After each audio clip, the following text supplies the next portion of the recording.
Hello. We are going to take a few minutes and let people trickle in.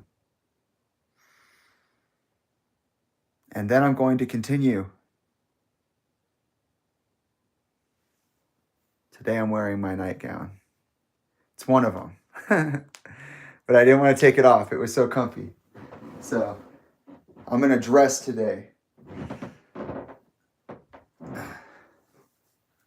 How's everybody doing? I'm pretty depressed.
My list of demands is so fucking basic. You really couldn't fucking do it. Wow. Oh, that's crazy. Okay, download that. Crazy shit.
Fuck yeah.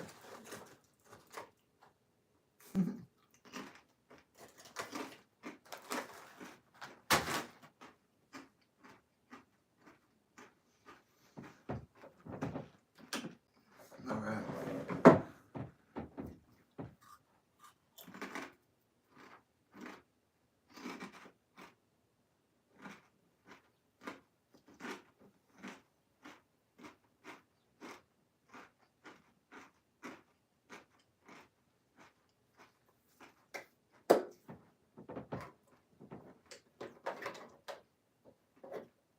All right, I think we're ready.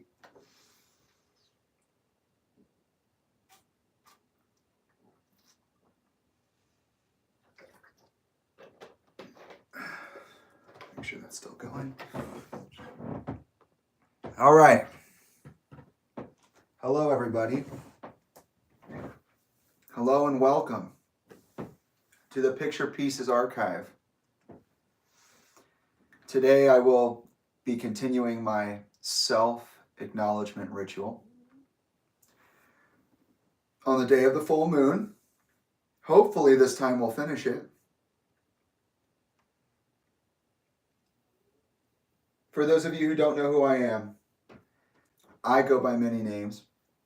Today, I am Jamie Bennington, the oldest son of Chester Bennington, lead vocalist of American rock bands Grey Days, Linkin Park, Dead by Sunrise, and briefly Stone Temple Pilots.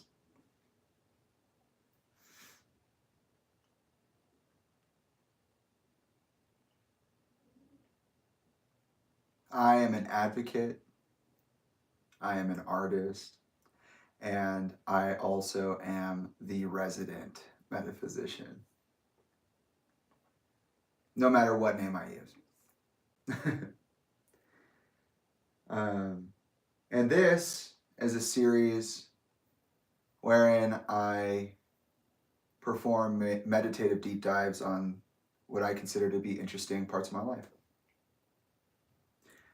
What I consider to be interesting aspects of my everyday life. Today's discussion, as I said, will be a continuation of the discussion and reflection that began the day before yesterday. I will be talking about some pretty heavy stuff, to include the topics of suicidal ideation, substance abuse, post-traumatic stress disorder, memory loss, executive functioning meltdown, and more. Because of the nature of the things I will be talking about, there are a few things that need to be said at the front. This disclaimer is designed to do the following: to perform one of two functions. The first function of the disclaimer is to define the scope of and the perspective through which this reflection and discussion will take place. The second function of this disclaimer is to define expected audience behavior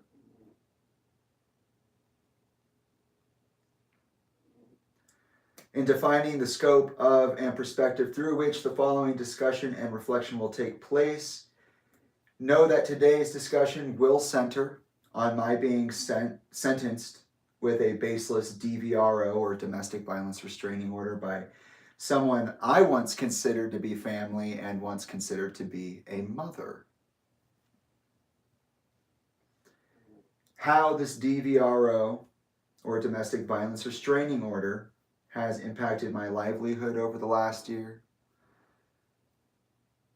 That includes my reputation, my ability to spend my energy in the way I would like to, my mental health, etc.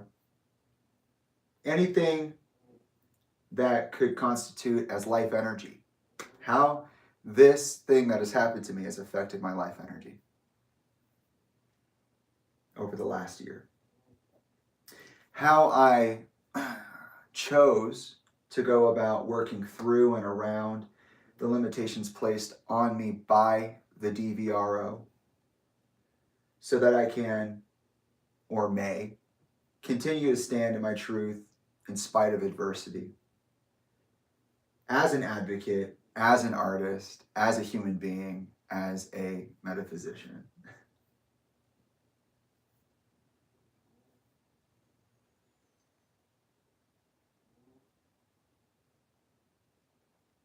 Also, today's discussion will include the continuation of the bottom to top examination I've been performing of my relationship with this individual I once considered my mother.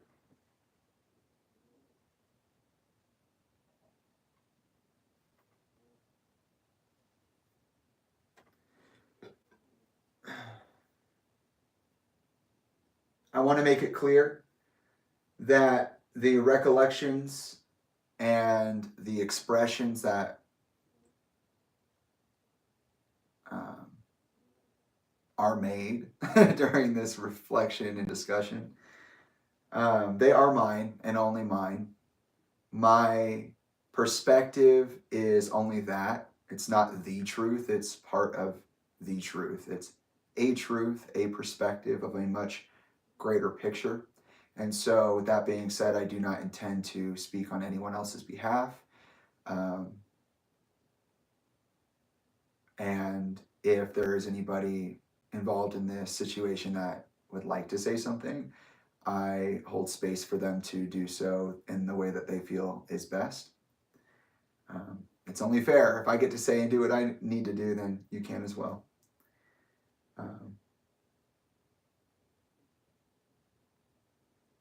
As for audience behavior, my expectations, here are a number of rules of engagement for you to follow. First, I will be allowing for the live chat and also for people to interact in the comments section of this video once it's uploaded. However, that is not an invitation to just do whatever you want or to be any which way about this thing that I'm talking about. There are a number of behaviors I do not tolerate, and I will be going over those, but let it be known. Know that this neutral digital environment of my own creation was designed for the purpose of facilitating not only my needs in communication and expression, but also the needs of others. And so it is of the utmost importance to remember to be respectful and mindful of each other as we are interacting through the live chat and the comments section.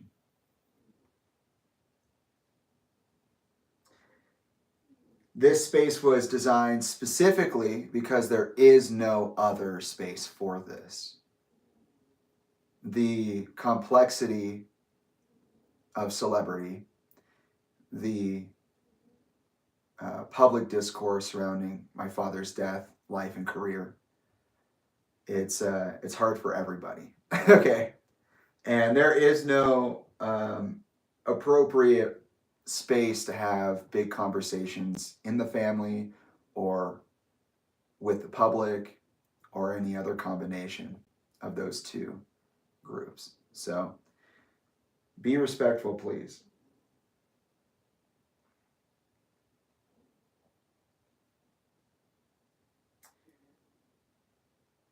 By agreeing to participate in and observe this ritual of self-acknowledgement, you, as the audience, agree to act as a neutral, passive observer or a witness to this suffering.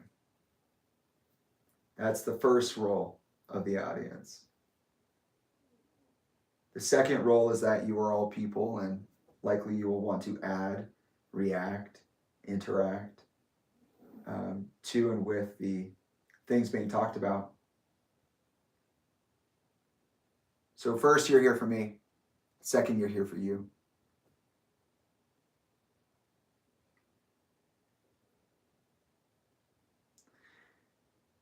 And because we're sharing this space, that means that there will be a few things that will not be tolerated at all.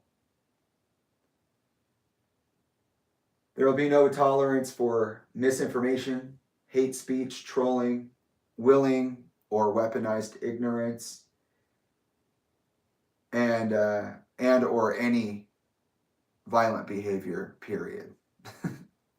So don't try it. You'll be kicked out of the live chat. Your comments will be handled in the comment section. Please, this is such a personal and sensitive matter. No matter how what I'm saying affects you mentally and emotionally, do not stalk, harass, or even approach these people on my behalf, especially. This is how I want to do it. I want to express and communicate. It happens here. It's a, fair situation for everyone. Anyone who wants to do what I'm doing can also do it and be safe, intellectually speaking, at least. I can say I want them to be safe. I can say, please don't do this, but in reality, I can't stop you. We all know I can't stop you. But please, don't be stalking these people. Don't be harassing them for any reason. You can share how you feel, but just make sure it's how you feel. Don't say it's for me. Be respectful when you're sharing. Do not approach these people. Leave them alone. This is a neutral space for expression and communication. That means that when or if any of us decide to communicate or express publicly, that boundary needs to be respected. Okay. With that being said, I'm here to clear up some of the muddy water surrounding my father and his death and my family. And not to make it any worse,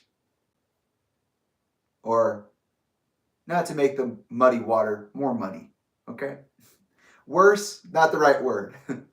I'm sure that what I'm saying is extremely, what's the word?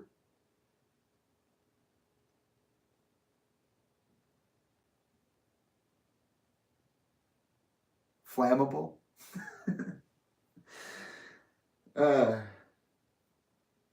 But yeah, so there it is.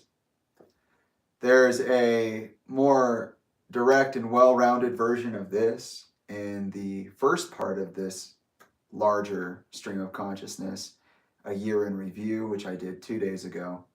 So I said it again for the purpose of reiterating it, for the purpose of safety. If for some of you that wasn't appropriate, or it maybe should have, you wanted to hear something else, try checking the first iteration. I'm not feeling great today. Well, I'm all right. I'm pretty depressed. My voice is recovered enough to do this, so we're going to do it. But yeah, I'm pretty sad.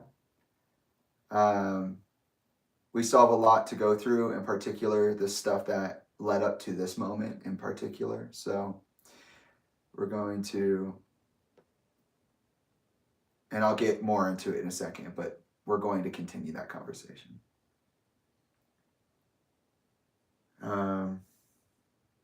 Yeah. Okay. With that being said, thank you all for joining me around this proverbial campfire on the day of the full moon, the last full moon of the year. It means so much to me that you've taken more time out of your life to be present with me, especially given the circumstances. I appreciate you.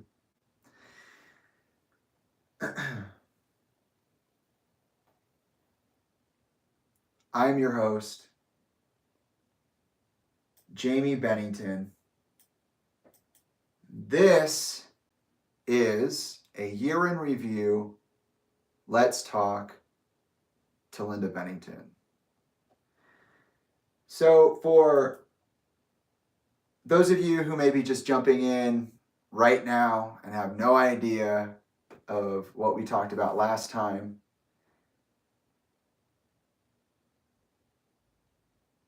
last live stream was pretty fruitful. There was a lot. We did a lot in 11 hours and 55 minutes, okay? After I got off, I was like, oh man, that was a long time. I thought it was 13 hours. I got off and, I was just like, damn, I was there for a while. It almost felt like I should just delete it and start over again because, one, it's such a surreal thing to be able to talk about any of this in actuality. But two, I have that feeling that I'm going to have done something wrong, that I'm going to be persecuted for some reason. But I did cover my ass. I made sure to check before I even started that live stream that it was acceptable for me to do that I was doing it the right way. I said as much. So I ultimately didn't touch the live stream, but yeah, I had some pretty strong paranoia. It was hard to go to sleep that night because I was just like, man, did I do it? Did I do it? Did I really help myself? Did I really get everything where it was supposed to be? And we totally did. And so here's a recap. Yesterday, not the day before yesterday, in the first part of this live stream, I started off by offering my disclaimer. I then apologized for any perceived error on my behalf as to the situation and my interactions with the people in it. I then went through the timeline, specifically the time I emerged online in October of 2023, last year, and then was served with a DVRO, a domestic violence restraining order request, on behalf of my mother at the time. And then I ended up deciding I was going to represent myself in court. Went through a couple of really big life changes because I was impoverished and disadvantaged by the silencing I've been experiencing for the last 7 years in varying degrees. I went to the hearing. I told the judge that I never threatened anybody, that I had the evidence. They did not let me submit the evidence. We walked through the entire hearing transcript, so you can go and watch that if that's something that's interesting to you. I ended up fulfilling Talinda's burden of proof by not lying and trying to paint a picture and trying to tell my truth. And I made sure to let the judge know that the DVRO request was made under entirely false, handwritten testimony. And it didn't matter. So it was pretty gnarly. And then I decided I would initiate my reflection on my life, and instead of using the timelines, which we are going to use today, I decided to just flow with that stream of consciousness and see where those emotions naturally went and where those memories naturally were fixed. And we ended up going through 18 years of my life, the Cliff Notes version. And the point of going through my life like this in specific is to see how much is in my active memory, to see what kind of questions arise when I try to follow the path in its linearity, to reflect on my relationships with not only the people in my family who have importance in my life, but also, in specific, the woman that I considered to be my mother at one point in time, Talinda Bennington, to see if I could spot anything that would be consistent in determining a character or an intention, really just trying to see when maybe this animosity started and when maybe it didn't. It's an important thing to be able to tell when something is and when something is not. And I ended up making more of a general reflection on my relationship with my father than I did with really anybody else. I did go into detail with quite a few of my relationships throughout my life. But yesterday, or the day before yesterday, that live stream was because of the time that we stopped in the timeline, more of a reflection on my relationship with Chester. Yeah. So here we are. We're going to finish talking about that reflection. I had just made it to college, so we're going to move through that 4 years of college, 3 months of living with Talinda, 1 month of living in, 1 year of living in LA, being abandoned by my best friend in LA, moving to my aunt's house, crowdfunding my short film, moving back to Arizona to make that short film, meeting the love of my life, and then, watching my entire family cannibalize itself into the current state that it is today. And then we'll go into the part of the discussion, which is space held for acknowledging the limitations of the DVR over the last year and how I negotiated my space of advocacy, artistry, and humanity without tripping that DVRO, because that was a challenge. There were things that had to be done in a way I didn't want to do them, but hey, beggars can't be choosers, especially people who start things like this based on emotional concessions. Okay, we're pulling up the timeline. We're going to jump into the reflection starting in a time in between times. So we stopped pretty much exactly where college started, which would be August of 2014.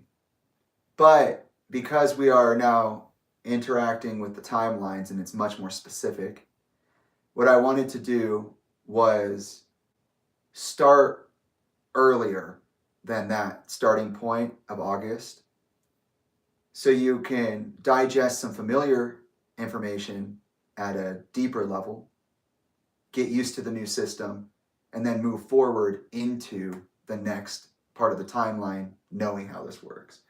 So, and when I say that this is more specific, what I mean is that I have like days of the month mapped out. It's not just, oh, maybe it was this year, maybe it was that. No, this is stuff I was all totally 100% aware and cognizant for as an adult because I went to college, okay? So starting in January, let's see. Let's go back a little further.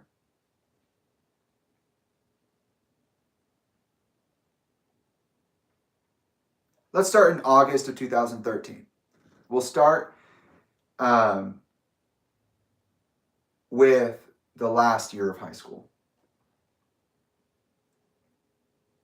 So,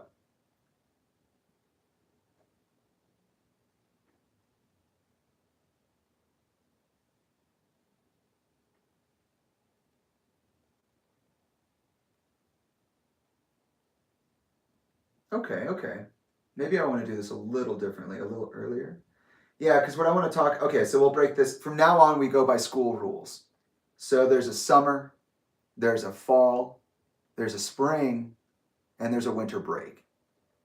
So starting in 2013 with the summer, which are the months of May, June, and July.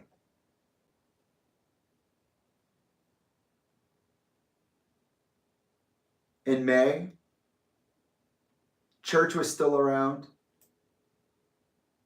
That was pretty fun. Always was making funny pictures.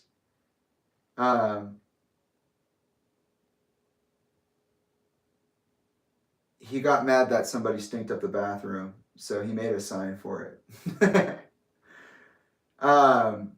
Throughout the month, I revert back to my foot thing. I had a foot thing on Instagram because, in case you didn't know, my Instagram started as a satirical thing.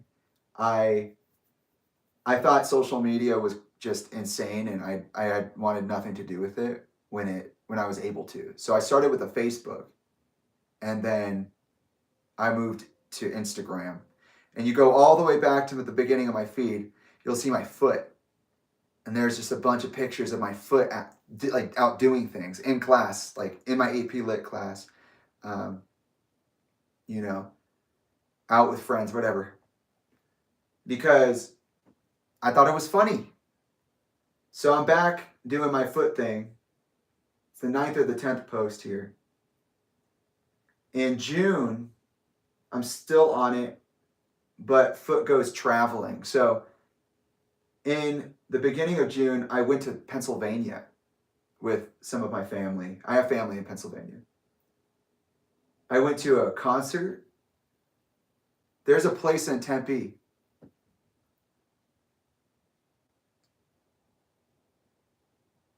Sometimes the high school students would go. And it's like a little jazz club. I had at this time also gone to Disney. So June was a big traveling month for me. I went to Pennsylvania. I went to a concert or two, and then started reading Dexter, which is interesting. I actually don't like those books. And then here, the Ebola panic begins. So July of 2013, the U.S. was just inundated with essentially end of the world propaganda. Ebola is serious and it is not a joke. This was, I mean, in my mind, it was the end of the world all over again. I grew up on the swine flu, the bird flu. Ebola is scary as hell. Movies like Contagion had already come out. You know, growing up in the U.S., a lot of the mental warfare surrounds viruses, which is one of the reasons COVID was so effective. um, and I'm not saying that any kind of way. I'm just saying COVID was a big deal. But yeah, here I am. Some of the scientific interests that I had at this point, before I made it metaphysical, was in theories like Einstein's relativity and also its string theory and things like that. I was around Henry Nicholas, who has a huge library of scientific articles. And so whenever I go to California and I go to Telescope or whatever, I would just walk through the house and pick up a bunch of books that I wanted to read and, you know, had cool concepts or maybe stuff I didn't understand. Math, computer coding, hacking was always fun to look at. Politics, you know, social stuff. And that's just what was going on. So that's where I was. And that was the summer. So the summer I spent doing some pretty cool stuff. I went back to one of my old jokes and started playing with that again. I went on a trip to Pennsylvania, a trip to Disneyland. I went to a couple concerts, started reading new books, both fictional and nonfiction. And right before my final year of college begins, the Ebola panic starts. Which is scary as fuck because, like, the last thing you want to do is go from traveling during a time when there's an outbreak to being next to a bunch of people all the time in close quarters for a year.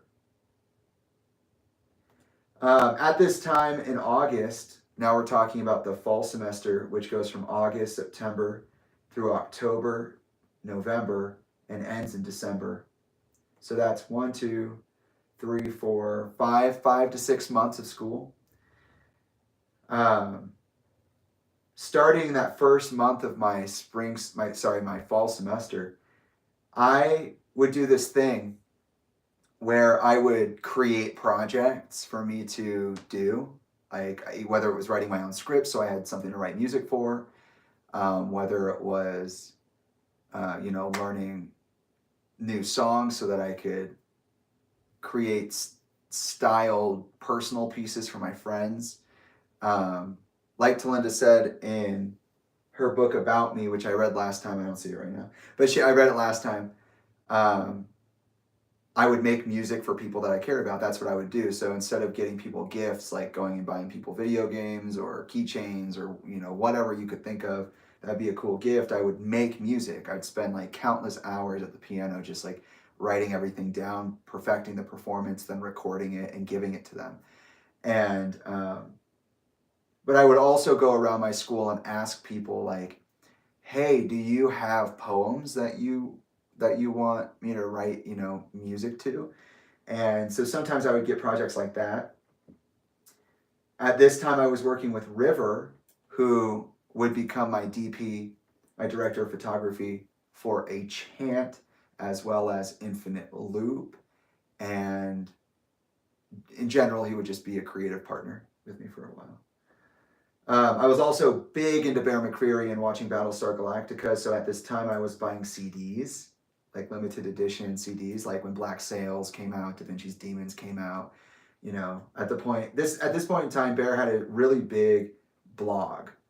I had studied the fucking hell out of the Battlestar Galactica piano book, and I actually did the Juliad Thrice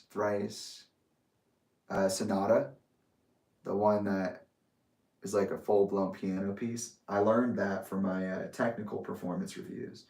So that was really fun. But I was also having a really hard time. I think I suffered with, and still kind of do sometimes, with body dysmorphia. Um, and so a lot of the posts on my Instagram, like this one on the 22nd of August, they're image checks.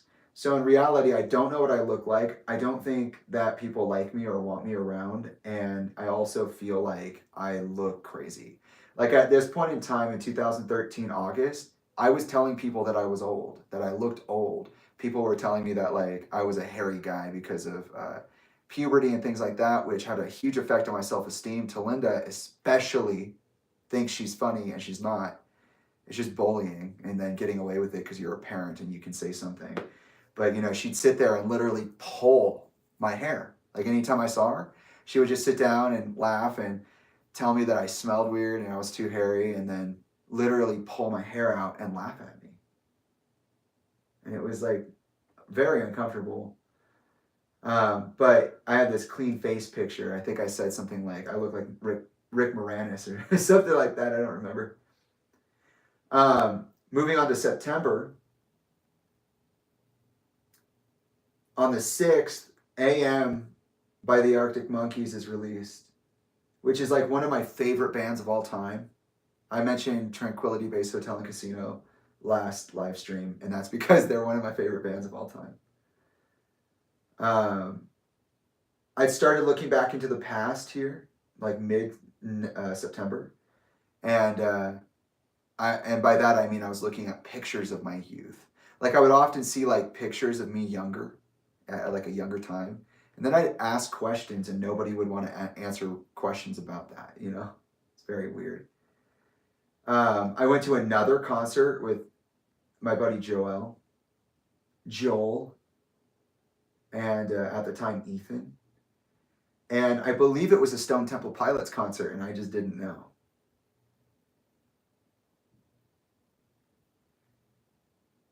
That's something that happened in September. That's pretty much all of September. I just pushed through my the beginning.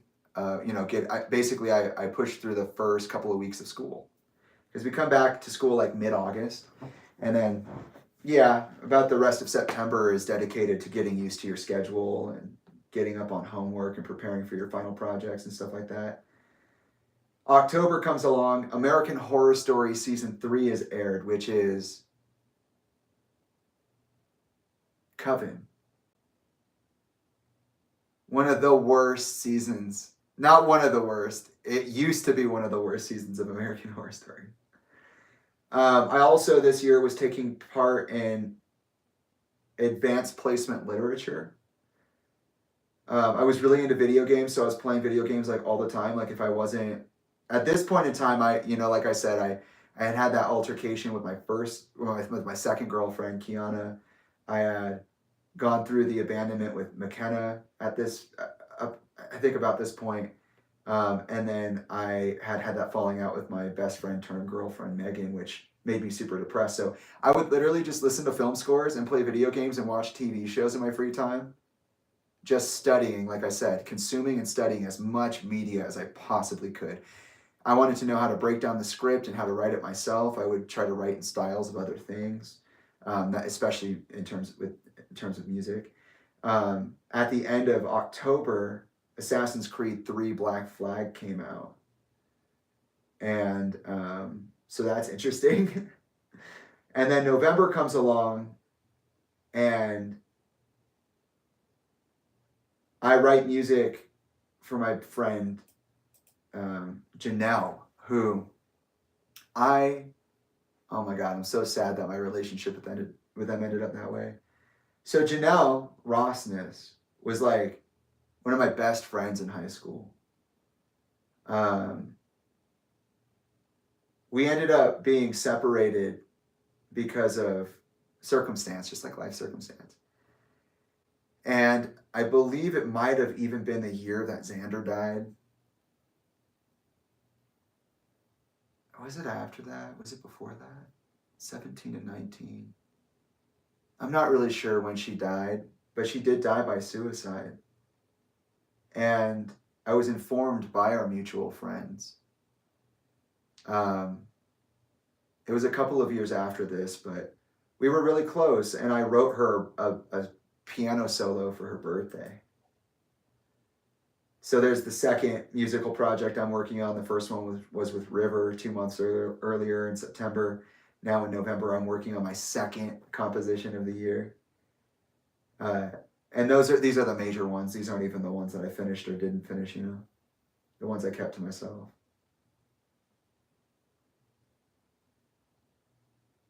December.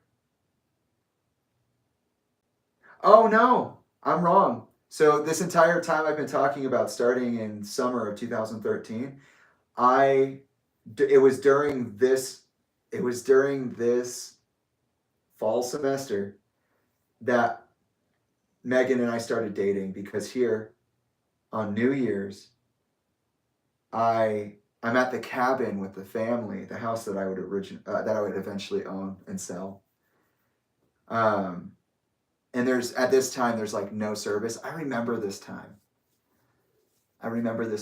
because I was so mad. I didn't really want to be there. I didn't want to be with my family like that. I wanted to be around my girlfriend. Partly because of normal teenage stuff, like, oh, I want to be around my girlfriend. But also because I just didn't want to be around people like that. Like it was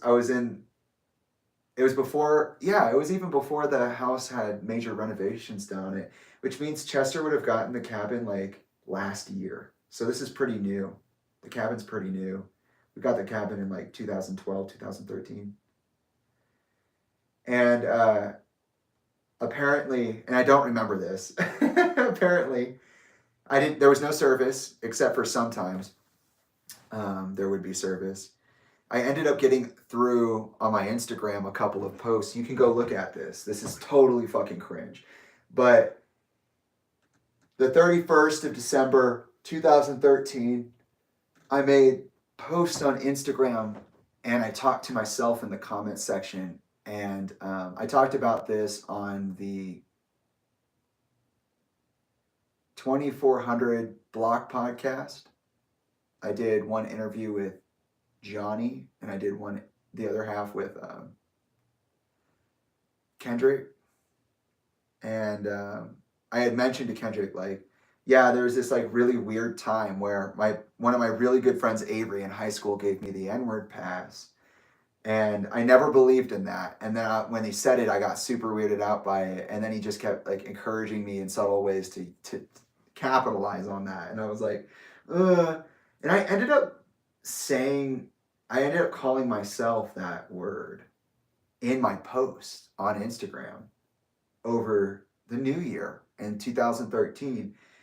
And when I was doing my research, part of it was, of course, taking down my own, because, in case you don't know, the way that I started the research in 2022, the way these timelines came out, and this is brief, I first took down digital timelines, or timelines of digital interactions that my father took part in, that I took part in, that my stepmother Talinda took part in, and that my biological mother Elka took part in. Elka's was more of a paper construction, but the three of us, we have bigger online presence. So, I went through all my Instagram posts and whatnot, and I was shocked, fucking blown away that I did that. I almost wanted to instant, just gut reaction, just delete that shit. But that's not the way accountability works.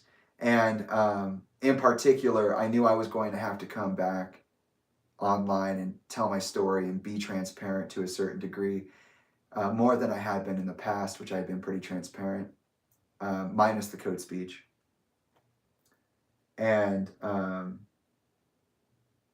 was like, no, I got to keep that, because I could clean it up, but then I wouldn't be any better than the people I'm trying to talk about who do actually clean their social media as to not incriminate or make controversial the things that they do.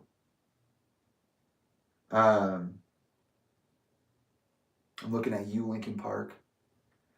But that was a moment where I was just so massively depressed, and I don't know what I was saying to myself or why, But I had this weird thing where I would, and it's probably part of the spectrum.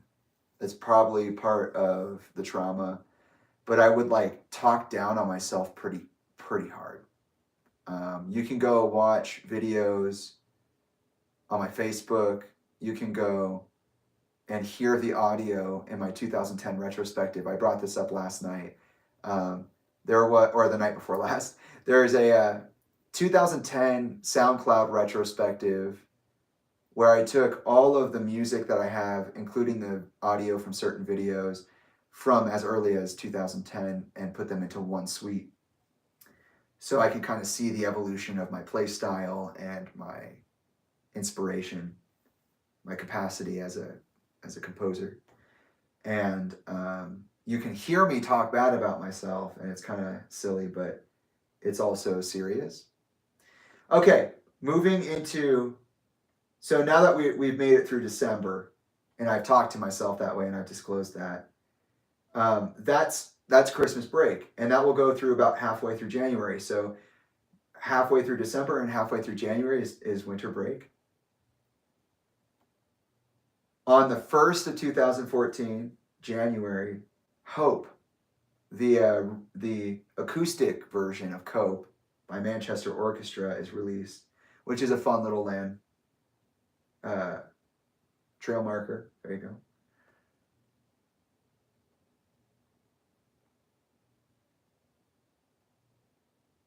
Oh, okay.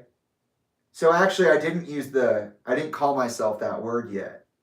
I would call myself that word the next day, which I think is a big difference, because at first I'm really upset about being there in the first place at the cabin. I'm upset with being around my family. I'm upset that I can't be around my girlfriend. And then that spills over into the first of the next year, and I say and do some stupid shit. But by the second week of January, I'm back in school, and I'm fucking massively depressed. So Megan's still here. I didn't realize that this went on so long or was so late in my schooling. So I guess in reality, actually, the failed relationships sequence would go Peyton, Kiana, McKenna. McKenna would have been gone by now. And then Megan. Damn, that sucks. Oh, so I'm just dead. I actually posted another image check where I'm in the piano room just sitting there staring at myself. And then, when you see captions, guys, like on the 9th, I posted a picture of me at Elka's house. I said, what am I even talking about? Question mark. What? Hashtag? That's me literally trying to get people to talk to me. That's me trying to talk to myself. I'm literally asking, what am I talking about? Because people tell me all the time that I'm not talking about anything. Like they currently do. I bring up big problems, they'd be like, it's not that big of a deal. Get over it. It's not real. It's just a phase, Jamie. During the month of January, I take group photos with my friends, including Avery, my buddy Xavier, Jake, Nick. Stephanie takes those photos. So if you're watching, Stephanie, I remember. We did graduation photos after winter break, and it was one of the very few things that I was allowed to actually do with my friends. Elka would not really allow me to do that. And pretty much any post I would make from now through like all of college, it's all image checks. All of it is depression checks. It's all dysmorphic checks. Okay? No joke. This is the time that I got my Heartless keychain. I forget who got that for me. It might have been Janelle. But somebody got me a Kingdom of Hearts Heartless keychain, which I would take with me fucking forever, everywhere. Again, like I said, I got the Caprica Collection Edition CD. I got the Da Vinci's Demon Collector CD in January.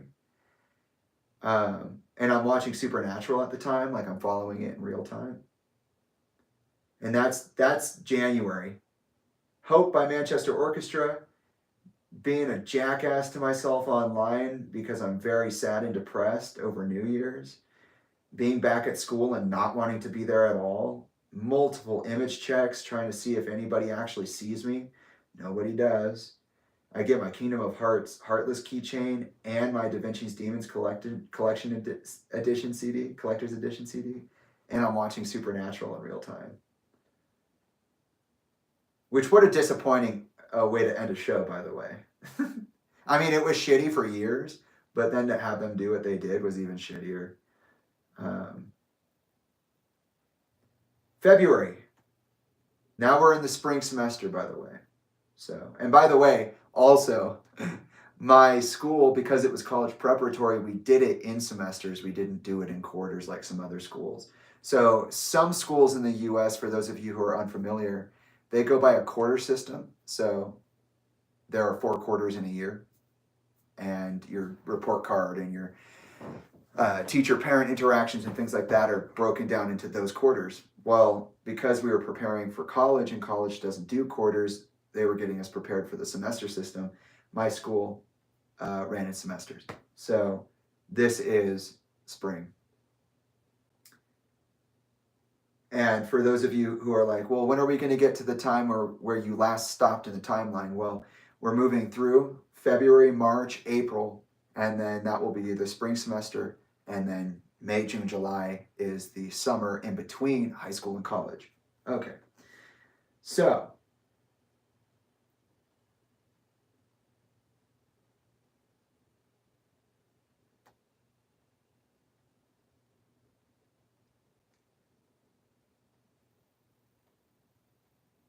Oh,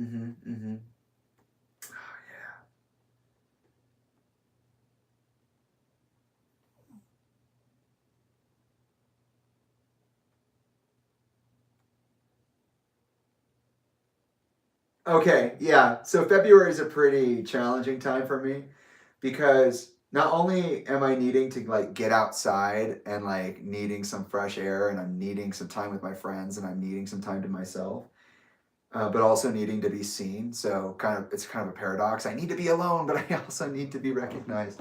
Um, I'm also I'm trying to do more projects because here's the thing is like when you're building a portfolio and you have to create your own works, it can be really difficult to do that when your focus is on film and television because you need at least a script to work with. So here I am, I got my time outside. I actually started, this is one of the first times, one of the first image checks that I use as a placeholder, as a, like kind of the way I use my stories now on Instagram, the way I use my highlights, because here I'm reminiscing on my awful breakup with Kiana and my time with Megan. We would go to the main Power Ranch Park and sit on the benches out there by that pond. And so right here, I have this memory, image check, hybrid about being on that bench. Because I would go, because here's the thing is like, remember I said that I kind of had a hard time with my emotional regulation at this point, being undiagnosed and untreated, and pushed to the limits under like very specific, special, unique circumstances, being a celebrity's child and whatnot. And also my life context before that. I would when I would get really upset, like I did in my in my middle school years when we moved to Gilbert initially, I would freak out and be like, I hate you. I don't want to fucking be here. I hate everything about this. I don't like any of you. And I would I would need to go somewhere else. And so I would have these executive functioning meltdowns like all the time. And they just blamed it on me. They were just like, oh, you're just an angry, ungrateful child. And that's not what was going on at all. This is one of the reasons why I'm looking for attention. I'm waiting to see if my parents will respond to my social media, if my friends will respond to my social media, if eventually I'll be able to document enough times of these distressing moments in order to see a bigger picture, but then just end up thinking, oh wow, wasn't that interesting? I wonder what that picture was, because I'm literally forgetting things as they're happening. Well, yeah. So I'm at school and I'm miserable. I'm at the bench, miserable outside in my community. And I would basically go on these long ass fucking walks. And if I could, I would go on these drives around the city, which is a habit that's been very, very helpful for me in dealing with my stress and my displacement and X, Y, and Z. So at this point, I'm actually at the bench reminiscing about these breakups, depressed and on the brink of death and life, probably on an executive functioning meltdown negotiation speed walk. Brutal, brutal, awful. And I'm also pushing myself. So, this entire 18 years that I brought up last, I've been either in the federal education and suffering, removed from the federal education system, homeschooled, and then following that, I was tutored and then put back into school and then made to catch up in school. So by the time I got to this point in high school, I was actually a pretty high achiever. I was not only teaching myself music theory, guitar, piano, giving myself the 100,000 hours and more, building out a portfolio on my own. I am also doing maximum credits, maximum intelligence credits. So I never, and this is part of my schooling that I was so pissed about. Like when I said I was mad about the college thing with Talinda and how I was treated differently than Alyssa, this is a good example, another good example of what I was talking about. Because here I have all A's, except in my two, well, actually, I'm not going to say two. I was in two advanced placement classes, U.S. history and literature. Okay? For social sciences and creative writing. That means I was a big reader. And that means that I had really serious projects on my hands. But guess what? Nobody made sure that I knew and made sure that I needed to take the advanced placement tests after the classes. So when I get to college, I've done 2 advanced placements. I could have passed both tests. Thought I did because I did the finals for the classes, but those aren't the tests. The finals are not your final advanced placement test. The finals are the class tests. And then you get the advanced placement test. So it's like me thinking that the SAT was a standardized test like Ames, going to the front desk, knowing the date of the test, thinking they'll just put me in a room, finding out later, from them at the front desk, like, hey, that's not the way that works. You have to schedule that separately and go somewhere else. It's like in an actual different location. So this is another example. I'm taking physics. I'm really good at it. That's just how I feel. A bunch of image checks. I'm in and out of California visiting my parents.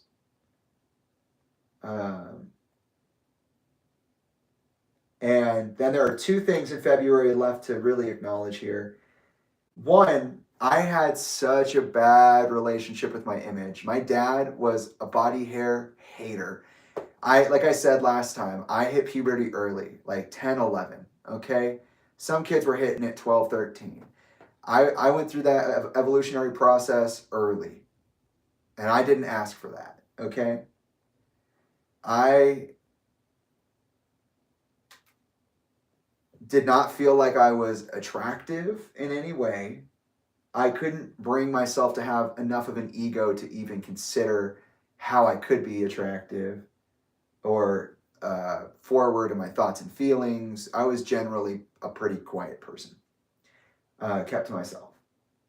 On top of all of the trauma I've had in, relationships, just as a whole, my dysmorphia is like out the window because I've lied to myself. I've lied to myself about what I am, what I support, who I want to be with, who I want to be. I have this core heart spell that I'm following and starving myself on, specializing through. But in reality, there are things about myself, like I said, I made a decision early on, I'm not sharing certain things with certain people. Like my heart spell. Didn't share that with my family because I didn't trust them. And so here I'm dealing with what is most likely extreme body dysmorphia. But my family doesn't talk about mental health at this point. They're not talking about emotional language. They're not talking about expressing properly.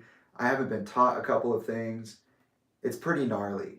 And so I'm like literally like always like obsessing almost over like whether I'm socially accessible or acceptable. Um, I want to look good, but part of that big challenge that I faced was that my dad was literally a sex icon. And also he had a glow up that happened pretty quick. You know, he was 27 when Meteora came out. Sometime between 27 and 32, he became like muscular and athletic and extreme to an even greater degree when it comes to being physical and existing in his environment. And he was like, body hair's disgusting. You need to shave that shit. Like, you know, wear skinny jeans until it rubs your follicles out. Like, my dad was a fashionista, but he was also incredibly, incredibly insecure about his own body, which is something he would say, actually. You know, he would talk about how people, fans, even Talinda, would be like, oh, you're so beautiful. Like, physically, you're a attractive person. And he would say stuff like, how the fuck do you see that? I'm ugly. That's how my dad would speak about himself up until the time he died. So I was just, ugh. And then to have Talinda pulling my hairs and making fun of me and X, Y, and Z, like with Talinda and Chester, there was a lot of what you might call vanity, a lot of physicality, and a lot of weight on whether you are acceptable in your physicality. With Elka, it was a lot more about uh, emotions and holding your truths and like holding back on them instead of telling them. Um, it was more of like a mental warfare game in the term of emotions than it was a mental warfare game in terms of image. And so going back to the discussion of like, oh, certain energies coagulated in these two environments, that's another layer to that. I don't think I talked about it at all last time when I was talking about the first 18 years because it didn't come up in the stream of consciousness in that way. This dysmorphic challenge, this obsession over the annihilation of my body, including the emotional, you know, energetic mutilations as well. It just, I think I focused more on the shame and guilt of the actual physical interactions, not so much on that part of the mental scape. But that is something that I dealt with. And look, Janelle and I are even good enough friends for me to be posting their baby pictures on my social media. So shout out to Janelle. I hope you're resting in peace. And then here at the end of February, I'm asking again for someone to help me with a project. It says, just waiting for someone to say, here's a project, blow my mind, hashtag never going to happen. And it's a picture of my keyboard, and I'm begging anyone to collaborate with me. And I think in my junior year, I don't think it was my senior year, so we'll be correcting myself soon if it is this year of 2014 now. But I think in 2012, 2013, that's when I had my pilot for Taboo and my casting call for that pilot proof of concept. So by this point, I'm like, I've already written scripts, I've already planned productions, I've already tried to push people to be a bit more and a bit bigger in their aspirations. I'm literally begging anyone at this point to work with me, even though I've had 2 projects this year of 2014. Yeah. Okay, March. Let's see.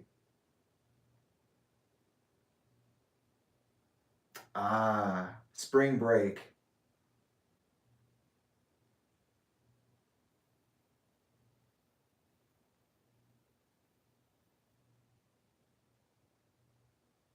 Ooh, brutal.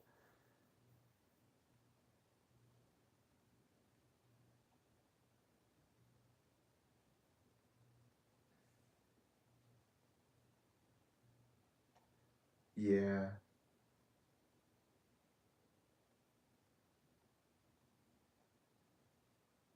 A lot happened here.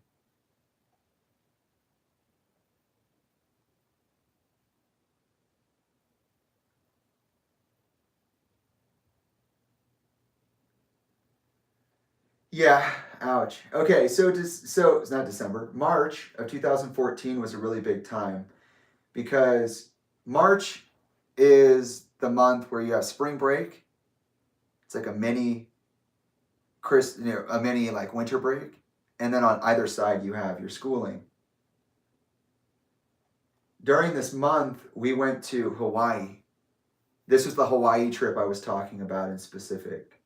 So, really, my life during this month is split between two worlds: school and being sheltered and locked down at home, and going to Hawaii. And like I said, a lot of my relationships at this point are tried and tested. Do I get to share that all the time? No. Do I keep most of it to myself? Yes. Does anybody know about the internal struggles? Not really. Just McKenna, and McKenna had abandoned me at this point. So remember, when I was talking to McKenna, we spoke mostly about suicide. We spoke mostly about unaliving ourselves. We talked mostly about what we would do in the future if it were to be a future that we would have. Um, and it was very gothic and very dark. Not that gothic has to be dark, but it's both. And so there are just a bunch of like these image checks, one of which is with my sister Valerie, someone I considered a sister. And I encourage you to go look at these Instagram posts because you'll see how much of my family I was around. Like, it's not like my family hated me all the time. It's not like we've always had a falling out. It's not like it's always been this way. I had a lot of interaction with everyone in the family, and I made sure that. I'm historically known as being the cosmic glue that holds all things together. But here we are. We go to the Hawaii trip, which was a literal fucking nightmare for me. I love Hawaii. Hawaii is one of my like spiritual homes. Like I can tell when we're getting close on the plane. The second we get off the plane, I can feel the energy around me. It's always spoken to me. I've been 3 times, I think, and maybe 4. But every time, it's like when I get there, I'm like, oh, I'm home. Oh, I just, whoever I was before this lifetime or in the future in other lifetimes, I was here somehow. I don't know. And there was at this time, there was a pretty big issue with the trip because we've been doing this thing for a couple of years now with the Beaver Creek snowboarding trips. I think we've been to the Bahamas once. And like, don't get me wrong, these are very, very cool trips. They're very fun.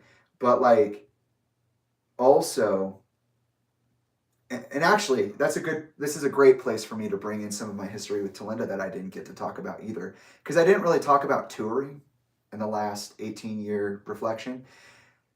Mostly because I was talking again about the actual feeling of being around someone like Chester who does tour and does these kinds of things.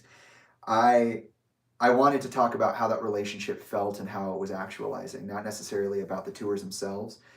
I'll go over a much more in-depth breakdown of this at a different time when I'm doing more of my like research presentations and whatnot. But for the purposes of talking about my life, I'm just going to give you the cliff notes on it.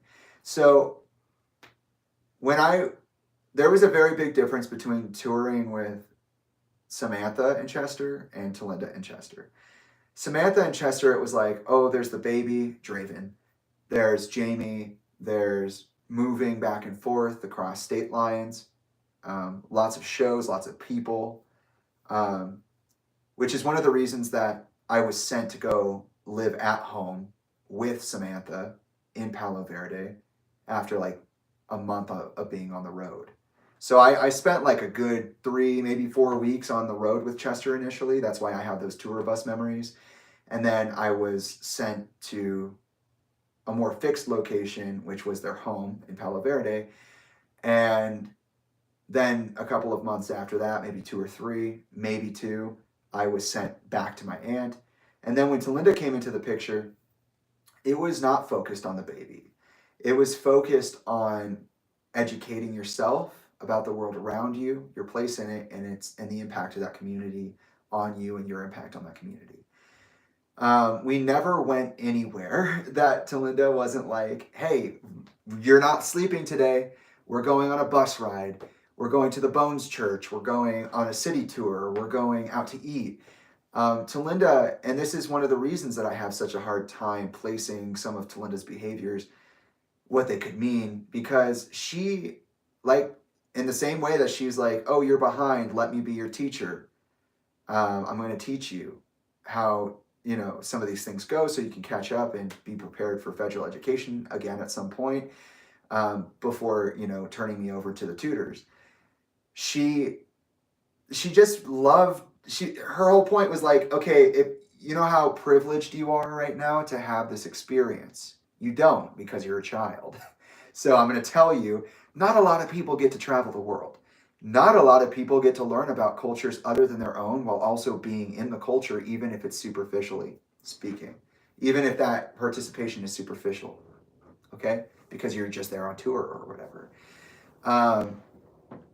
But she was just so big on being aware of the world, being educated, making the right choices at the right time, etc. So some of my greatest memories ever of traveling and having a good time are with Talinda. Yeah, absolutely. Some of my worst memories traveling are with Talinda. This trip is one of those mixed situations, those 50-50 situations, because we went as a family, but it was Tyler's birthday. And like I said, I love that kid, but there is a huge difference between the way that we were raised by Talinda, and it has everything to do with who she considers to be her biological relative, which would be Tyler. And also the girls were here too. The girls are alive and kicking at this time. It's 2014. But the thing is that where it was a family vacation, it was very, very clear that it was Tyler's birthday celebration as well, if not more so. Tyler wanted to go to Hawaii for his birthday, so we did. And I'm not saying that we weren't going to go as a family. Maybe we would have, or that it was solely focused on Tyler's birthday. But I have to say, as a kid in high school, going through what I was going through, having experienced such intensities, I was very sad that we ended up going because of Tyler's birthday, and then it became less of like ooh, we're here as a family, let's enjoy each other, and more of oh, it's Tyler's birthday, let's celebrate that. And as I had said, when we moved from Newport to Gilbert, already at that point, Talinda and I had started butting heads over who she was going to consider to be her real hard and fast family, because she was starting to put up more pictures of Tyler than anybody else. She was starting to, quote, pamper her baby, and in a way that none of us were afforded. The girls are definitely later, and that's a bit of a different situation, just because, it is true. Every time a kid enters into the picture, it changes, the dynamic changes. You know more or less as a parent. There are different things in the environment happening, maybe things that weren't happening or couldn't have happened years earlier in a different environment. And so, I had a hard time balancing this.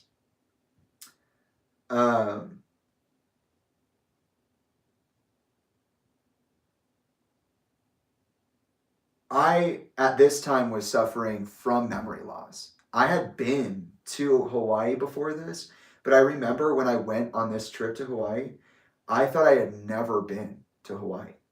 The same way Isaiah was like asking Chester when they met the first time, like, oh, are you my dad too? And it's like, why are you asking that question? now that I know that that's a strange question to ask, I know that this is a strange thing to say, but as of March 2014, I had forgotten that I'd been to Hawaii like 2, 3 years earlier with Isaiah. And that was something I didn't even pick up until later, like way later, like during my research. I was like, why am I saying that I haven't been to Hawaii before? But I have. There's a picture of me dated earlier by years. Same. Oh, a better example to connect this with is my memory of the Kids' Choice Awards and how those 2 years became one instance. And I have no idea why. Um, oh yeah, and Tyler is a silly guy because our parents are silly. So I'm sure a lot of you have heard that story about Lila's first words being fuck or shit, whichever one. And it is cute and it is funny. And in the moment, it's the realest thing, right? This little baby walking around saying, fuck, in context. It's pretty funny. But my family has this really weird habit of saying and doing really very mean shit, acting like it's a joke. Like they play it off as a joke, right? Talinda's like this too. She does some mean shit and then goes, ha, that was just a joke. And it's like, that was fucked up. That was really fucked up. And so Chester's almost never sincere in the way that you might expect him to be or the way I wanted him to be as a father. And I thought that this was just because these are our personalities. This is the way people are. As an adult, I realized there was a massive amount of deflection in my environment. And a lot of it was people saying fucked up things, getting away with it because they made it sound like it wasn't a fucked up thing or whatever, you know. So here's Tyler using language that he learned from my parents. And there was this point where we were in the room. I had just gotten into the room, whatever that thing was. Like, I don't know if it was my own room or I doubt it, but, you know, we were sharing most likely, but it was the room I was in. Tyler took a note, and they all knew that I was annoyed. Like, Lily, Lila, Tyler, if you're somebody in the family and you're annoyed, the number one response and the first thing you do is you razz the shit out of that person. So you don't take into account their feelings. You don't ask them how they're doing. You don't stop. You just keep fucking going, and you make sure that they really feel it. So Tyler, knowing that I was having feelings about being in Hawaii a certain way, and he's a baby still. He's still a little kid. So like, keep in mind, there's not a lot of agency in this. It's just something he knows, right? I said it out loud. Kids know that you're upset. They like to push it sometimes. And he went out of his way to draw a picture and let me know that he was the birthday boy and essentially, and in essence, you know, we're here for me. And that really bothered me. He like left it in my hotel room. And then,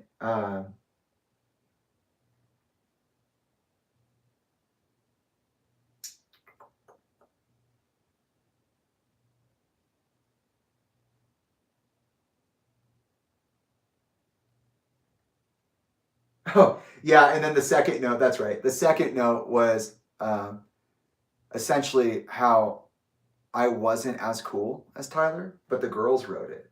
So like I was being like attacked by like my siblings. And 100% guarantee you, Talinda and Chester laughing at this. They think it's funny, but they don't realize, or they do, they don't care to acknowledge how difficult that entire situation is. Um, but yeah, so there's the initial, it's my birthday, we're here for me. And then the girls are like, yeah, Jamie sucks. And that was really hard. And I try to tell, yeah, I tried to tell them. I tried to be like, guys, I don't like this. Like, hey, you know, Dad, Talinda, can you look at this? Like, this is just not cool. They're laughing about it. Isaiah and Alyssa, in true Isaiah and Alicia fashion, they're like, oh, you're so emotional. You're just so sensitive. Why are you always like this? You're so dramatic. And I'm like, what the fuck? And I remember this entire trip. Oh my God, did it piss me off? You know, you think you'd be with the family, but Tyler, Lily, and Lila are a group. Isaiah and Alyssa are a group. I'm on my own. And then my parents are either fighting with each other or they're pretending that everything's fine or it genuinely is. any of those. And I'm just being like laughed out of the picture. Yeah, it's really sad, and it made me feel a certain way. Um, at one point during that trip, I ended up just kind of like walking around by myself while Isaiah and Alyssa were at the beach tanning, going swimming, having secret conversations. I was literally just walking around Hawaii by myself, which is really cool. But also, it hurt my feelings. Like, I was there with my family. I was there to have fun, and I knew it was going to be that way before I even got there. That's you want to know how that state was for me, like how consistent that was. I already knew before we got there that was going to happen. And I just would spend, and here's the thing, it may be the neurodivergence in me, it may be the trauma, but I'm a pattern seeker. I'm a pattern seeker. I love patterns. It's one of the reasons I was able to teach myself music theory. I just love patterns. I love the way it looks, the way that, functionally it all plays out. Just weird like that. And I'm just cool like that. And I can see things coming from like 5-10 miles away. I've always been a master of time magic in that way. And it used to be so fluid in it that I could see the future. I'd have premonitions. And I know I didn't say this the last 18-year reflection, or during the last 18 years reflection, but I have always had precognitive and empathetic interactions with the world. Like, I have seen the future. I mentioned it briefly, like I could remote view at some point. I could see alternate timelines, X, Y, and Z. I just got time magic in my blood. It just happens. As I got older, my relationship changed with it, but part of my intrinsic nature as a time warlock of sorts, it began, as early as me being born, but was taken seriously on a contract level as early as 12 years old, maybe even earlier. In reflection, I know that my heart spell had different versions of it. Like, as it became more and more clear what it was I was asking for, as my life progressed, as I got older, the more coherent my language became on it. And so at 12, I finally had that language. And then I would still even be relearning that language and evolving as a human being until 2022. I mean, I was literally reworking my heart spell all the way up until now. I'm still reworking it, the language on it and the application of it. But yeah, it was pretty challenging. And at this time also, I was a huge fan of the TV show Lost. Like I said, I would repeat the plots for whole episodes to my mom, to my biological mother, Elka, because she'd get confused watching it. I never got confused watching it. Never, not once. And and obviously Lost was filmed in Hawaii, or a large part of it. And so being there with this amnesia, like, Jack, we have to go back to the island. You have to remember. It was that kind of energy. And I was like depressed. I was in that headspace. I was pulling up, like I said before, also, like, I had these memories that were almost formless by this point. Like, the language had grown so far beyond it. My understanding of that context so displaced that I had these influences on me that were as effective but less defined as the very real and vivid, fresh, new experiences I was experiencing. So I had this like uncanny in between two worlds thing going on while I'm being laughed out of court by my family.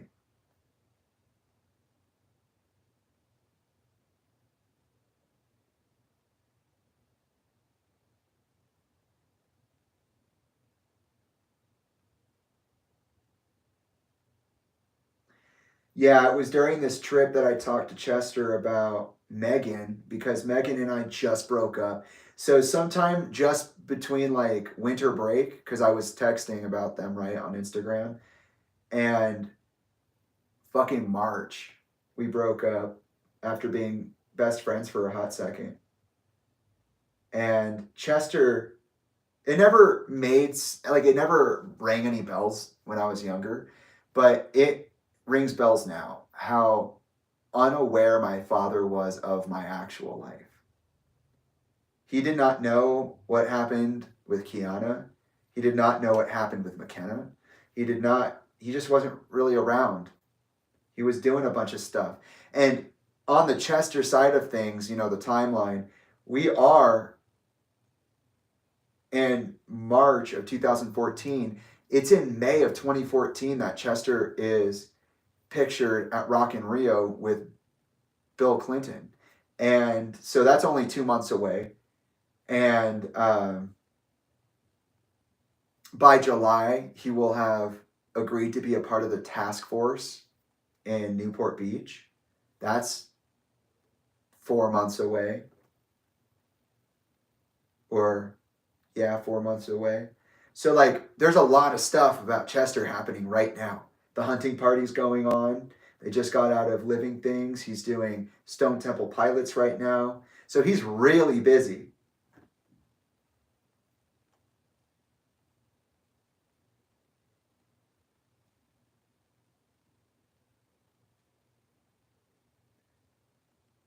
Oh, okay, here. Yeah.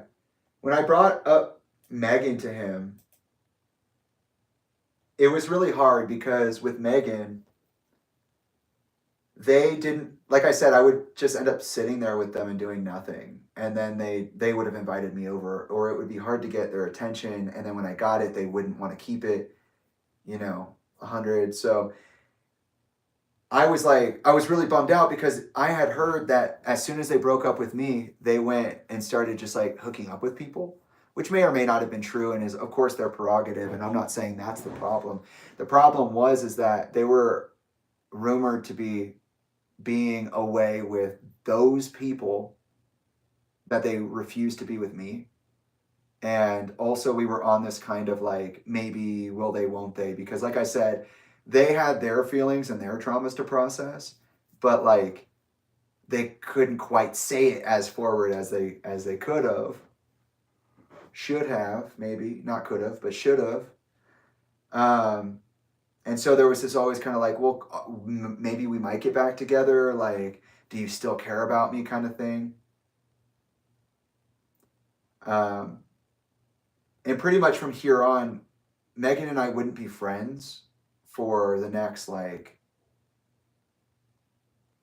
I mean, I talked to them in 2023 and reconciled. So did I talk to Kiana as well. McKenna is a whole fucking thing we'll get into. What a jerk. And because they do come back. Some might say I asked for it, but some might say that that's not exactly honest.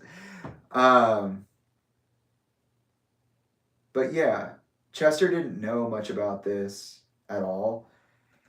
And that was just weird because he always gives like little bits of wisdom if you ask.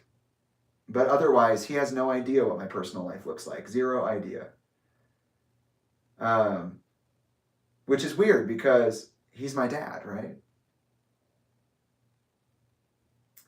I also can't remember at this moment if he has to have already moved. Let me see. Let me go back into the summer of 2013. Let me see when he moved.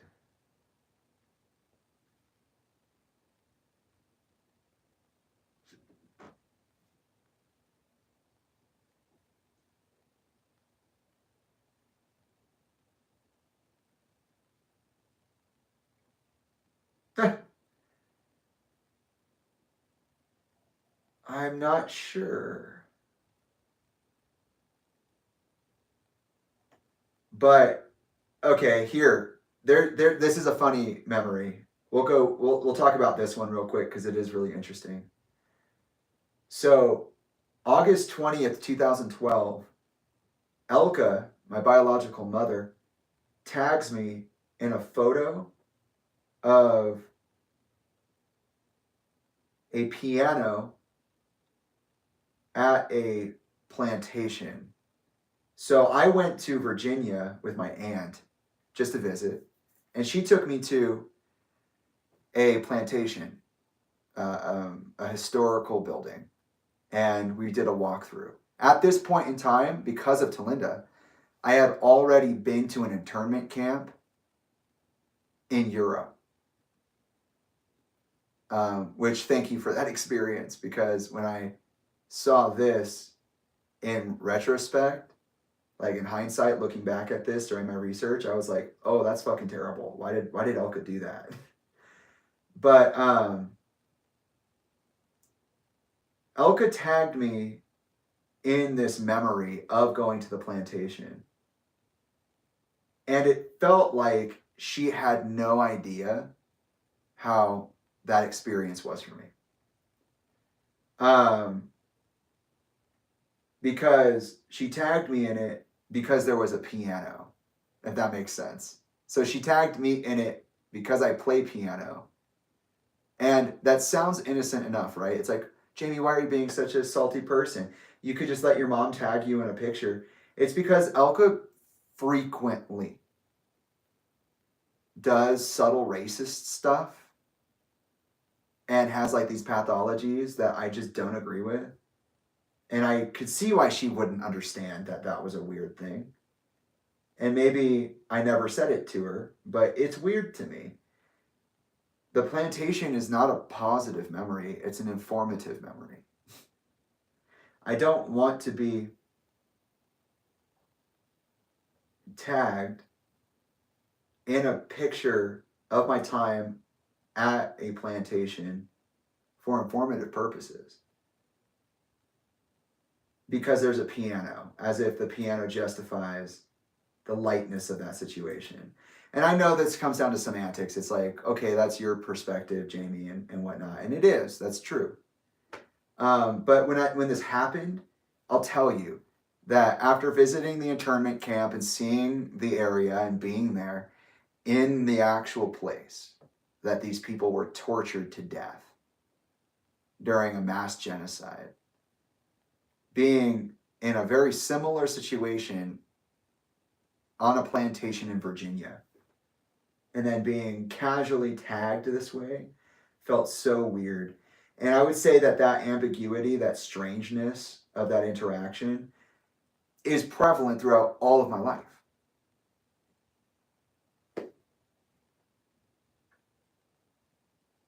It's been one of the most challenging things to stay not only educated in the federal education system, but to stay grounded in a mindful way, in the way of being mindful in this conservative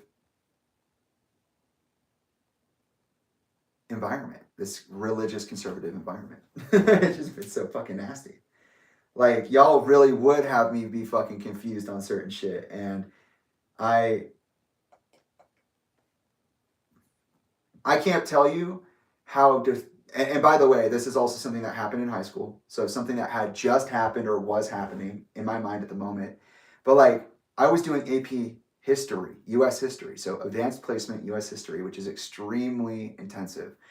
And when I realized how many things we were being taught wrong, legitimately wrong. It's not a matter of opinion. It's not a matter of perspective. It's literally the winners wrote the book and the winners are colonial racists.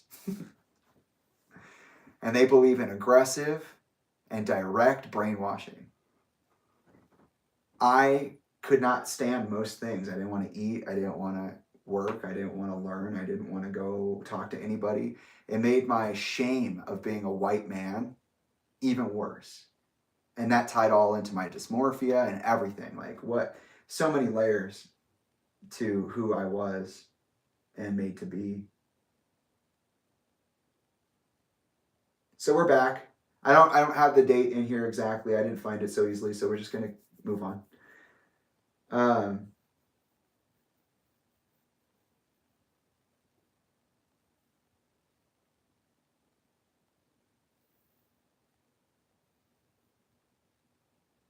My family attended one of the hotel's luau's, but I had a hard time with that. The same way that I had a hard time, coming back from the internment camp, coming back from the plantation.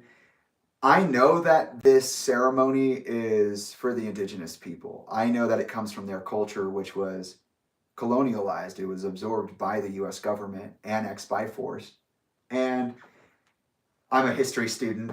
So I'm sitting here, I'm sure by this point you can realize, like, oh, I'm more of an anthropologist than I am anything else. As a resident artist, what was it, advocate and metaphysician, I have a hard time with things like this. And so I was just miserable, but my whitewashed family loved it. And that's the thing, like, Talinda, if you hear this, which I hope you take the time to listen, you're so whitewashed, it's not even funny. Like, you really betrayed in everything that you came up on for white power. It's brutal. It's disgusting. I understand why that happened, potentially. But no. Like, when I think about how your kids don't know anything about their Hispanic culture, it drives me crazy. The fact that I think about, like, oh, you'll admit to being, um, Hispanic or POC, and then not participate in, like, any of the discussions around that, what's going on in those communities, how they're being impacted. Um, your kids, like, I don't know. Growing up with you, I didn't learn very much about that. And I wish I did. And whatever it is that I last saw of the cultural spotlight was very superficial and self-righteous and opportunistic. Because here's the thing, and I can say that. I can say this. I can say you're whitewashed because as a child, when we met, you would take me to see your family, all Hispanic. You would teach me your foods. You would teach me your culture. I remember going to the carniceria with you. I get it. I remember. But, like, this luau situation was almost like the terminal cancer version of Talinda's love for information and for life. Like, when I say that, when we first were traveling with Chester and Talinda on tour, and she would take us places and, and get us informed and educated as much as she could, given the amount of time and where we were located and X, Y, and Z. This is the exact opposite. This is a whitewashed family filled with the colonial spirit, participating in the corporate appropriation of an indigenous culture enslaved by my government. Okay, moving on.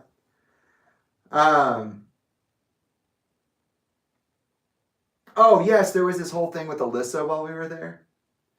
I posted a picture to my Instagram of, like, Alyssa in her swimsuit and me and Isaiah, and it was like a little group photo.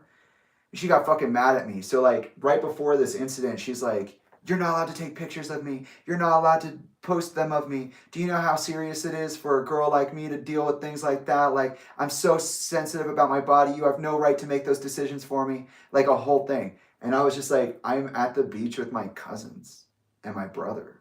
Like, my brothers and my sisters and my cousin. Like, I just wanted a picture of my family. I wanted to at least pretend that I was integrated into this group and not off on my own in my own little la la land for however long. Left alone. Told that I'm being dramatic and sensitive and blah, blah, blah, laughed at. And so by this point of the luau, we made amends. And I basically said, I'll never post anything about you again. And I'm sorry for doing that. And that's only because Talinda made me do it.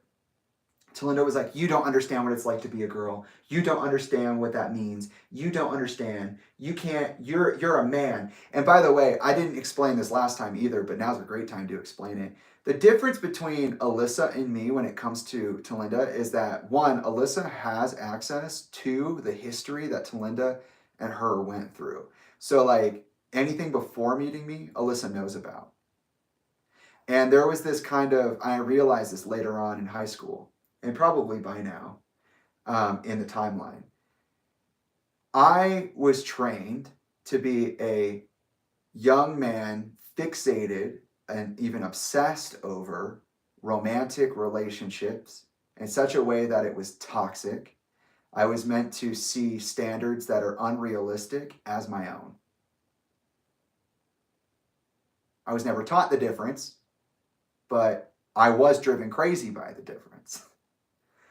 Talinda would tell me, you can't have sex with anybody unless it's the one. It needs to be super special. Okay, Talinda, it needs to be so special. You're the one to talk.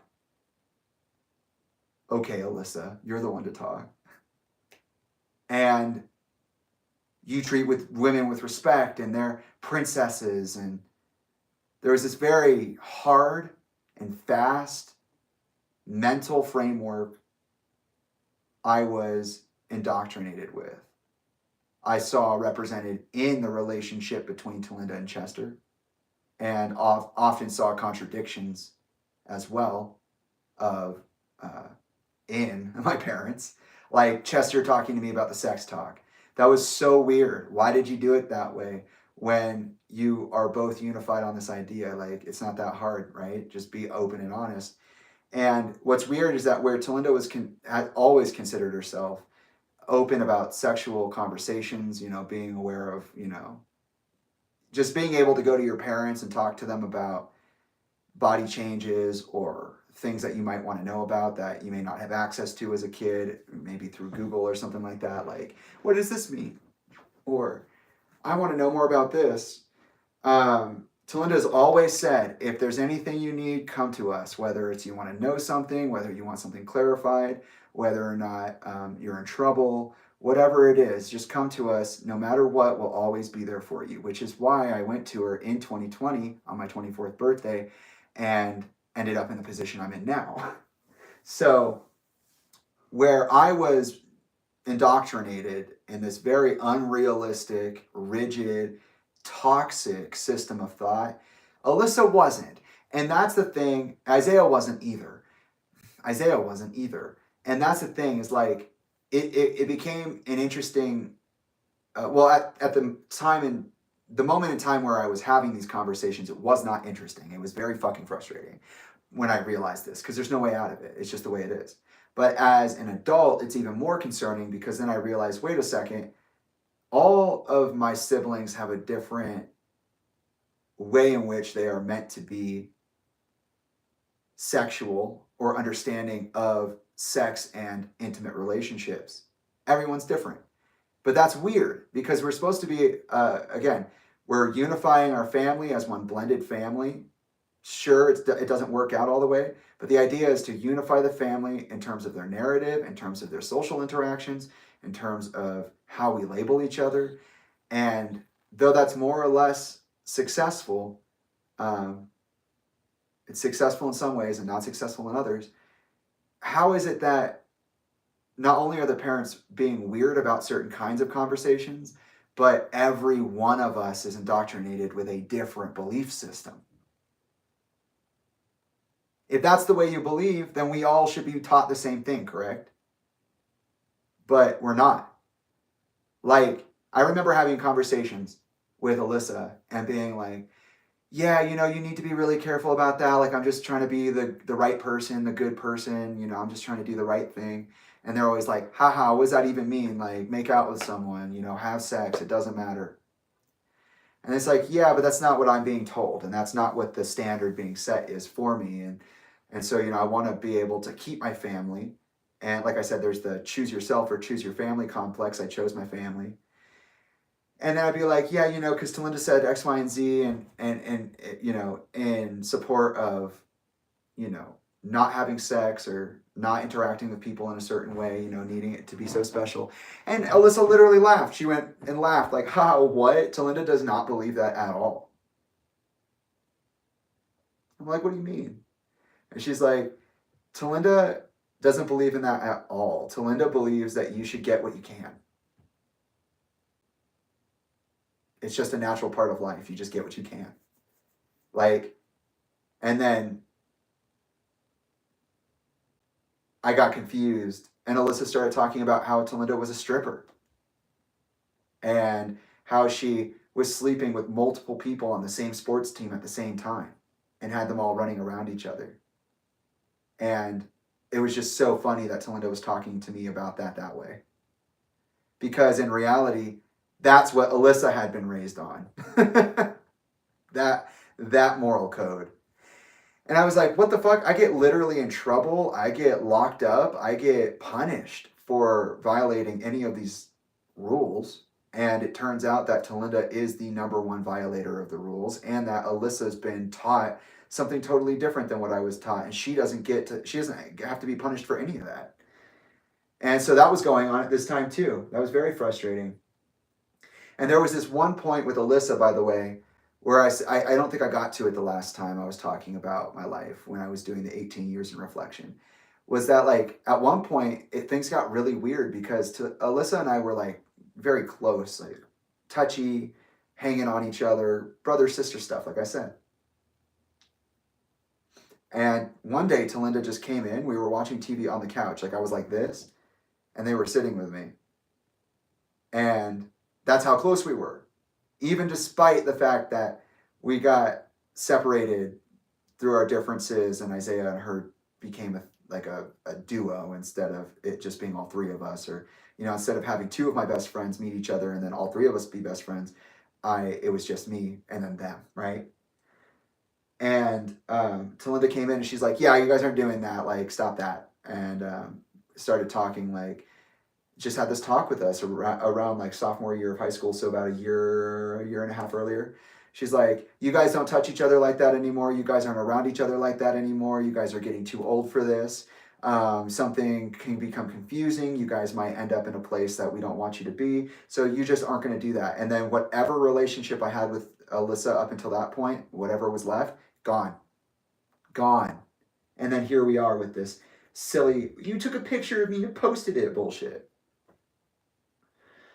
And here, at the very end of this trip, which was about a week, I've grown out my facial hair to the best of my ability. Part of my thing is like, oh, I need to have this haircut. I need to have good hair. I need to have a good beard. I know I look like a baby, but I also know I look like an old man. And it's freaking me out. And I think that, I just would want a good beard if I'm going to grow one, if I have to grow one, which I do. I had a lot of problems with that, and then I was thinning. So as early as 14 years old, okay, this is 2014. I'm almost 18. 4 years ago, I started thinning, okay, from the stress most likely. And so I make this post where I'm like, oh, I got my indigenous scruff. I'm going native. Because that's what people would say. They'd say, oh, when you grow out your beard and you don't cut your hair and you don't shave your body, you're going native. Like you're going feral, so to speak. Which is such a lame, like I just wish I was taught a different fucking vocabulary. But I did write that. Island Scruffed, #going native.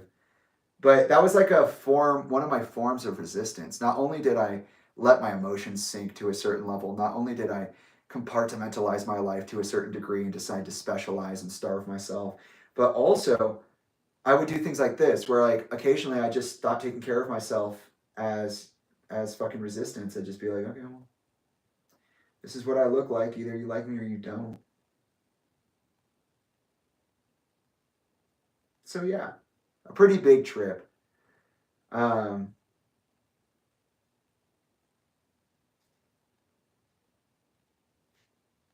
That's true. I did spend a lot of time in airports as a child. Sky Harbor was my home, basically. And that's pretty much it for March. Because, like I said, I was in between two worlds. I was either locked down at my mom's house or I was traveling. So, April, moving into the end of my fall semester, 2014, the end of high school. Part of me wanting to be seen as a technical nerd was me posting the media that I was consuming and also the technical exercises and whatnot that I was performing, because I wanted people to know that I was the real deal. I did earn my keep. I am technically proficient. So, I have some image checks in the form of exercises, advanced exercises for the piano, some lockdown photos of my mom, just trying to push through.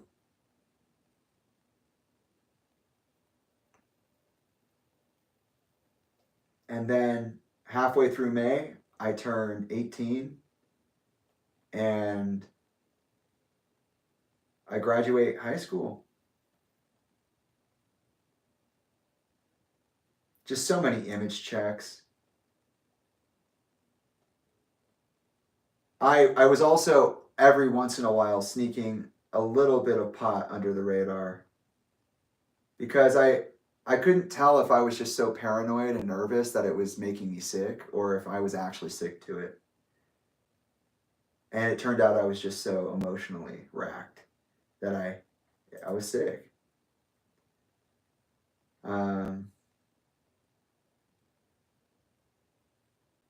I feel like a lot of this time, definitely, I was reflective of myself because I was leaving an entire era, an entire era. I mean, it's high school, 4 years, longest I'd ever lived anywhere, the longest I'd had any friends, the most relationships I've ever had. Moving into a relatively isolated environment like college. And really, I was in all of May. All of May. Yeah, this is pretty quick. All of May was basically preparing for college. So, waiting for my acceptance letters to USC and Berkeley, which didn't happen. This is around the time that Talinda would laugh me out of the room about how I needed to be realistic and how I didn't do the right things and silly me. Chester did not show up for graduation. I don't know. Like I said, I think it was a Lincoln Park event. Mike Shinoda these days is like, we're playing some of the longest sets we've ever played, 2.5 hours every show. And it's like, I'm pretty sure actually, if I did my research correctly, the medley that I'm talking about, the one that Chester was doing over my graduation in Tucson, was actually the longest one.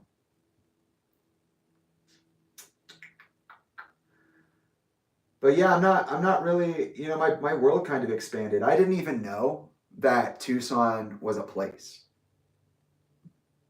So in the next month or two, I'm gonna have to enter into that university on late deadline, and I'll enter into a very interesting relationship with USC, but we'll get to that. I'm just really in that sadness. I'm massively depressed, massively dysmorphic. My geographical worldview is about to change. My worldview is about to change. I'm about to be an adult. I am at odds with my family, but yet they're all I have, and I chose them, so I kind of got what I got. I'm getting into the TV show Psych.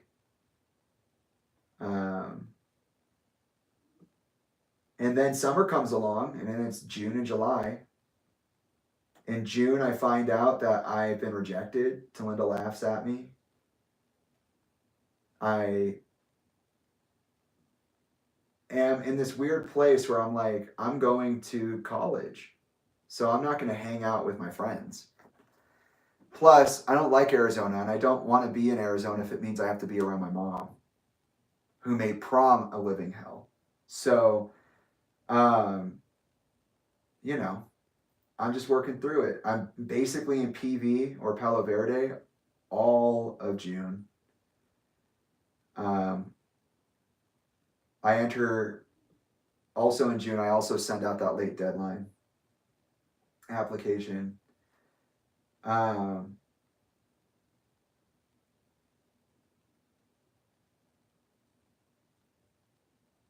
more foot stuff. I went back to my foot gag again.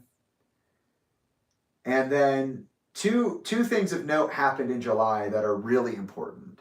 So Chester, on the 30th of July, offers that correspondence to Tony Rakakis about participating in that experimental human trafficking resistance effort. He's by the end of the month, he's sent that. And within a week of that, we are on our way to the 2014 July San Diego Comic-Con Lincoln Park performance. And it's the only time I go to SDCC. For years I've been saying, like, I want to go after this. I'm like, I want to go because I'm like I said, I'm watching Supernatural and other shows.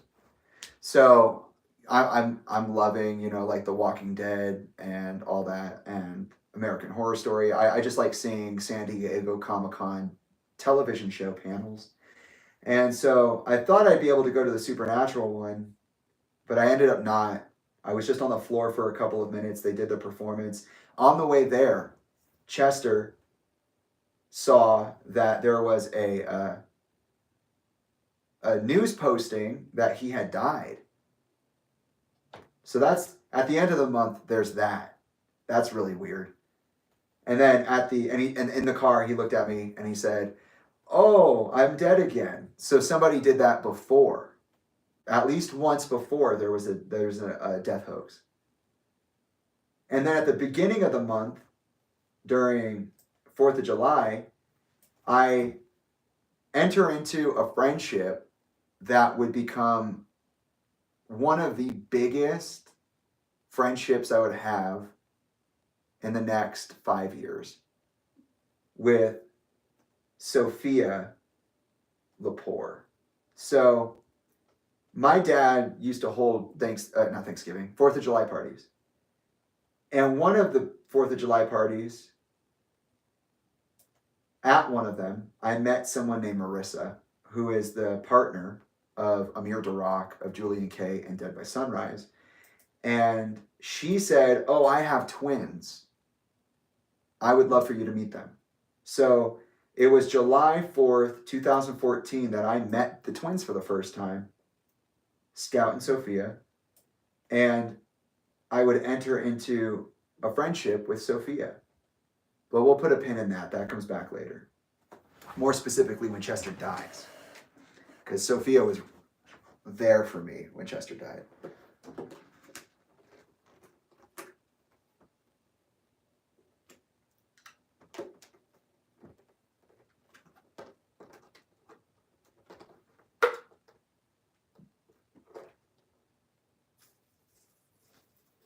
Come on. Open up.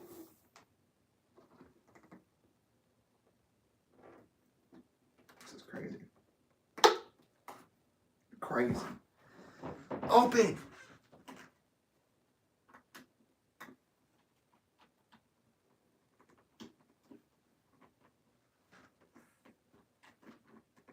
What the fuck?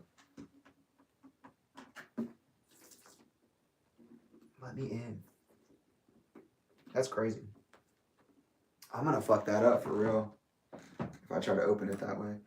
I'm gonna move this real quick. If I can't eat it, I can't have it out.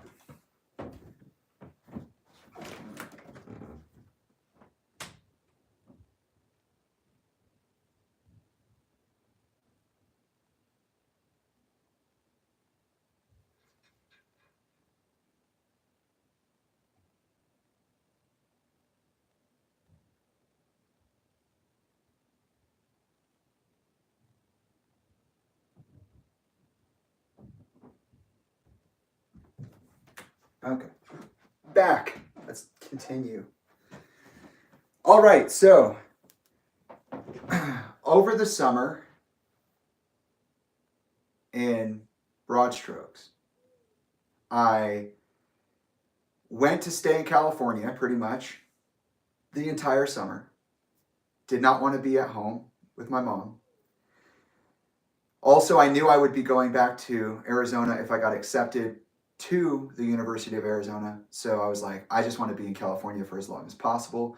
A place I had intended to be full time at USC Thornton School of Music because of that initial meeting that I had. Remember, I told you that? So this summer, I believe it was also this summer, I had that interaction with the USC people that I talked about last time. So on top of waiting to know whether I've been accepted or rejected from these colleges, being in this liminal state where I'm staying in California, but I'm not actually staying, I'm also fresh off of that interaction. And then August comes along and it's time for college. And also something to keep in mind here to bring some information from last time up to speed. Talinda had told me very clearly, you are not allowed to be a part of this family's will if you do not get a degree. So I'm over here going, I don't want to go to school again. I did not enjoy high school. I feel like I could do a lot better without going to school. And her saying, you can't be a part of our family in the sense that you'll be legally recognized as our family if somebody were to die, unless you get this 4-year degree. And my thought was do it as soon as possible. I will not have energy to take a break and then get back into it. I need to get this 4 years over with now. Okay, August.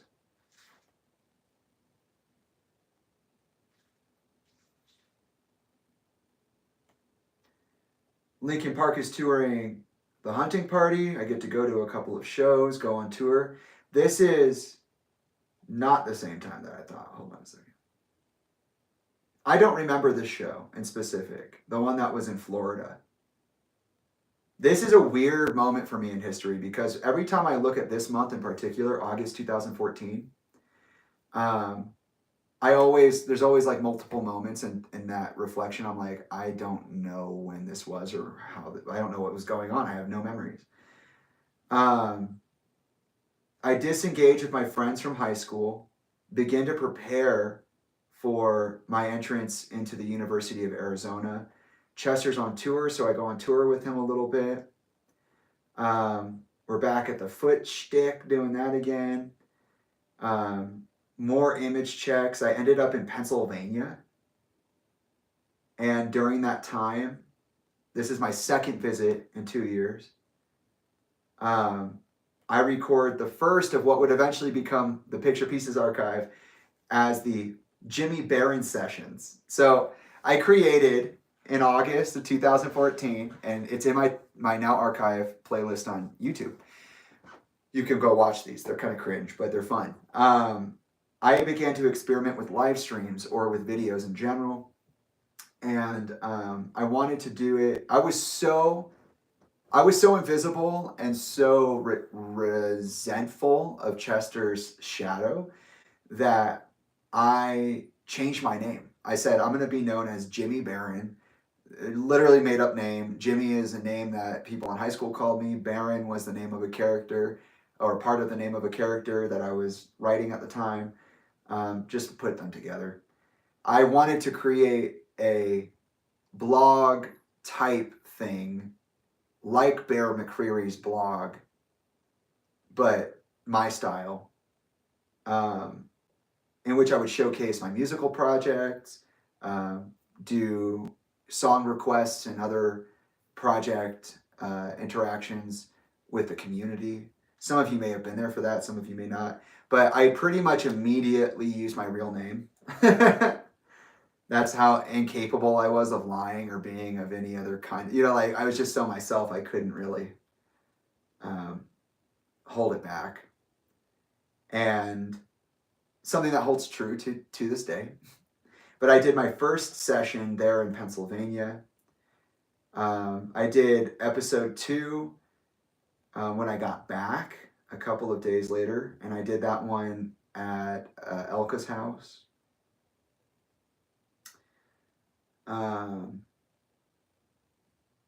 And that's pretty much it. Elka and my aunt Rebecca, who's Elka's high school buddy, and also their family helped to raise me back when before I was 8, that time from birth till 8. I was often with the Sievers, that's them. So they moved me into my dorm, and this begins my actuation into an adult. So, some ground rules for college. I was absolutely miserable. I spent the whole first year preparing to transfer to USC Thornton School of Music, which I was in the process of transfer with. So all year, I had the maximum credit load. I did not hang out with people unless I absolutely had to. I made some friends, but I lived in a dorm, so that's likely to happen. Ironically, I was in Cochise, which is the dorm that they use in Revenge of the Nerds, but also is a Chris Cornell song. And also, I was housed in the ROTC wing of that dormitory. So it was a what's that, what do you call that? It was male and female. So the dormitory had both sexes in it. But the ROTC wing was like almost exclusively men. And my roommate was a Chinese transfer student from China named Heng Yu, and I'm sure I'm saying that wrong. And he and I had the same birthday. Bizarre. So I'm here, and this is the first night I'm in my dorm. And this is an example of just how traumatizing my upbringing really was. I was in my dorm, a free, full-fledged adult, 18 years old. I could choose to go eat dinner. That was the choice, okay? I got hungry. I'm in my dorm, my room specifically, and it's like 10 p.m., but I know the food court's open. So I'm thinking about it, and I'm like, oh, I want to go eat, but I don't know. And the reason I don't know is because all of that trauma, all of that conditioning from Elka, all the paranoia on top of that, the cynicism on top of that, I literally had a panic attack trying to leave my room to go eat. Because in my mind, I was split between being in trouble for doing that and living my own goddamn life. And I remember I was like, well, I'm going to be here for 4 years. I have to eat. So I did. And I suffered a panic attack the entire way there and the entire way back. And I felt so accomplished for doing that. It was the first time I said, fuck you, but it was a nice way.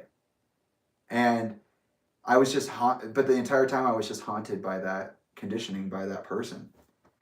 And those kinds of challenges would only continue to exist as I grew older. So not only did I have this social anxiety, but I had this internalized anxiety of everything, and that would be a problem. One of the things that I forgot to mention here is that when we did orientation for college, Chester did attend orientation. It was Chester and it was Elka. So my dad did come to my college orientation, and he tweeted about it, which is cool, but he was not there for my high school graduation. And he wasn't really there over the summer because obviously they were touring and doing all sorts of stuff. In June, 2 months earlier, is when The Hunting Party was released. So, okay.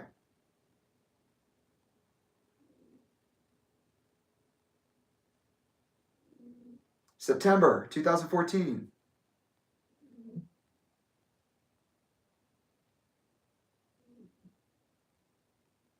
And we're going to streamline some of this because not all of it's super necessary for this conversation.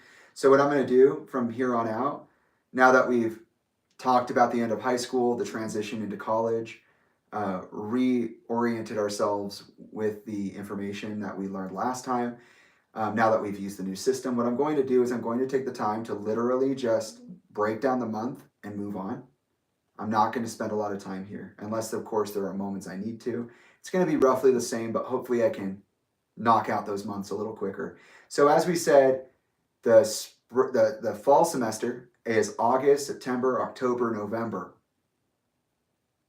and I think a little of December. So that's what we're looking at right now, is that entire semester. So starting in August,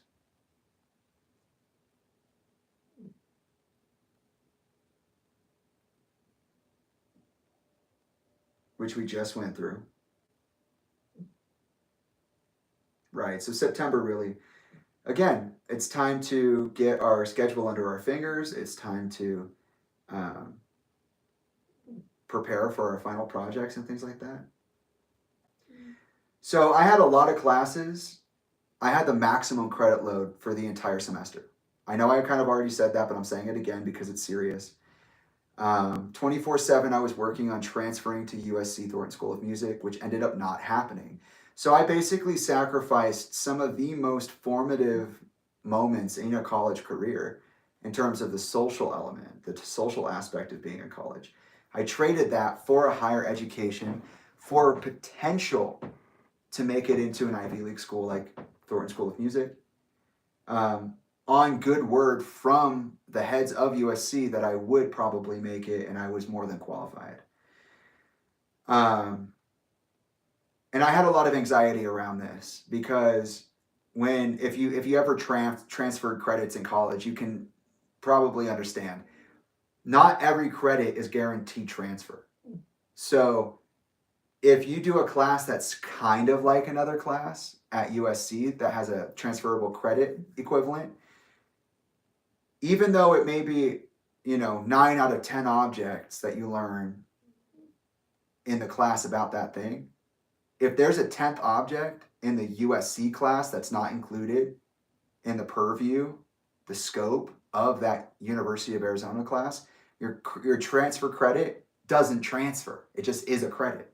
So that means that it won't go toward your workload that you would, basically be fulfilling in the process of getting those transfer credits. So what you want to do is you want to do as many classes as you can possibly do that will transfer, so that when you transfer, you don't have to do the class all over again.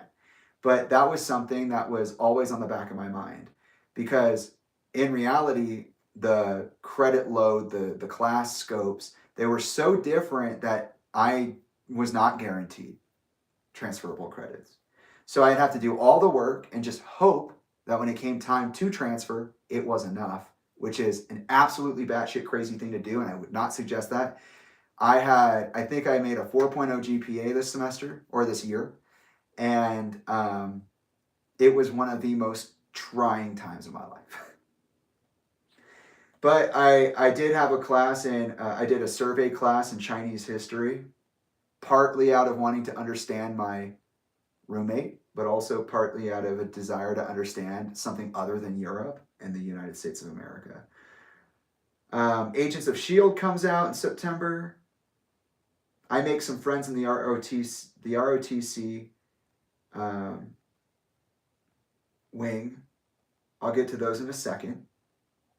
Some hiking is done. That's great. Brother Dean. We'll get into Brother Dean. I'm just creating a list here. Okay, October. We've got, me starving. Okay. My trips back to California. So one thing that's really important to recognize about this time in college, all of the time in college, is that, again, Chester visited me once. Talinda never visited me. And sometimes Elka would visit me.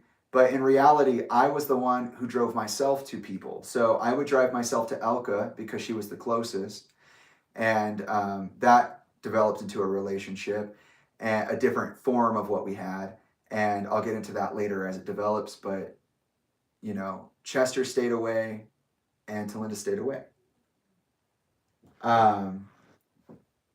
And that was a big deal because not only was I working a full credit load, but I was also driving interstate and state to state to be with my family.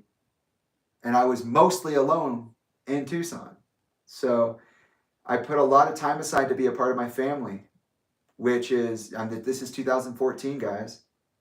So when Talinda's saying that I got more and more unhinged and I was doing X, Y, and Z, that's not true. I was very, very much so a part of my family. um, okay, the Harry Potter trip, that's cool. Jimmy Bear in episode 3. Okay, yeah. So this semester was pretty chill. I started working out, so I started going to the gym. I started making friends at the ROTC wing. I started being extremely bold. Um, some of us didn't like our roommates. Some of us did. I met my friend Eteon or Timmy across the hall. His roommate was the legendary Matt Thrasher. Matt Thrasher and I would become really good friends because he didn't like his roommate, or he didn't like the complaints the roommate had. Timmy and I and the group, we all were friends. We all liked each other, but Timmy was one to put himself in positions and then complain about it. And it kind of got irritating after a while, for everybody, but I guess it was a lot for Matt. We ended up bonding. You know, he came into my room. We'd all have our doors open in the dormitory. He talked to me about things, and he was a movie buff. He was a business student at Eller. That was his whole goal. And we just ended up talking. You know, him and his brothers had a comedy troupe called Shoeless Productions, where they did a bunch of like hot rod styled um, comedy, real slapstick, real silly kind of stuff. That's where my addiction came from. Eventually, Infinite Loop and Borderline, things like that. When it comes to my own work, um, they just made goofy stuff. And so we got into conversation about writing films and what films we liked and what shows we liked and writing shows and comedy. And, you know, we would end up over the 5 years that we knew each other seeing Little Dicky in person, meeting him during his concert. We would see Chris D'Elia live, which didn't age well, but was fun at the moment. And and so, yeah, while I was focused on my schoolwork, I did have these building blocks for relationships in my environment. Matt and I would become really like best friends for like 5 years. We'd move out to LA together when we graduated. Um, ROTC kids were hard to get along with, but we ended up mostly getting along.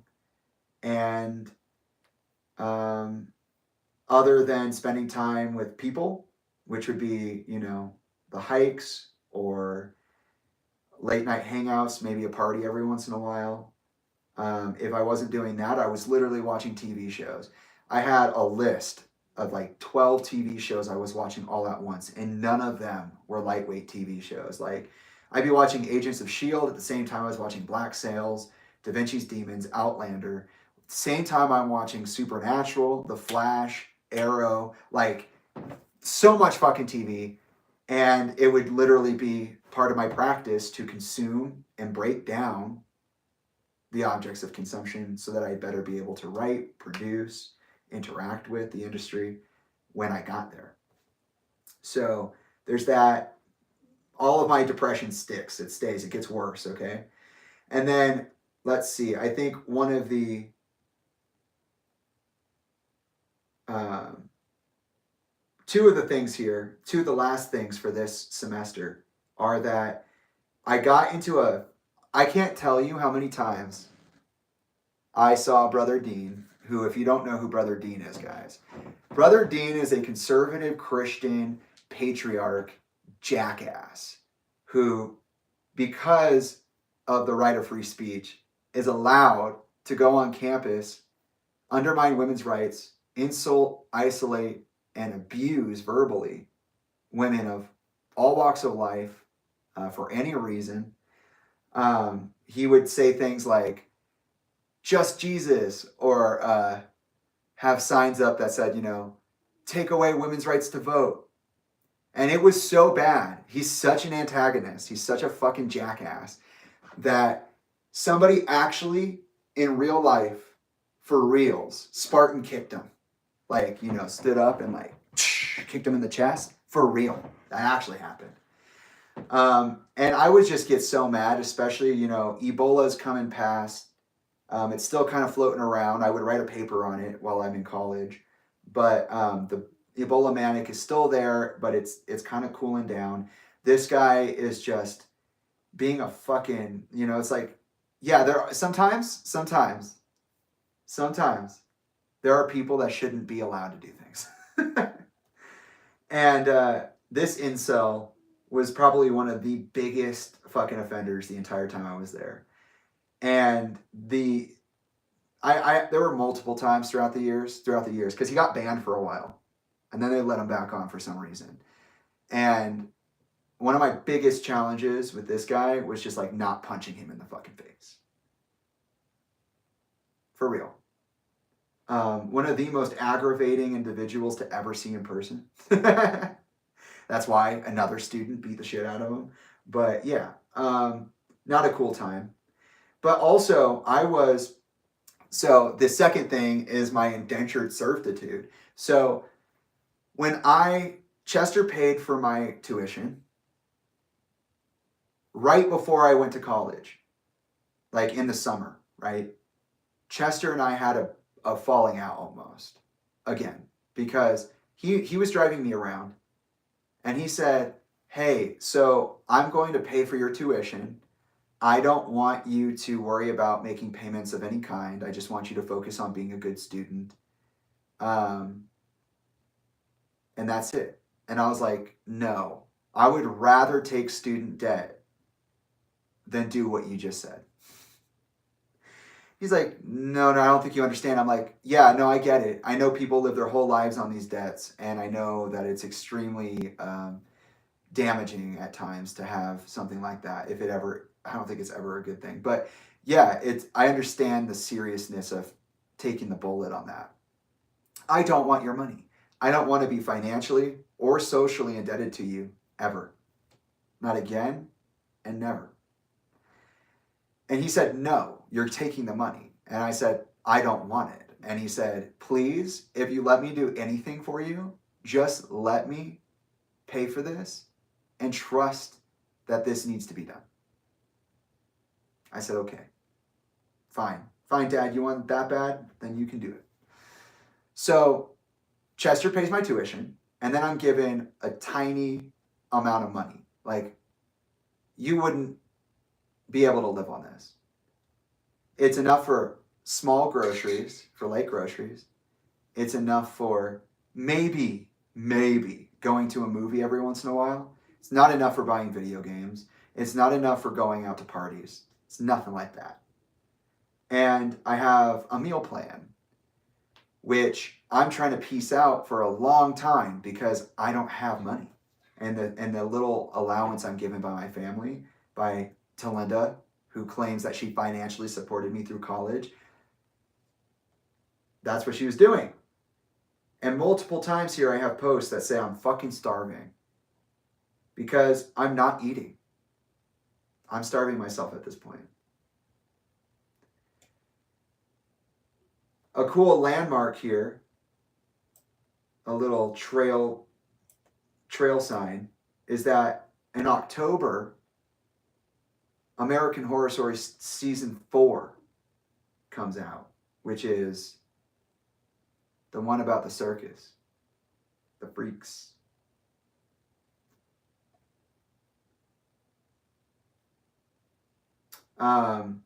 And at this time too, even though I'm making friends, I am incredibly lonely.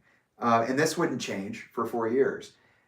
There's the Saguaro National Forest down there in Tucson, and I would literally drive myself. So when I said that I would go on heated walks or I would go on drives, when it came to this point in my life, I was doing about both equally. And at this point, I had such chronic anxiety and panic that I didn't, one, know that I had it, and two, didn't realize how intense it was. and also would often spend time driving alone, starving. So many times I would have these image checks, these pictures of me at the Saguaro National Forest sitting alone, and it would be that way always. I would spend so much time trying to get my friends to go with me. And then here we have November 2014. I don't sleep over Halloween, and I end up taking myself to Saguaro National Park on my own. Mid-month, Assassin's Creed Unity is released, and that is something I cop for. A couple days later, I do my Jimmy Barron episode 3, and where the second episode was about my short film. No, it was about my music that I wrote for Taboo. Episode 3 is about the music that I did for the Zacks.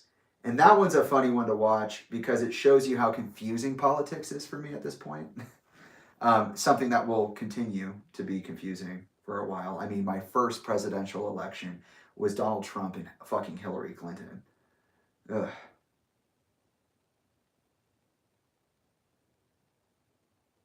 But I won't go too far into that. That's something we can talk about later if anybody's interested. I also talked about it before. And then we're in December. So end of the semester, start of winter break, and then the end of winter break in January with the start of the new semester. Just a bunch of like lonely, I'm on the road by myself shots, and then just fucking literally it goes Christmas, image checks. I think I have a great Christmas, but I don't really love it. In January, during the second half of Christmas break, I go to the Lava River Cave for the first time with Matt. So Matt and I are really good friends at this point. You know, we're pretty into it. Like, we've been friends for a couple months now. We've just been spending like almost every day together. And so I take him to the cabin. And this time last year, I did not want to be there, right? I was going through what I was going through with Megan. And this time, I'm with Church and Matt. And Church, you know, we got a bottle of Jack. You know, we're drinking a little bit just for fun. In the house, you know, I can't lie. And then Church takes us to Lava River Cave through back roads. So it just snowed and it's pow. It's just powder. And we're driving through that with like breakfast burritos and coffee. It's fucking sick. And he takes us into this cave, which is 1.3 miles long in total, one way in, one way out. And it's just an amazing little location, and it would be very important to me for the next couple of years. I also start writing for a violin solo for my portfolio. And, you know, I'm still poor as fuck. Like right here, I'm watching Helix as it's airing on TV. And my mom's giving me like chump change to go buy like candy or some shit because I don't have money. So I'm literally sitting and writing scripts, watching TV on my free time, and like buying candy. That's basically what my life is. Which is not a bad way to live, but given everything else that I'm also experiencing at this time, it's a lot. And then I'm back at college. I'm back for my first spring semester, which will take me through the back half of January through the first half of May. So let me take a minute to review, and then we'll jump on that.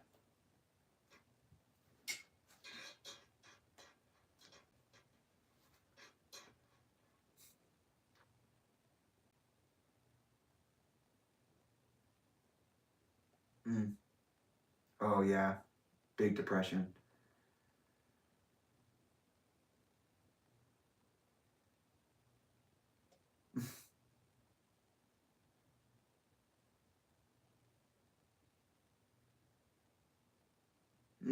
What a fun time.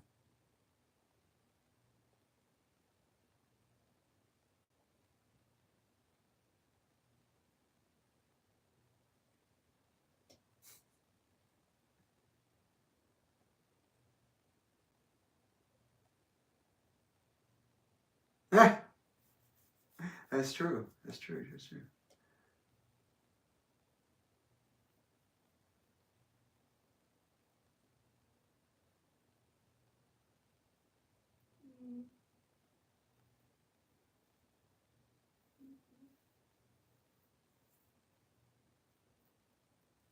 Hmm. Hmm.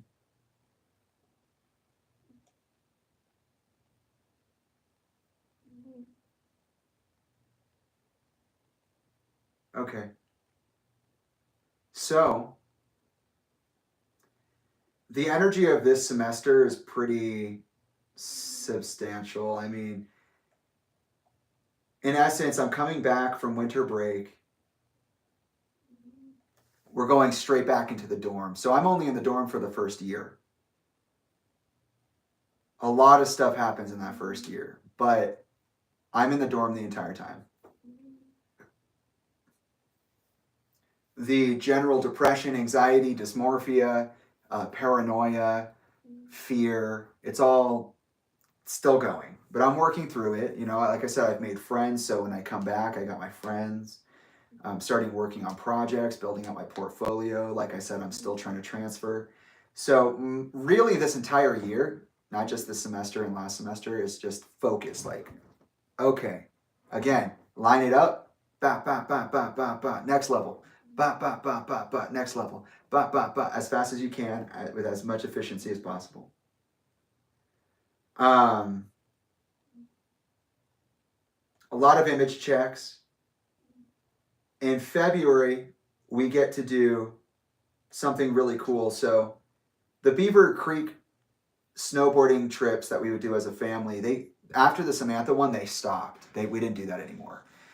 That's when I said that I got involved with Kim and her sister Lisa, and we ended up actually taking Beaver Creek to Vegas, where Lisa lives. So, or not, they don't live in Vegas, but they live around that area. So we started this tradition of snowboarding in Vegas, and this was the first time that we went. It was February of 2015. One of the best times ever. Like seriously, one of my most fun memories. And I'm big on tradition. I like it when we do things repeatedly. So, you know, for me, I remember telling my biological mother Elka when we were at Beaver Creek last, like, "Oh, I love that we do this. It's been years. I love the tradition." And so when Beaver Creek fell apart, Vegas was the next thing that happened. And part of it was because I was vocal about liking tradition.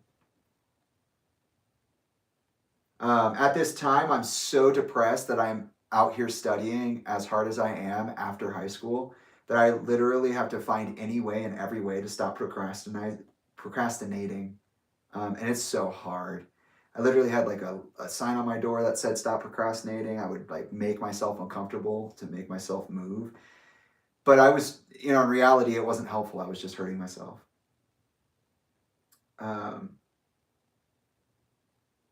Again, back and forth between college and Gilbert, college and Palo Verde, um, walking myself to my parents' houses.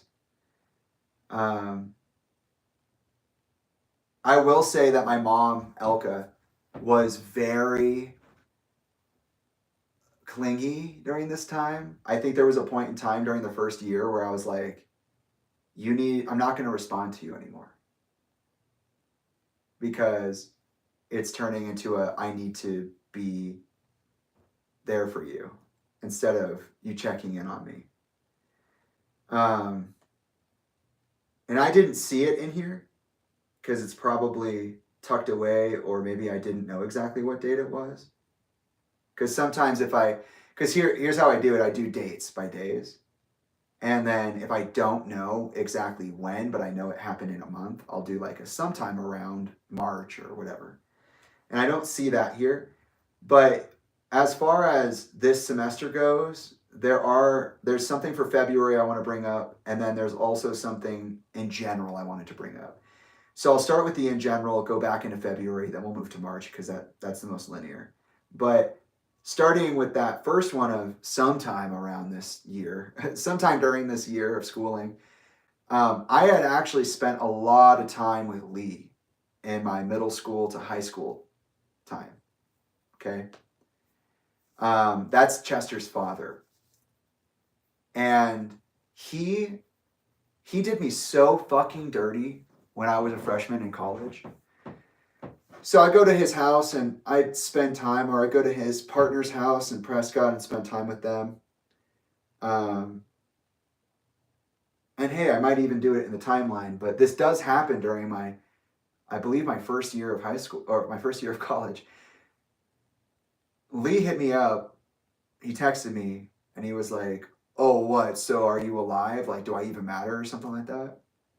And I was like, "Hey, like, yeah, I just have a full credit load. I'm very busy. I'm very focused. Like, I hope that, that doesn't come between us. But like, to be fair, you're saying, oh, well, I'm not, Jamie's not responding to you the way you would like. But in reality, like, you are an adult. You've had your career in your life. You are retired. Like, you don't have to keep sending me messages like that. You can just call me. You can just text me and ask me how I'm doing." And he broke down and was like, "No grandson of mine talks to me like that." Very adultist type stuff. Just, nobody fucking likes you. You think you have all these friends. Because I told him I was also spending time with people, just trying to get to know people. And he was like, "You think your friends fucking like you? They don't. They want you because of your dad. They don't fucking like you at all." And at that point in time, Matt and I were such good friends that I knew that whatever cynicism and paranoia Elka had injected me with, I needed to step up and be like, "Shut your mouth." So I did. And he disowned me on the spot. So sometime during my freshman year of college, Lee, Chester's father, disowned me because of his terminal adultism. And I went to Chester. I told him about it. And he was really concerned, He was just like, "Oh, really? Like, damn. Yeah, I am also like that with my dad. My dad is a weird guy, and I don't know how to help you do that because I honestly have not been able to deal with it." Keep in mind that response to what happened with Lee sounds exactly like his validation of me when I told him I was suicidal finally in 2017, February. This time, 2 years later, he said, "You do what you need to do. My dad is like that." Okay, back into it. The thing about February I wanted to bring up was Bruiser, our dog, our family dog. This is because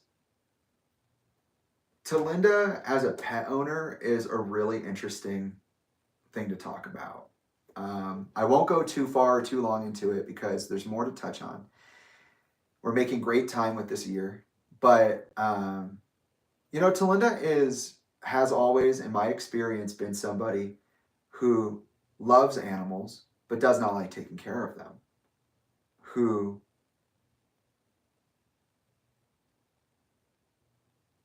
also in the same breath will not let something go. And so later in life, around the time that Chester died and whatnot, Bruiser would be a particularly morbid creature. He would lose one of his eyes to the girls because they poked his eye out on accident. He almost died from that.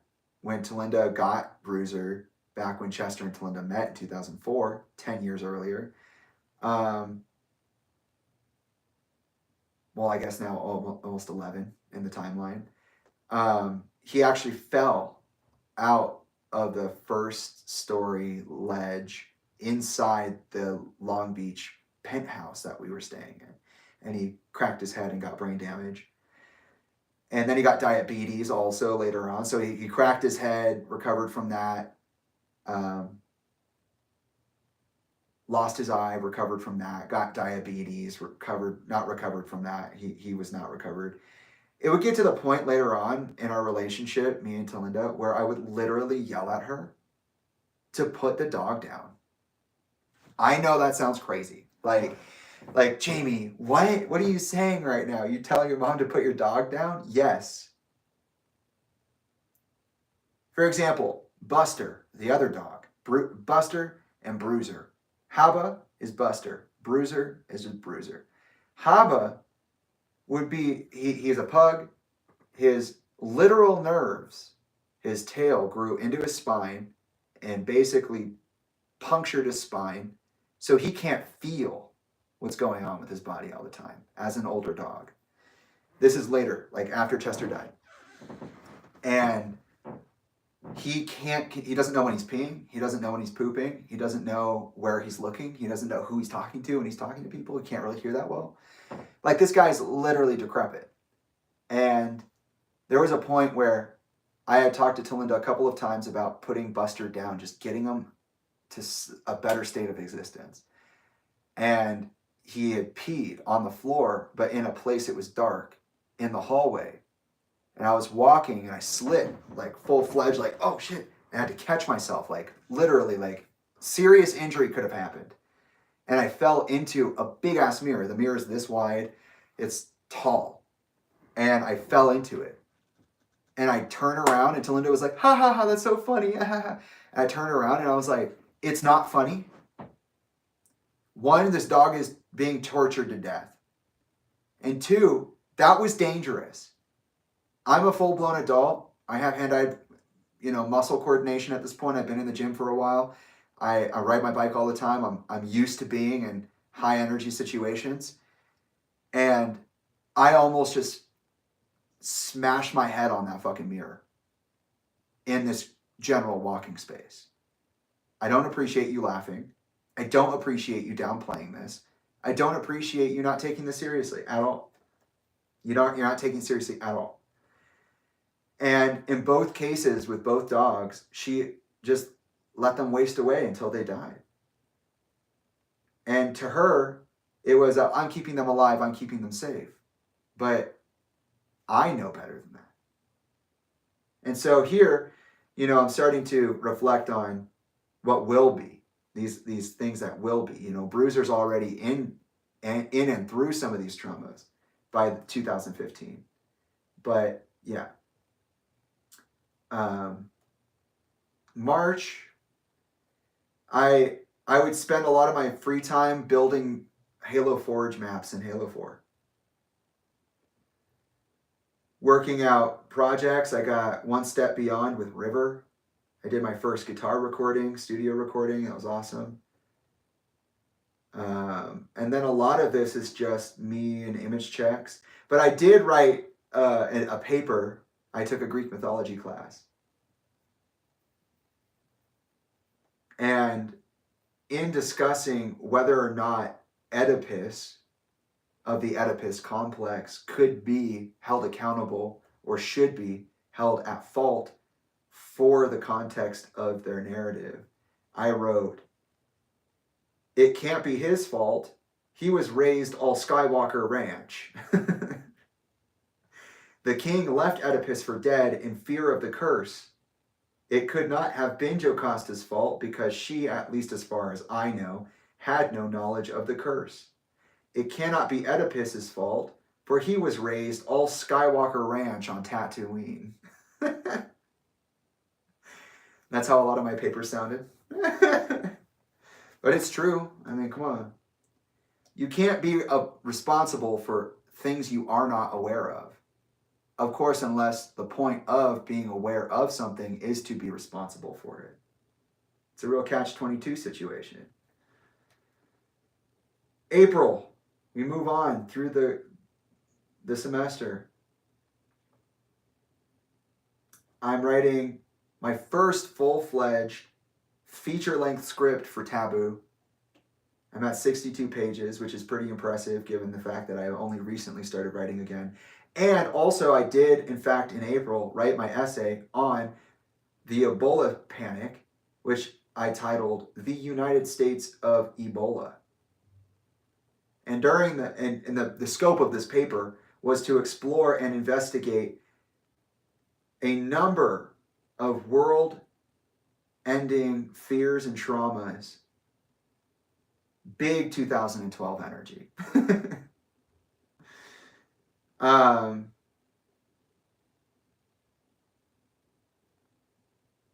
think that's pretty much it for April, but I'm going to just scan. I helped Matt with his production class skits. He was doing film production classes. So I did some stuff as Batman. I did some frat boy stuff. Um,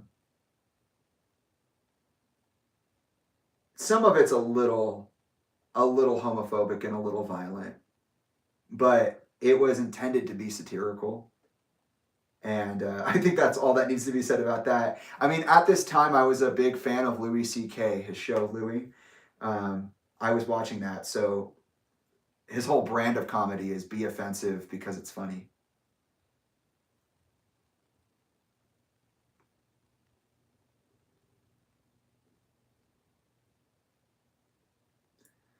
And that's it. Basically, for the rest of that semester, I just phase out of my old life. That's pretty much what that comes down to. Is like I had friends, I didn't talk to them. I kind of talked to them, then I talked to them less, and then I was just on my own. And and so yeah, then summer comes along, and I have my first summer, and and that was a pretty crazy time for me. I mean, in reality, what happened was I'd started a 4-year contract with the University of Arizona. My intention was to transfer, but that was looking less and less likely the more energy I put into it. I was around people that were trying to be in the military, so understood my commitment, and other people who were committed to things like business school, which takes a lot out of someone. So I developed friends, yes, friendships, I suppose I should say. And yes, I did end up doing a number of things, but I often spent time alone, alienating myself from my peers. And it would drive me crazy. I wanted to be an actor, so I agreed to be a part of Matt's production class thing. Um, yeah, it's pretty straightforward, minus the Lee disowning me thing. My second year was weird. My second weird was even weirder because I had lost out on all of that fundamental social skill stuff. So I had this ragtag group of people that really kind of were my friend, weren't my friend. Um, and over the summer, I actually went to go visit Matt in his hometown of Sierra Vista. So it was this weird thing where like I thought I had some really good friends, and I was in the dorm, but I didn't want to be in the dorm anymore. And that was one of Talinda's things. Like, I don't want you to be isolated in college. It can be a very isolating experience. So for at least 1 year, you need to live in the dorms so that you can see what other people like you are doing. You know, get to know certain people, certain kinds of people, have certain kinds of interactions. And that was true. I said, okay, fine, I'll do 1 year. I'll do it first. And I did make friends. One of them was Matt. I ended up going to see him over the summer. And then I was like, I know this guy is a friend of mine because I kind of made him a friend of mine. Like, we met and then I just never stopped talking to him, and it kind of made him my friend. But like, I also might really be friends with this guy. So let me start looking at apartments and see if I can find anything that we can share. And we ended up doing that. He ended up getting an apartment with me, and we would live in that apartment together for 2 years. And then he would go to live with his brothers, who, one of which started school at the University of Arizona, I think in the next year, and the youngest of which would start during his senior year, which is why he moved in with his brothers. So he ended up going to live with his brothers full time while we were finishing up schooling, um, which is something I'll get more into later. But I was kind of shocked, I was like, oh, he wants to live with me. That's strange. So we ended up living together. Um, Same structure for the schooling. May, June, July is summer. During that time, I met with Matt. By the end of August, we had a cosign. It was Matt's dad, Adam, police chief of Sierra Vista. Talinda was not my cosign. I don't know what she was talking about, but she was not my cosign. She wouldn't be my cosign for a while. And in California, you have to have cosigns if you're not a certain age. So her claiming to be this big, wonderful, oh, look, I did this for you thing, and co-signing for me is actually, in reality, just something that a good mother should do, not something that you deserve to be rewarded for. You don't, you, you're helping your kid, man. I don't know what to tell you.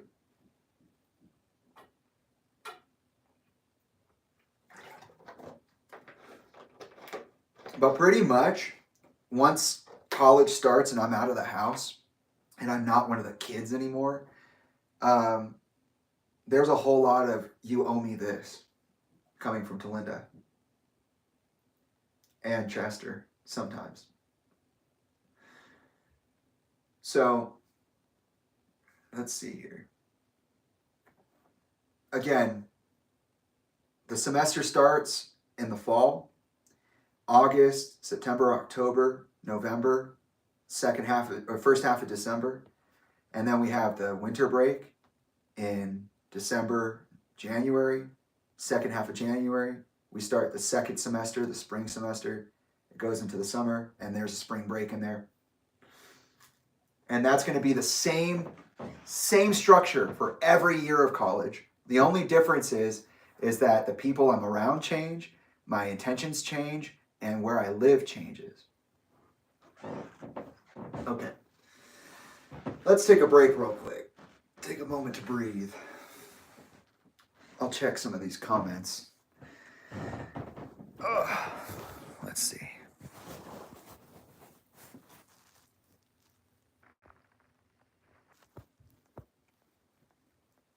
And you'll see how important all of this is when I end up talking about what happened between me and Talinda, because we're building up to that, right?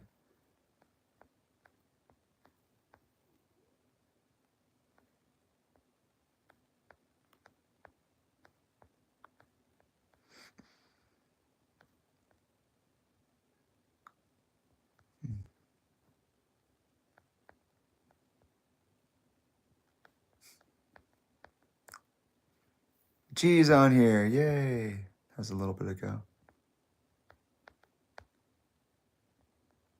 Nice. You're all talking to each other.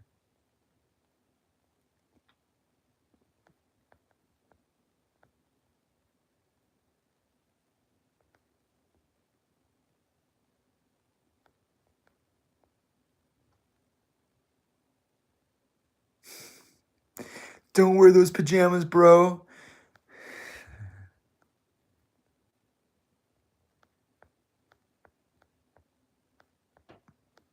I did read Jeff Blue's book.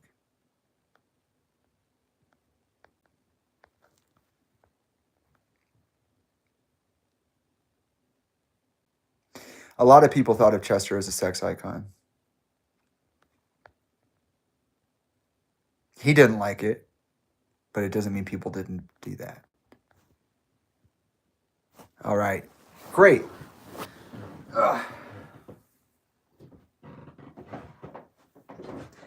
Yeah. Imagine this is already over 2 hours. Okay, we did almost 12 hours last time.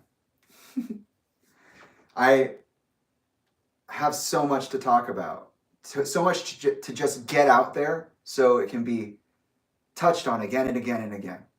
Because this is not the only time I'm going to tell the story. It's not the last time I'm going to tell the story. Like I said, I'll be breaking this down more seriously when I do my in-depth research breakdowns and start investigating more seriously now that I am fully converted into what I want it to be.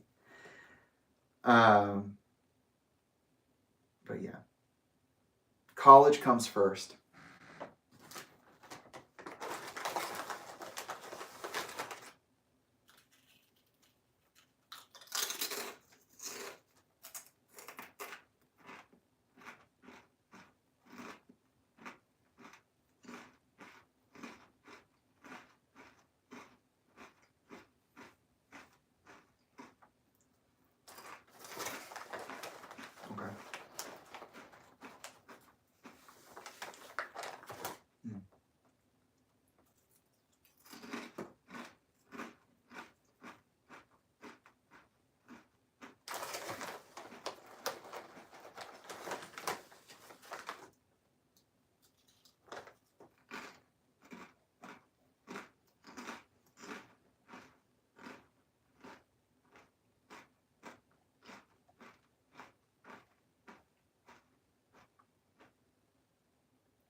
Yeah, this part of the timeline's incomplete, so 2016 will be a breeze. So, when I came back,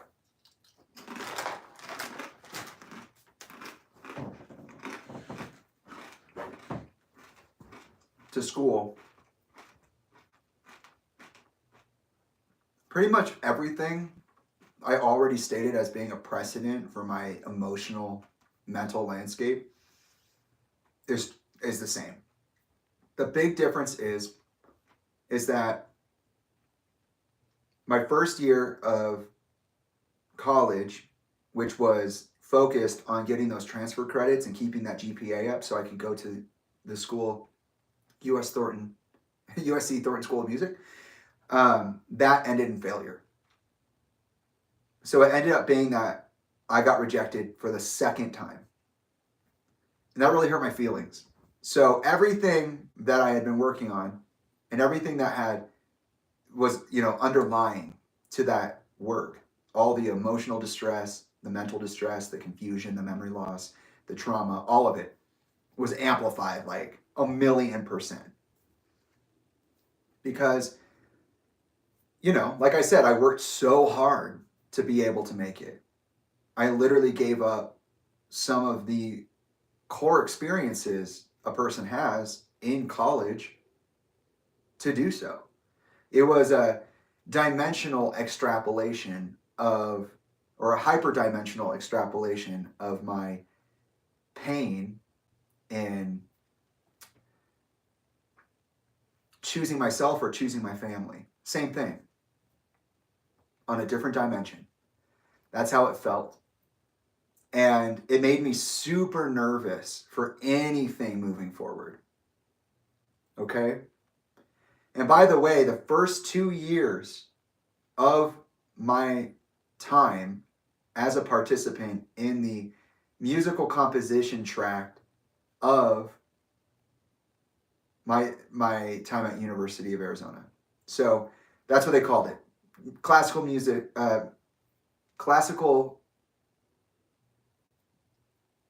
musical composition. It was the degree track I was on.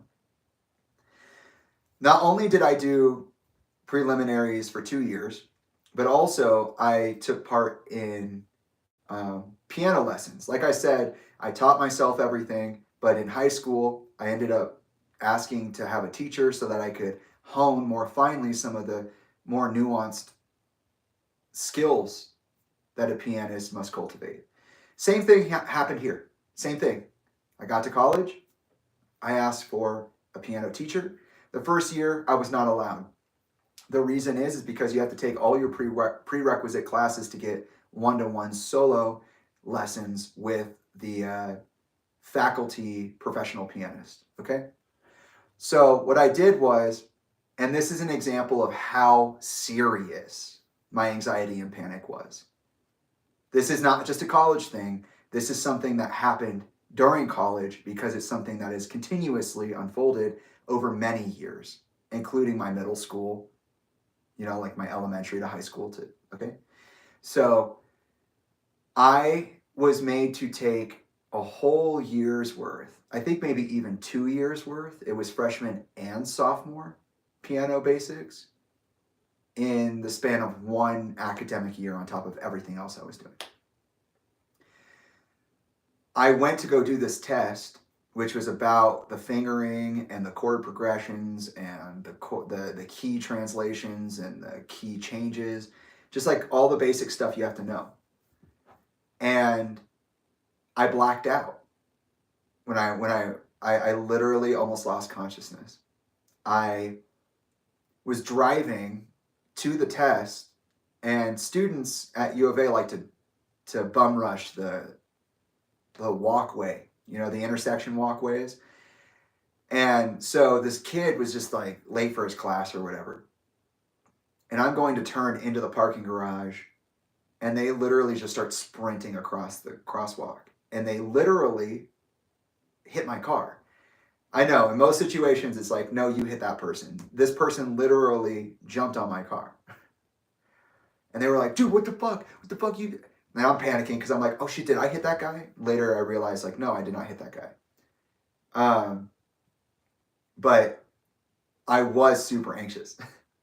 Got to the test and I almost blacked out. I'm like sweating. I can't answer sentences with sentences. I'm just out of it. And the teacher's looking at me like, "Are you okay?" And I'm like, "No, like this is such a heavy load. Like this exam I've been studying for on top of everything else. And if I don't get it, then I'm stuck in your stupid class. I'm stuck in the prerequisite class that I already passed 3 times over in high school. None of my credits from high school transferred over, remember? So none of my advanced placements, that includes my US history experience, my experience with literature and creative writing, and my experience with piano. So they think I'm starting from ground zero and I have to work up against this resistance and say, no, no, no, that's different. I need something different. And so that whole first year was dedicated to that. And I did the test twice because I blacked out the first time. And the second time they said, okay, you've shown proficient skills, you can have your one-to-one teacher. Now, throughout my whole sophomore year, that was a calibration of mine. I had to figure out what teacher I was going to use. At first, her name was Decker. I forgot what her first name was. But there was an organ teacher, and she was my teacher for a brief moment. Then I got transferred over to a guy named Woods, Rex Woods. I remember his first name, R-E-X, Rex Woods. And I would be under his, I would be an understudy of his for 3 years. And then come to find out by the end of our relationship, which may or may not come up in this text, given that this year is so incomplete, I found out in my senior year, I was like, oh, I've well surpassed the credit load for this. And he said, yes, the reason that you're here still is because I just like having you as a student. So I found out in my senior year that I had overdone the performance credits for piano solo and that I actually had reached an industry professional level playing piano and that my teacher wanted me to be there. So they kept me for an extra year, which is so cool. And he allowed me to do Battlestar Galactica stuff. He allowed me to do my own stuff. He even offered to play one of my original compositions on my portfolio for composition, but I didn't end up getting the opportunity to do that. So that was a cool offer on his part, but I did not get to participate. And so, yeah, a big part of my second year was getting over the fact that I didn't make it to USC. Not letting that get to my head because obviously there's some carryover trauma from people like Talinda about whether I'm good enough or not. And I know I'm good enough.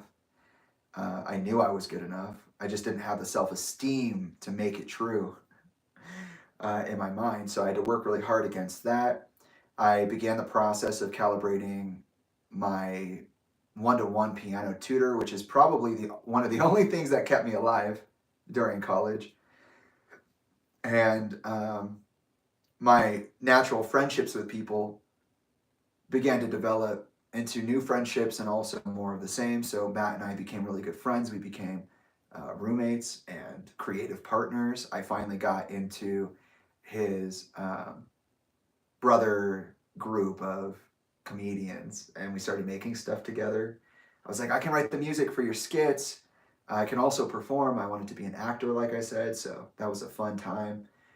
And we started writing stuff together. He started writing stuff on his own. I began to become friends with Mark, his brother, and Luke, his brother. And I'd never been in an apartment before, so all of that's going on, and now I'm like riding my bike to school, and I'm like going to the gym regularly, and I'm like killing my classes, and I'm excited to be where I'm at, and even though I didn't get to USC, I now have the opportunity to be in this composition studio, so I'm working on my portfolio, just taking everything that I started with in high school and middle school, taking it to the absolute next level. That was my whole goal. And this time I didn't compromise on hanging out with people. If anything, I didn't sleep because I was spending time with people. And I tried to be better at eating, and I tried to be better with my body image, and I tried to be outside more often. I just was trying, you know. At that point, I was like, okay, I'm going to be here for 3 years, right? And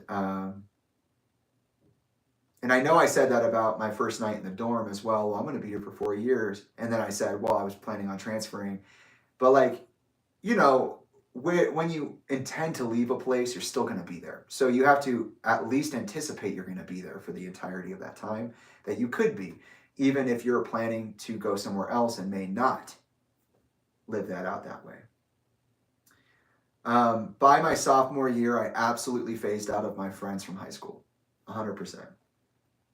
Was more focused on developing my life on my own. And college in that way was really good for me, especially my second year, because even though I was going back and forth with the family, I chose myself. I said, I'm making friends, I'm making art, I'm taking my art to the next level, and I'm committing to this process of 2 years of prerequisites for the composition studio. On top of that, in February, okay, hold on. So in October of 2015, which would be the fall, some landmarkers for people who are interested. That month, both American Horror Story Season 5 Hotel and Assassin's Creed Syndicate was released. So moving into February, into the spring semester, because I don't really have a lot here for that year. I'll try to go by memory, but I gave most of the prerequisites. Now it's just about looking through these details. I was actually getting responses to the Jimmy Barron episodes. I had this really cool email interaction, kind of like some of the interactions I have with you people in the archive community. Now, I was starting that interaction and experimenting with that with the Jimmy Barron sessions, and I actually did have some really great stuff, some really great interactions with a person named Arena. And I'm going to read some of these to you because what I wrote is what I meant. I wrote, this is word for word what I said back then. So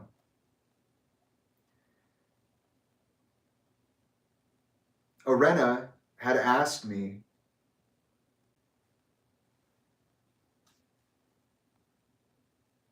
they asked me questions for an essay on art history and the future of art that they were writing, which again, a very cool interaction. I thank them for giving me the time. Their questions are, what led you to choose this direction? What inspires you to write music when you're conscientious of the challenge in being original? Do you have an opinion on the fact that so many artists are forced to leave their dreams behind? My first response was, if you are asking if it was challenging to move toward a career in art, the answer is yes. As a child, it was very important for me to be able to distinguish myself from the expectation of my father's career and career achievements. I tried very hard to stay away from music, but I realized that rock and roll and film are very different avenues. If you were asking if it was a challenge for me to make these videos and share them, the answer is also yes. It is challenging to share your thoughts and to try something new on the internet where people can interact with you however they want. I did anticipate a lot of negative feedback. 2, I listen to music because I love to see the ways in which people are able to express themselves through it. Music gave me a way into another person's perspective. In other words, my own. Gaining this perspective helped me to realize that there is no such thing as quote unquote original, that outside influence and how we deal with the outside influence is art. It's not a question of can I do something that's never been done before, but how can I use my context to use what's already available to craft the best outcome. And I'm still here, baby. Still the same guy. You gonna tell me I'm a fucking liar? Yeah, right. Same shit. I would rather use what's available to expand on the potential for solution, because originality isn't fucking real. 3, I feel that it is upsetting artists are forced into other careers It seems ironic to make artists follow alternate paths, considering our modern reliance on art in the form of television, film, video games, etc. I feel that there is a mindset that says art is necessary. However, I feel that if you look at everything a person does, it can be considered art. And that the most beautiful thing about art is the individual's perspective, and that's what makes art valuable. For example, in the case of literature, the reader cannot rely on only the author's ability to describe something, but also must rely on the reader's ability to project meaning onto the descriptions given by the creator. This is just a casual email response to somebody. On the inside, the way I speak and the way I am is the way I'm writing. The way I am and the way I'm being on the outside is this cognitive dissonance of me trying to hold this image that people expect of me while trying to be true to the one that they don't, and often most frequently discard, but is really me.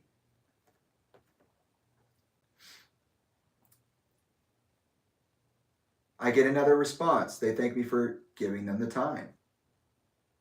It means a lot to them. They say they want to ask questions about Chester, but they struggled in doing so because they wanted to talk to me about who I was and not necessarily who my father was. They wish that they could talk to me more regularly outside of the context of Chester's shadow, but they realize that that's not really possible.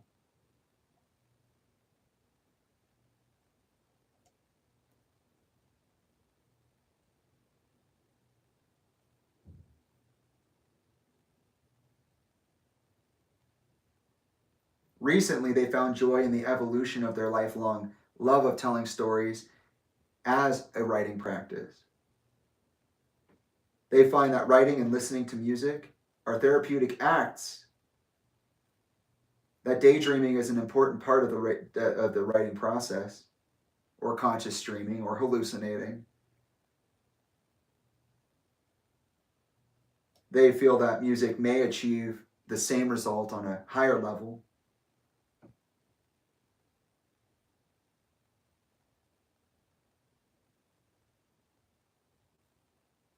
They find themselves asking questions like, do we make art because we suffer? Do we need it to be complete? Or is it a combination of both or something else? That my videos had gotten them thinking about what they wanted to do with their life.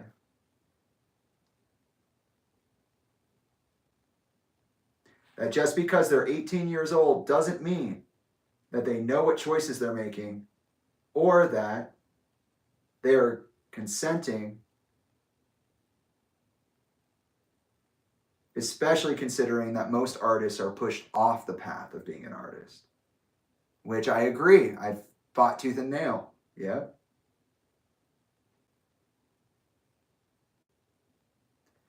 I tell them that when I was younger, I used to daydream and make up stories a lot, and then I would try writing them out after visualizing them in such details. But I would become overwhelmed by the inconsistency of my environment and was unable to finish many of the things that I started as a result. In fact, I'd begun writing music as an alternative to writing stories because I realized I could tell those stories with sound instead of words, that it could be done quicker with less effort. And in that way, music helped me to simplify my self-expression. And though I did not see it as a process of completing myself, I did see it as a therapeutic process. But to clarify, I do not see musical composition as a higher form of expression than writing of literature. They are the same in different dimensions. 2016, I said the same shit I'm saying now. That I'm currently writing my first short story, and that actually it's my study of music that has made listening to music, enjoying music, difficult to do.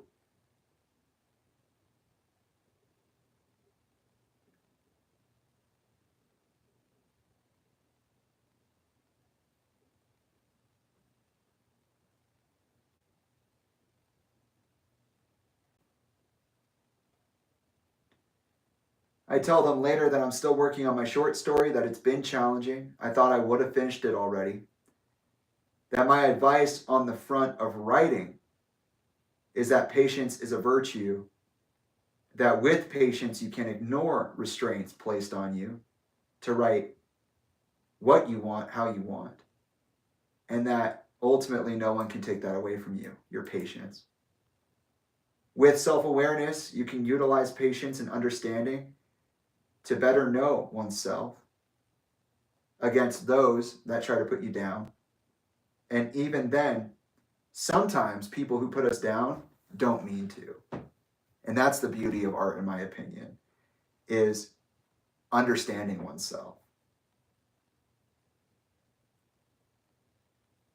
I say here that no matter what kind of creation you participate in, that creation is art.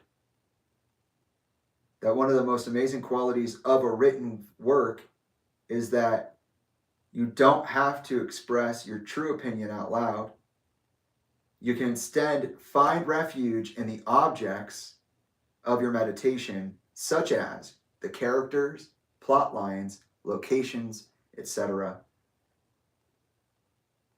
As for advice and sharing something personal and emotional, because they ask more questions in between this time, but I'm just reading my response now. I asked them to have confidence in themselves and the understanding that many people faced similar challenges to what they are now facing, as well as to understand that their perspective is in fact worth hearing regardless of whether someone says it is or not. In the case that they're having trouble sharing their work, the only opinion that matters in the end is the opinion of the author. They write about things for a reason, so why not let that reason be whatever it is they choose to reason? In September 2016, American Horror Story Season 6 airs. Damn, they were pumping that shit out.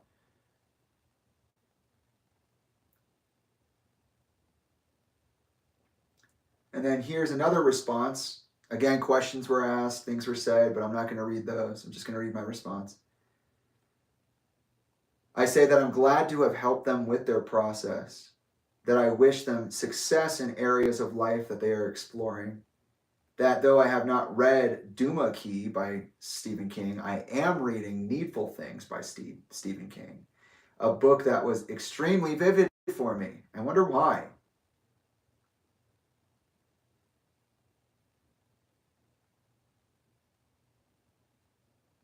I talk about Woodkid as well, the artist who did Iron for Assassin's Creed.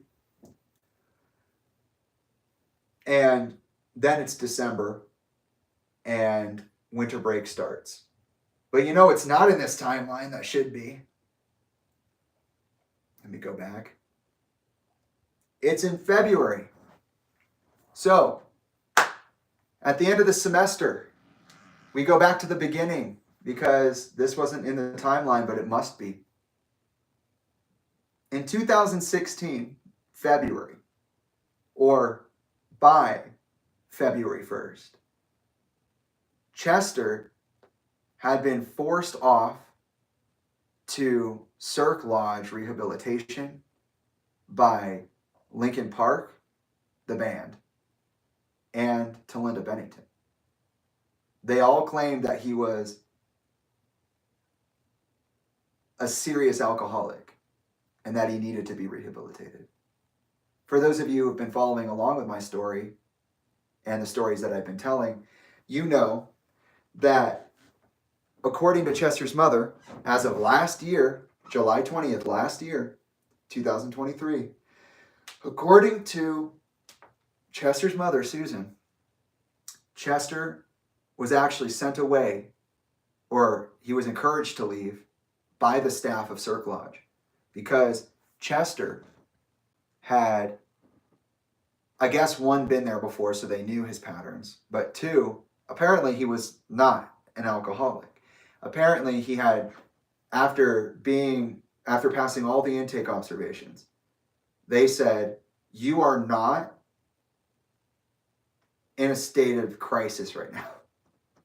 You don't need to be here. You're not this crazy alcoholic. And he said, no, you're going to keep me here because you're right, but also because I am so furious with some of the people in my life right now that if I leave right now, I could hurt someone, and I need that anger management training. During this conversation, no, not during this conversation, I'm sorry. And so that's allegedly what happened with Chester there. He used that time as a time to mandate self-reflection, rest, and anger management classes. But part of that experience was the family therapy. So I don't know if this is a humiliation ritual that I participated in, but it sure as fuck felt like one. Sandia National Laboratories is not a part of this right now, but keep that name in mind and go look it up. Lincoln Park's mysterious cyberstalker. Go Google that. Wired.com. I was made aware of this. Talinda was one of the first people to tell me about this. She's like, called me up, I believe, and she said, Jamie, your dad is in rehab again. It's pretty serious. We're all going to support him. There's a family week in February. We're going to go do that as a family. And we did. We went to Sundance, Utah, and we participated in Family Week. What was crazy about this time is that Talinda was at probably some of her most aggravating energy, like in it. I remember we got there and she wanted to like bring the dogs. She brought the dogs. And it was just so much. She had the twins, Tyler. It was me, Alyssa, Isaiah, the dogs in Utah. And it was just strange. Now, at this point in time, keep in mind, like, I don't know what Chester's alcoholism looks like. I don't understand. But they said it's true. I don't remember seeing it, but they said it's true. And so we're at Family Week, and Talinda's doing the most, as she usually does. She even has her nanny with her. And it's just a lot. I've talked about some of that behavior and how impacting it can be in the last live stream. So I'm not going to go too far into it right now, but it was a lot. And I remember we were arguing. Like, not only was it like oh my God, can we fucking get there? Can we just fucking be somewhere? Can it just be fucking fine? But it was also almost like a Talinda show. You know, I feel like a lot of people who know Talinda would say that's kind of what it is. Like, it just turns into something about Talinda. Whatever it is, whether she's upset with the animals, upset with you, there's so much going on, she's overwhelmed, or, oh, she's here, but she wants to be here in the way she wants to be here and not the way everybody else wants to. It doesn't matter. Talinda can be a legitimate handful. And most of the time, I'm talking as honestly as I am now, even though I'm still closeted in a lot of ways, boxed in, so to speak. There's not really a lot in my family environment that I just let go. And people would get mad at me for that. And Talinda would bring this up later. I also talked about this before, about the 10 years of manipulations that she put me under. And yeah, things would never be talked about again in the family, or I would be talking about them. That's pretty much it. During that time in February of 2016, we did the family therapy. I was in a room with all these other families. And Chester's the celebrity, and they're like, do you have anything you want to say to your dad? And I'm like, yeah, I mean, I don't know, really, because I just don't. Like, yeah, you're my dad, but like, what's a dad? Yeah, we know each other, but what does it mean to know someone? I'm not allowed to have friends. I'm not allowed to say what I feel and think. I'm not allowed to be consistent in my environment or my actions. I really just don't know what things are. I don't know what it means to be a son. I don't know what it means to be a friend. I don't know what it means to be a dad. I don't know what it means to have family. I don't understand any of this. It's all pretty traumatic and it's all pretty, well, it's just not what it sounds like. People in our family say things in a certain way or it sounds nice, but it's not nice. And I let them know, like, part of my confusion, part of my frustration is you being who you are, like as a celebrity, as a businessman, as a dad. And like, I love you and everything, but like, there is a lot here. I just don't know what to make anything of, and or how to make anything of it. And he heard it, and I'm sure he offered some great wisdom or some great acknowledgement, and then that was it. Later, sometime during that time, maybe even after that happening, after I told Chester all these things in front of all these random noobs, all these random normals, so strange. I felt like that was a humiliation ritual. But later, Talinda was like, "Oh, you should, I'm concerned about you," is what she said. "I'm concerned about you. You've been through a lot. You're now an adult going into college and doing your thing. Soon you'll be an adult in the real world. And I'm just feeling like, especially with this new rehab stint, the situation, that maybe you might want to invest in therapy." At that time, I was still undiagnosed, untreated, unmedicated. I was always unmedicated, but unmedicated. And I had watched, like, Talinda and Chester have been in therapy since the day that they met, pretty much. That's what I was told. Very early on, they started therapy together. Chester had a lot of stuff to work through on his own, given his divorcing Samantha, losing his fortune and everything.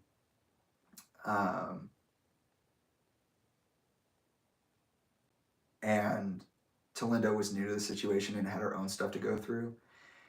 But there was this weird moment. One of the things I always go back to when I make the argument that therapy was a bad fucking choice for my family, because it doesn't change anybody, was that, Talinda had her stepfather walk her down the aisle when Chester and her were married. From my understanding, he only found out after that this was the same man who had assaulted and abused and even potentially sold off Talinda as a child. Talinda has a lot of serious trauma she's never made public, and I don't know a lot about it. That's about as far as I can say anything happened. I could say a little bit more, but I'm not going to say that out loud. That's for Talinda to share if she wants to. Given what I know, if it is what I know, right? If what I know is authentic.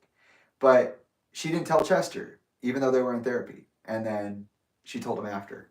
And he flipped out. When he found out what the abuse entailed, he was like, "What the fuck? Why would you ever let that person walk you down the aisle?"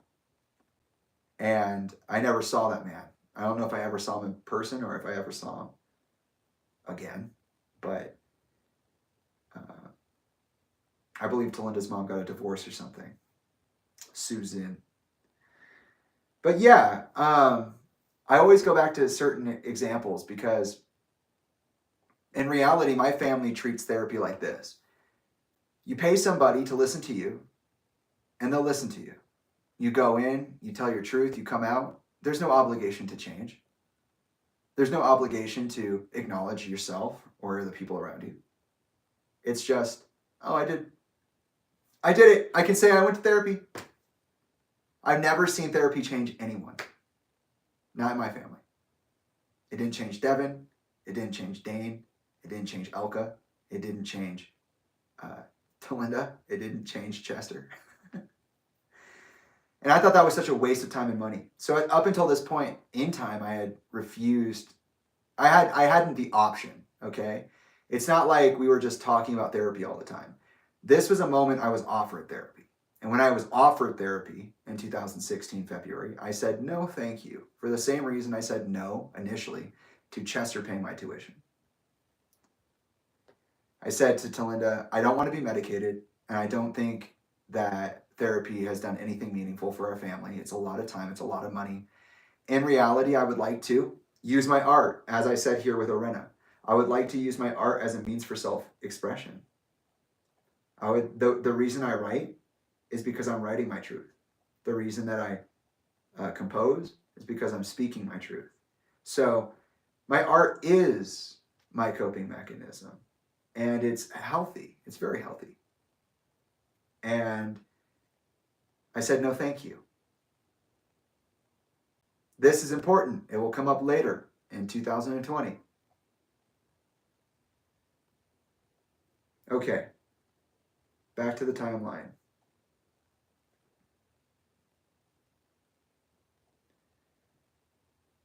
So there we go. That's our fall semester, sophomore year.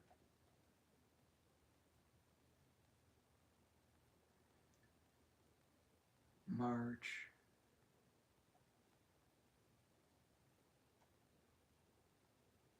Oh, yeah, here we go.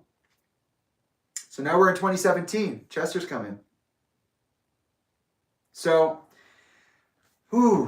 somehow after therapy happened, Chester and I went from a really cold spell to a really hot spell, meaning we went from this moment in time where we didn't really conversate to a point in time where we really did. I believe, and it has to have been sometime within 6 months of like March 2017,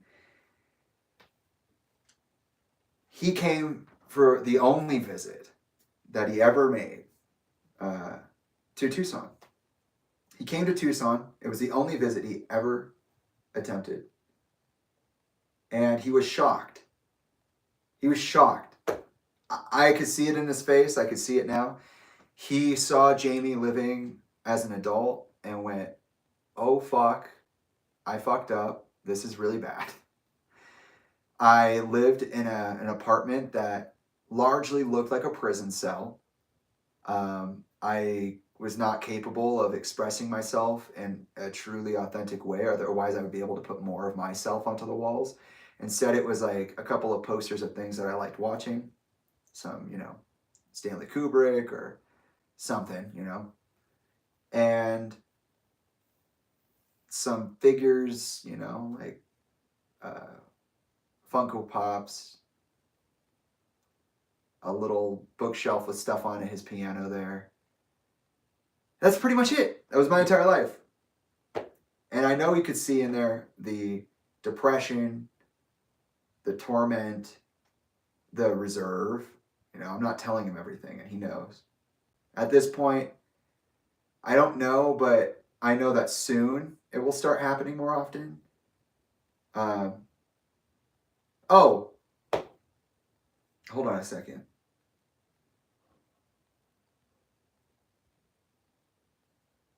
Are we in my junior year already? We are. We are. Yeah, my bad. Okay. So now what we're talking about is before February of 2017. So in reality, it's the start. We just passed the start of my junior year, and we've made it to winter break. And winter break is when he decided to come over. It was around that time. There we go. Sorry, my bad. And that was it. And sometime after that, in February of 2017, I finally was like, you know what? I think now that my dad's visited me and we've done this therapy thing in Cirque Lodge, maybe I'll tell him what's going on. Because at this point, I have reached a fucking fever pitch. So when I say that I was like everything stays the same. Underneath everything's brewing. I got the depression. I've got the dysmorphia problem. I've got this cognitive dissonance going on. Well, by this point, I have good friends. I have a regular fitness schedule. I am on top of all of my classes, despite the fact that in my freshman year I had a very hard time staying focused. Um, and worse than that, there's one extra thing that Chester and I went through that wasn't in here because this is, again, these years are a little incomplete. At the end of my sophomore year, after being told by the understudy musical composition professor, so there's Daniel Asia, and then there's Armand Dura. And Armand taught us or helped us get our portfolios together. He did the ear training with us and all that. And he told me, he said, your music is so good that there's literally no chance that you're not getting in here. Like, for real. And I remember being like, be real with me. Like, don't lie. Like, if you're saying that, you better mean it. And he was like, I do. Like, you qualify 100%. You're more than qualified. And then I went in at the end of my sophomore year for the examination, which would determine whether or not I was in the composition studio, right? And the whole time I'm doing the ear training test, Armand's literally laughing at me because I'm not good at ear training. I'm not good at that. That's not how my brain works. And at least not the way they're telling me to do it. They want you to do it all inside. I can do it outside. I can do it sometimes inside, but it's hard. Aphantasia is a challenge. And after my music was so shocking that when they heard it play on the, when I brought the audio tracks out, they literally dropped the hand printed score. They were like, what? And then just dropped it. Like, holy shit, this is crazy. So it was like this really weird mixed bag situation. And then I leave and I'm waiting for that letter because they send a letter of recognition whether you made it or not. And I get a letter just like my buddy Alex, who I've become very good friends with. And it says I don't have the musicianship skills necessary to be a part of this studio. Well, I'm watching people who have far less musicianship skills, like performance skills and things like that, like make it. And it was very shortly after that I actually quit music. I quit music before my junior year started. And I was also made to start a whole new track, degree track. And that was absolutely brutal. So where the first year of college, I was buckled down and focused on transferring to USC, and that failed. In the second year of college, I was focused on expanding outward and rooting into the environment that I had to accept as my own for the next 3 years. I finished the composition preliminaries, finished that composition track, just to be told that I literally am not good enough. And then here we are, because I'm not on the composition track anymore, I have to do the music business track. So my third year is all about acclimating to the next 2 years of my life. I am enrolled in a experimental coagulation of music business classes nobody else wanted to take. A bunch of randomness that is now rebranded as music business. My degree was so experimental and so temporary that I didn't get my diploma when I graduated. And if you go, at the time I had looked it up a couple of years ago, if you went and tried to look for my degree, it wouldn't be on the official list. Yeah, sounds like a fucking made up story, but it's not. And like I said, in my junior year, Matt and I were still living in the apartment. But somebody I didn't talk about was Alex. So I was the best man at Alex's wedding. I considered him a brother for a long time, and I considered his fiance or life partner as being a sister. I often give people honorary titles because that's how it felt for me at the time. And Alex and I were not like straight up friends right away. We were kind of like annoyed with each other. And, I always like to bring this story up because it shows how far we really came as people just wanting to know each other. Alex could be described as hot-headed when I met him. He would go on to be the one to write the music for my first CMF, my Campus Movie Festival short film, White Room. He would go on to write the score for A Chant. If I wasn't doing my own personal music, if I wasn't writing it myself, there's a good chance I was trying to tie Alex in on it. Okay. And that's also how my work ethic presented itself, by the way. I'd spend a lot of time very focused on what I was doing, but my bigger focus was on community. So even though, for example, as a junior, I had started doing heritage short films for students. So I worked with the same people over and over again. How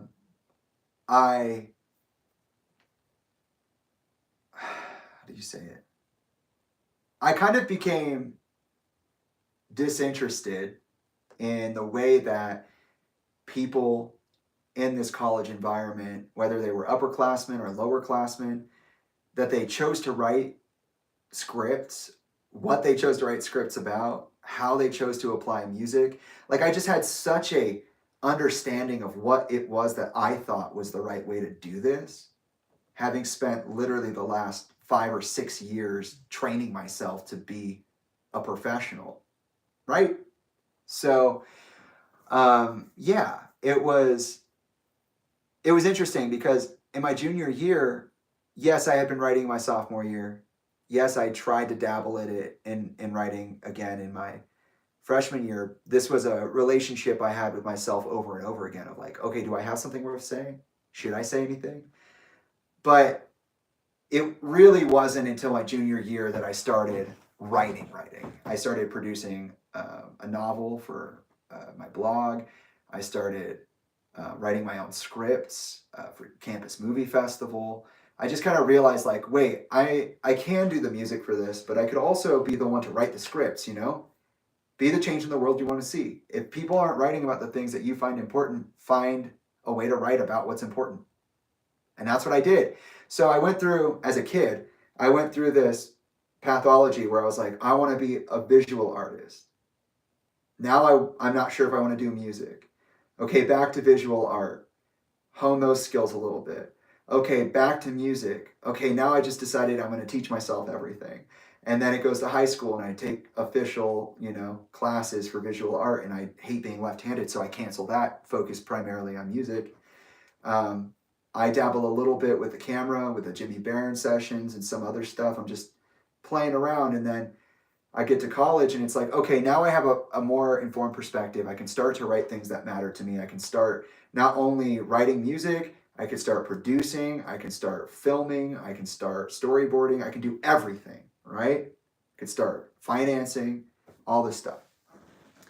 So I kind of became a jack of all trades in my junior year. And I was really proud of that. But I was facing significant uphill struggles. Like, for example, I was under so much pressure, I literally could not learn another language. I legitimately struggled with Spanish. And part of my problem is that I learned a bunch of Spanish in my Spanish classes in high school, but because the prerequisite determination for the composition track at University of Arizona only included certain classes, I actually lost out on a whole year's worth of internalizing and practicing a language that I was already having a hard time learning. So there was a big problem because not only had I quit music not only had I tried to take it to the next level a little bit later, again, I would have to prove it to myself that I'm worth it. But I also was catching up again, just like I was when I was a kid. And you know who doesn't give a fuck about that? Talinda. You know who didn't care about that at all? Chester. Elka. Maybe Elka. But definitely the Benningtons. Like, there was never a moment where it was like, oh, wow, that's really hard for you, huh? Let me get you fucking diagnosed. Let me get you a therapist. Let me do it. I have to ask you for permission first, or I have to never bring it up. I don't know. It's just such a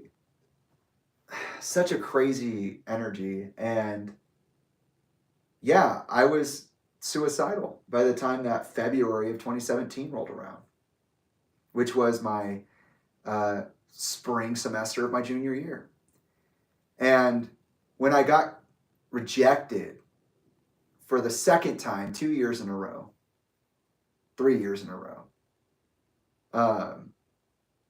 I went to Chester. And I was like, how do you deal with this? Like, I'm just curious because, like, I don't want to do anything anymore. Like, I don't want to work for anything. I don't want to try for anything. I don't want to hone any fucking skills. What do you do when you've been shut down so often by people who tell you that you won't be shut down? And he was like, well, and this is Uncle Chester coming out, Big Brother Chester, right? He's like, well, I can tell you as a musician of my nature that literally hundreds of people are going to tell you that you're not worth it, that you don't know what you're doing, and that you're a waste of space. They're just going to tell you that. They don't care about your feelings.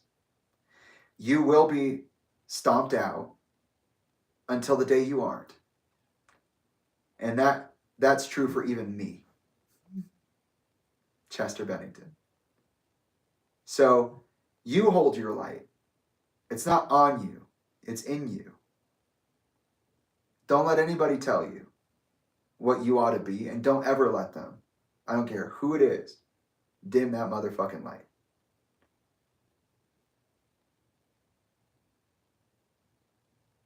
And I said, well, thank you for the advice. And I turned around and said, what kind of fucking advice is that? What the fuck? This is terrible. So that happened. And then there was Chester being submitted to Cirque Lodge, Family Week therapy, the humiliation ritual. Then there was his visit. And then there was this conversation that I had with him where I said, hey, I need to talk to you about something. It's really serious. I really need your help. Can I call you? And he said, yes, of course. Now, given that I don't say things like this, I don't do things like this.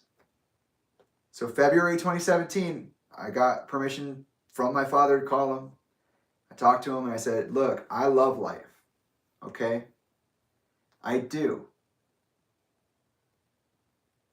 And I proved it because I wrote a symphony in spite of being kicked out of the composition studio. Okay?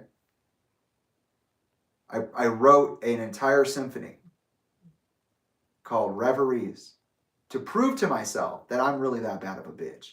And I did it on top of all my new workload, on top of accommodating all of these deficits that I had. I did it on top of that. And he never got to see it. I think I finished it closer to the time that he died, which would be the very long stretch of slow disappearance. And I said, I love life. I really do. But I think you're supposed to enjoy it too. And I think that you're supposed to feel good. Right? And I don't. I don't feel good. And I don't enjoy myself. I am overwhelmed. I don't understand why. I have good grades. I've made this amazing symphony. So I had this big back and forth with what I wanted to do with my life and still came out on top. I have, I'm going to the gym. I'm just doing all the things that are right. I'm doing the things you're supposed to do. And I can't help but feel like my body hurts all the time. I'm always freaking out about something on the inside. I'm so alone and yet not. And it's just fucking crazy. Like, I just don't know what to do. What do I do? I shouldn't be depressed. Everybody in my family and everybody in my life tells me I have nothing to fucking cry about. I have nothing to worry about. All the trauma that happened in the past, I don't even remember at this point. I don't say that to them, but that is the reality. I don't even remember asking for my dad at 5.5, 6.5 years old.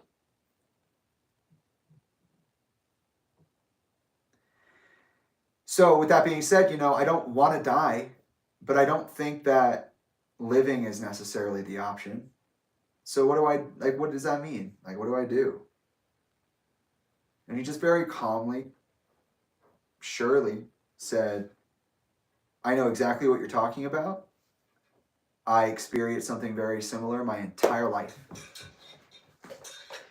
I have been looking for a solution, and I have yet to find one. And everything you're going through is valid.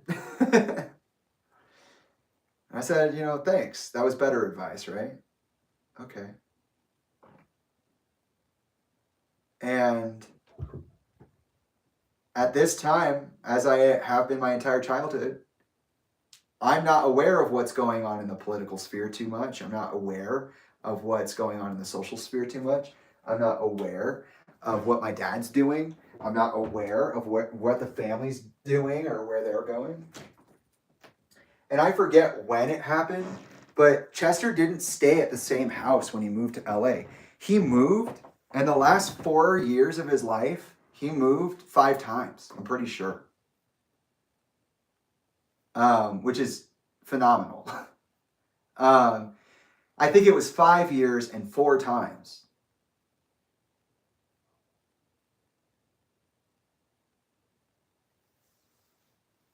Ending with the house that he died in.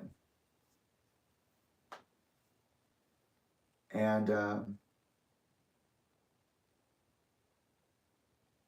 also, at this point, I believe, my spring semester of my junior year, right before Chester dies, I've been back and forth to LA, like just to be with the family. And there was a weird conversation that ties into something that will come up in the future with Talinda. I remember thinking, oh, I must just be the son of this person, and that's why it makes me feel weird. But Talinda, I came home from school, and we were sitting in the laundry room. She was doing laundry, and then suddenly she was like, so how's your sex life going then? And I was like, it's not. Like, what? Why are you asking that? I'm just curious, you're in college now. That's like the time that a lot of people experiment. I'm just curious. And I was like, no, I'm not doing any of that. Because remember, also, on top of everything that we're bringing up now in the present, I committed myself to 4 years of no crying, 5 years of being a hermit because I didn't feel like I was responsible enough to partake in anyone else's life. So that's also going on this entire time. No wonder I feel so bad. No wonder I don't like the way I look. No wonder. And she has no concept of this. She does not understand. And if she does, she doesn't care. And yeah, but Talinda's always been an open person, so we had that conversation, and it was just a little thing. Okay.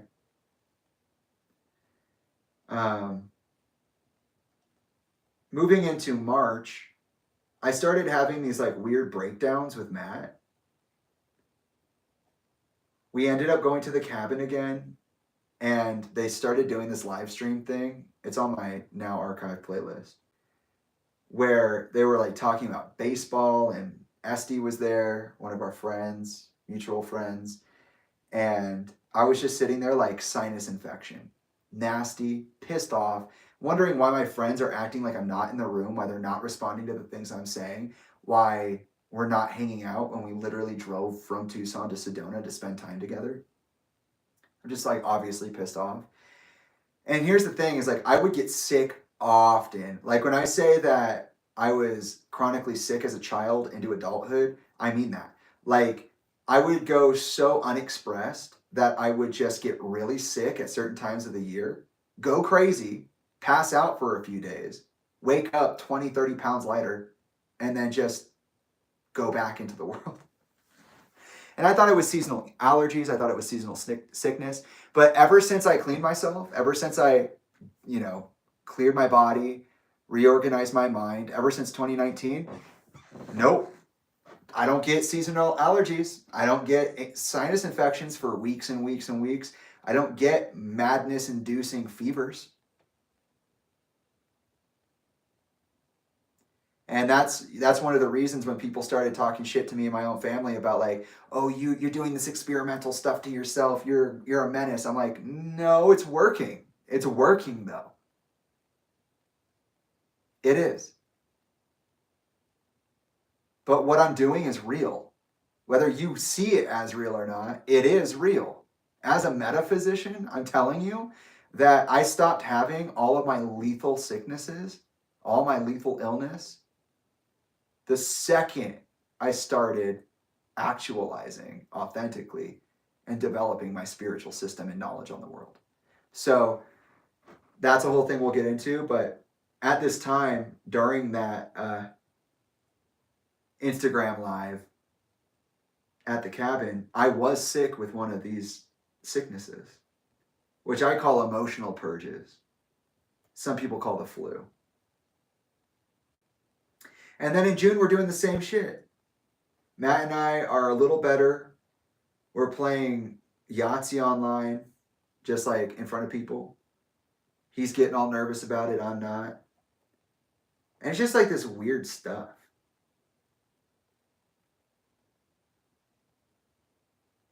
It's just very weird. And at this time, Matt was very excited to live with his brothers. And he was just kind of cutting me out of everything, a bad habit, which would follow later in more serious ways.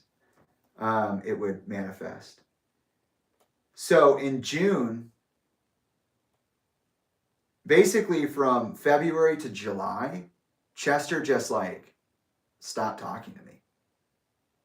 Sometimes I'd be on the phone with Talinda for a while, like an hour or so, and then Chester would like laugh and he'd be like right next to Talinda, like shoulder to shoulder, playing Clash of Clans.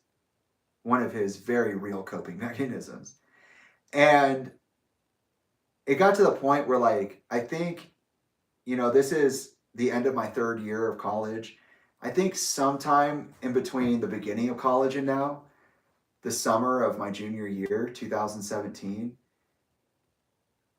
I've caught Chester and his kids and Talinda at the cabin on accident like twice. And they never invited me.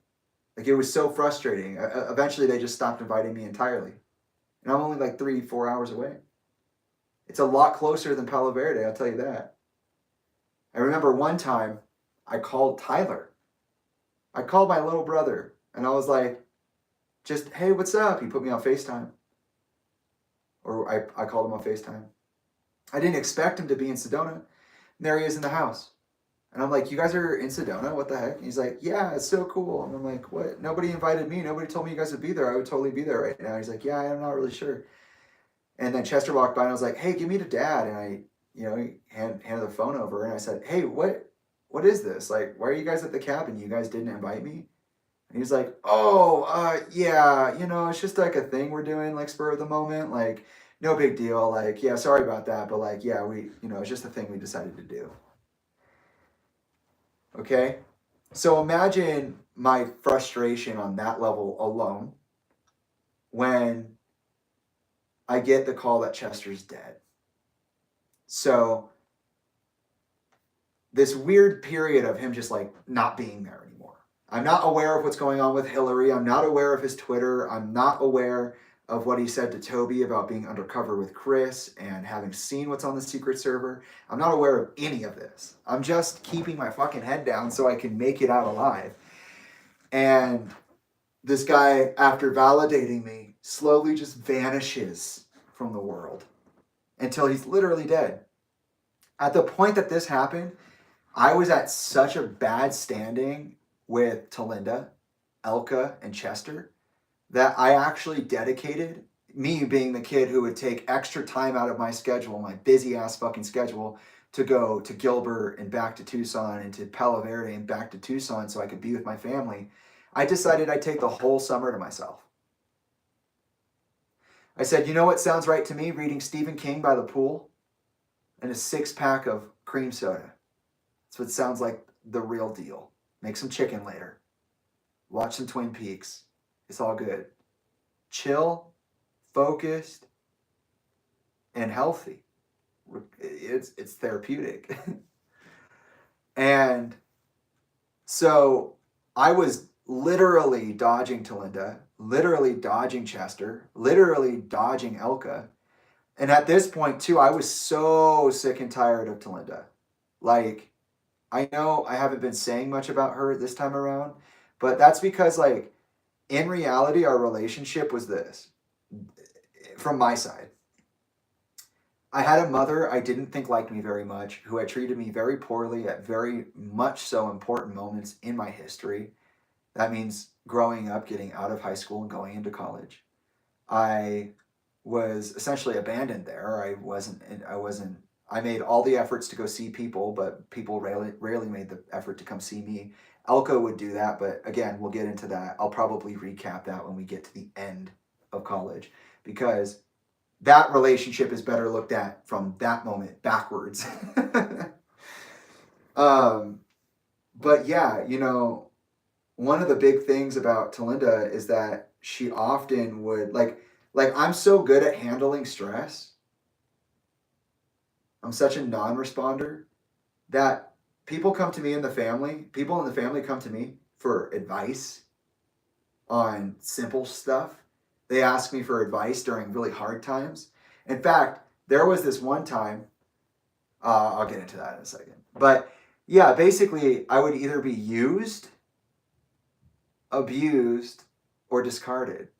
That's how it felt. It was like, watch the kids, something bad happened, whatever, right? And I was just over it.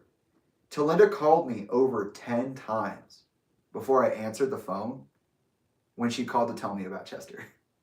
That's how much I didn't want to be in that relationship. I didn't want to be asked to do something that would be majorly inconvenient. And I didn't want to be there for somebody. I just wanted to be alone. Especially following Chester's little disappearing act. And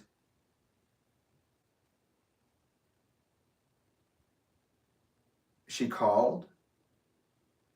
I answered after a while. I said, well, that's a lot of calls, even if it's just messing around. That sounds pretty serious. Talinda answered. And she said, Jamie, he's dead. Your father is dead.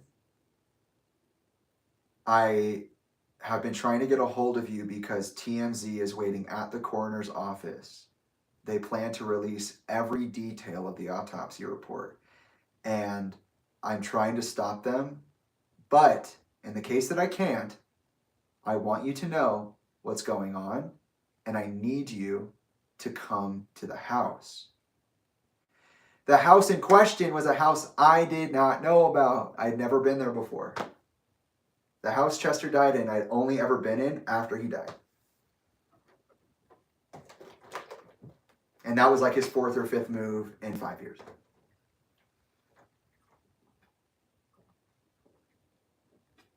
Not even 5 years, dude. Chester left sometime in 2013. even if you were just to go 14, 15, 16, 17, that's still 4 years. That's like moving once a year for the rest of your life until you're dead. And yeah, so this event, Chester's death, is a massive turning point for everybody involved in this family problem. I'm going to take a break. Wow. I'm going to take a break. I'm going to breathe. I might smoke a little. I am just going to take a free period. Maybe it's 4:30 now for me. We can jump back on and at 4:30, take 10 minutes. I need a little bit of a break, but also this is it. From this point on, we are strictly in domestic violence restraining order bullshit territory. Okay?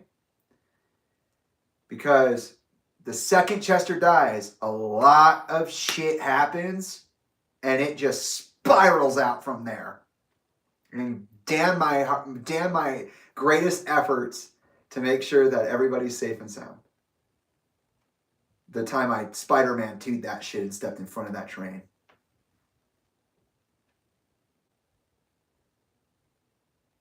Okay. Let's take 10 minutes, guys. I'll check the comments. I'm going to take a break. And then we're moving on. July 2017 and onward.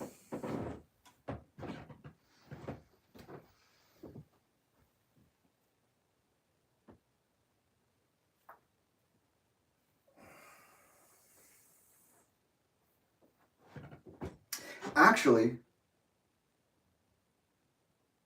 I do have one more thing to add to the story before I take a break, and we'll adjust the time accordingly. 10 minutes from whenever I stop. I brought up Campus Movie Festival. Campus Movie Festival is something I did not talk about for some reason, probably because the timeline is incomplete. Needs some editing. But I performed an impossible feat. After deciding that I could write these movies better, that I had more to say than the average person I was talking to, spending time with as a filmmaker in college, I decided that I would write a script for Campus Movie Festival and I would have it prepared before the production cycle started. So for those of you who don't know, Campus Movie Festival is a week-long endeavor in which students are given first come, first serve supplies for filmmaking, including cameras, lights, etc. And they're given a week to make a short film. Well, after watching it happen in my sophomore year, having participated in the creation of a score for a heritage film called Jet Bravado by Yadira Villarreal. I think I said that right? Okay. I was like, oh, I can make this film. So I wrote this movie called White Room. You can find it on my YouTube as well. And Matt starred in it. And this is a thing I did with my art all the time. So not only was I someone who gave a lot of myself to people all the time, but also when it came to breaking down film duties or duties that emerge from an artistic environment like filmmaking, I would often give people credit that they didn't necessarily deserve. A big part of my practice going into a chant and further is that I feel that nobody should have to be landlocked into anything. And that if you're a DP but you want to do wardrobe, or you're a musician but you want to be an actor, I will always ask you at the beginning of any production cycle, I will always ask, is there anything in this realm of work that you would like to do that you either have not done or enjoyed doing, even though it's not your main focus as an artist, that you would like to do now? Every time. And with White Room, Matt said he wanted to get into producing. He wanted to get into camera work and stuff. And so we did work together on it. And the credits on that film are not entirely wrong. But I did write it. I did produce it. I came up with most of the images. And was very much so like the ringleader of all the production. And this is a bad habit that I had of allowing people to be more than me because I didn't want to be big. And it would follow me all the way through a chant. In my sophomore year, leading into my junior year, that is the relationship I had with my producer self. It did lead to the White Room, which would lead to Infinite Loop, which would lead to Borderline, which would lead to a chant. So it is important to kind of tie that in here. But yeah, I had to bring that up because it is important and I didn't talk about it. But the whole point of the White Room, in conclusion, is that relativity is the key to understanding the perspectives unlike yours. That your view of the world can be limited, but it doesn't have to be. And you can choose at any time to get off the fucking ride. They make it look like, oh, you're strapped in. We're at Castles and Coasters and we're doing the loop. You're locked in. But in reality, you can always stop and say, no. I don't think that way. I don't feel that way. I don't act that way. And yeah. So that's something I was working through. And it was part of my self-deprecation that I regularly took part in. Yeah, I might change my clothes too. I think I'm over the dress. Okay, 10 minutes. Let's do it. 26, 36.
Go ahead.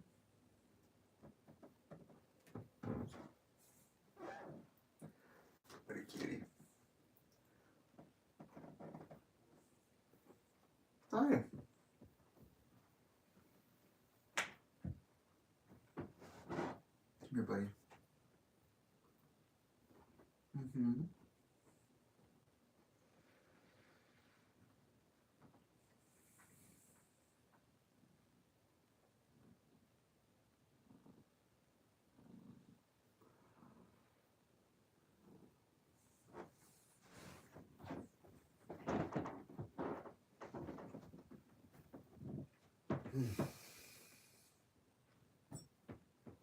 Again, I don't know why you had to lie on record like that. Disgraceful, in my opinion.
You guys haven't met Taki yet, but this is my second cat.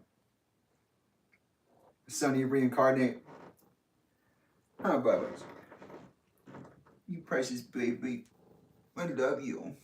You got bigger when you napped. Swear to God, you fell asleep right there while I was talking. You woke up and you were bigger. Mm-hmm. Bigger.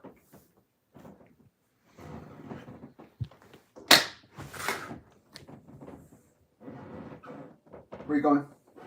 Huh? The window's not that loud. You don't need to run away. Come here.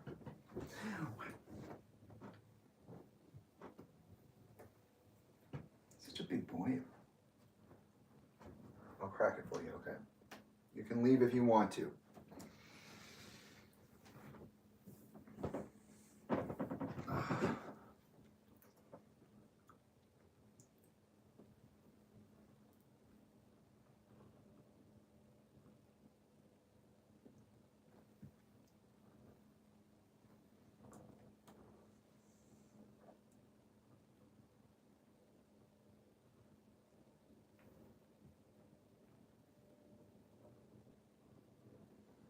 Rough.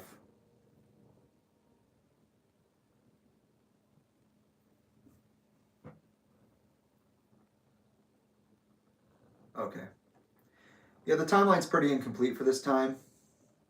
I don't really need it. I can go off the head. Boop. From me to you. Easy. No problem. It's not quite time yet for the email correspondence. That will be more around 2019. This is good though. I got this. So we're going to close it. I know mentally when to get back to it. I want to take these motherfucking glasses off because they fucking sliding all over my face because I am greasy. I'll take a look at that comment section. I'm going to take a little smoke.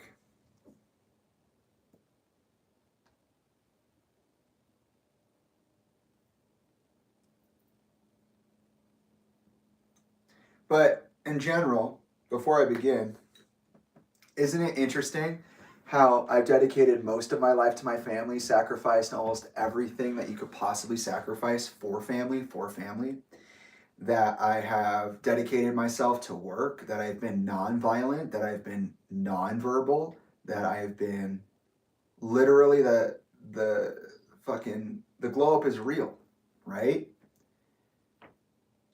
How that's going to change by the time we're done with this conversation based on other people's testimony, not mine, it's pretty wild. I went my entire life trying not to step on people's toes. I went my entire life pushing it down, putting myself in positions I didn't need to be in, so I could protect people who genuinely don't give a fuck about protecting me.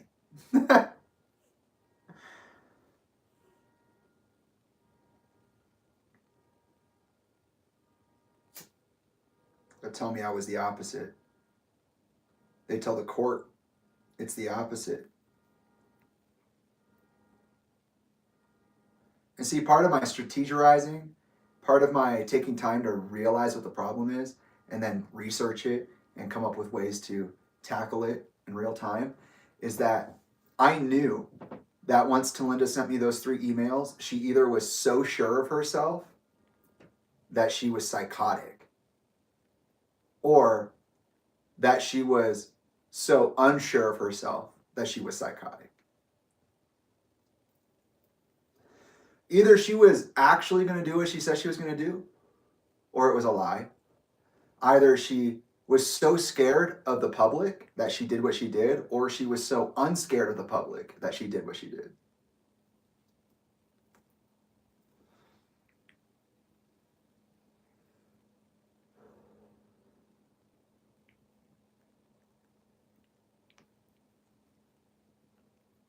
Because my 20s are about to do this. Disappear. All that hard work is about to not pay off at all. And you know who's going to be my primary deterrent? Talinda motherfucking Bennington.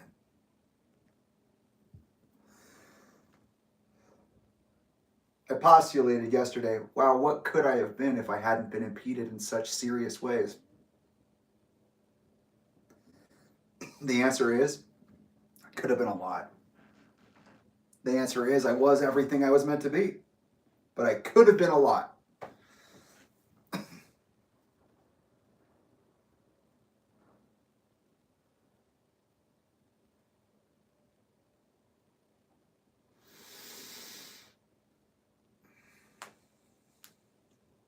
So,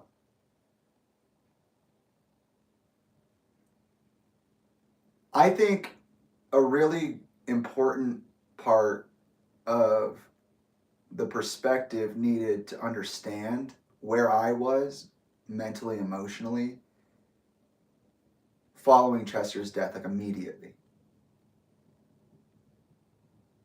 It's in the way that I literally thought that like 6 months had passed in 3 weeks.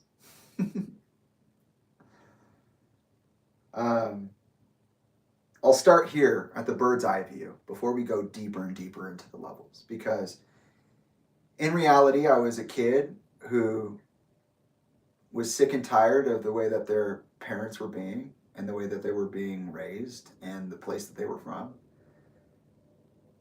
Someone who had dedicated themselves to that, who was so sick of it that they literally stopped doing that.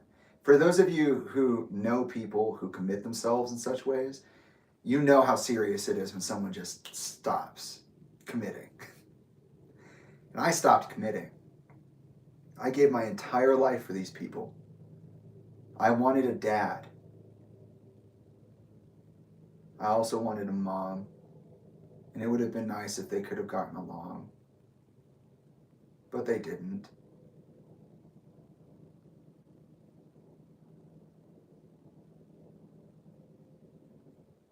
Here's Jamie asking, Mom, do I have a dad? 5.5, 6.5 years old. It being one of the biggest up and coming rock stars of all time.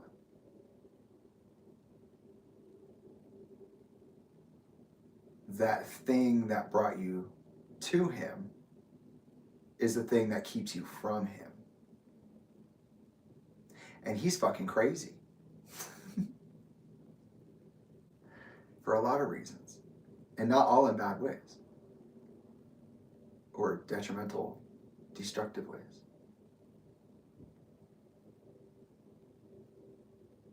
And then I meet this person who's like, I'm going to give you a family. I'm going to give you everything.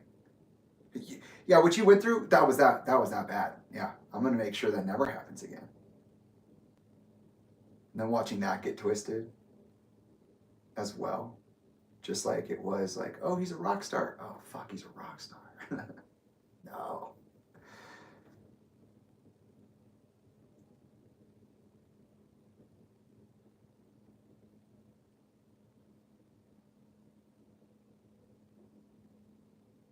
Self-mutilating and dedicating it to the family in secret. But not so secret because everybody saw it. For years. Still thinking somehow like, oh, this is going to mean something.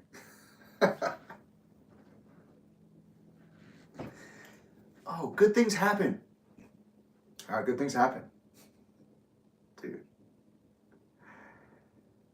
I don't know, I feel like every time I get to a certain point in talking about these things, because I've been doing it in secret for so fucking long now, practicing and practicing and practicing, so I don't fuck it up, and then it gets fucked up, and then you have to unfuck it.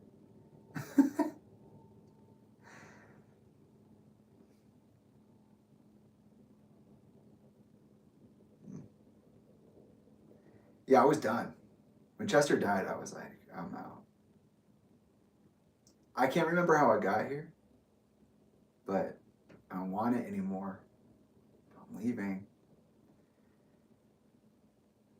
But like, the thing is that there were kids involved. Abby, Tyler, Lily, Lila. Sometimes Alyssa, but she's kind of weird. Just like kids. People whose lives haven't taken shape yet. Whose potential is held in the hands of others. It's those choices that will deliver them their potential in a big way.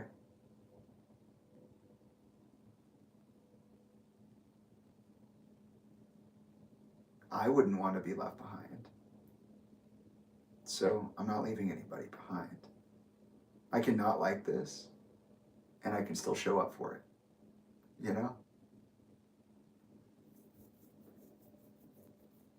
Even when they're laughing you off stage, humiliating you, and using vague, divisive language, calling it love. It's like fucking wild.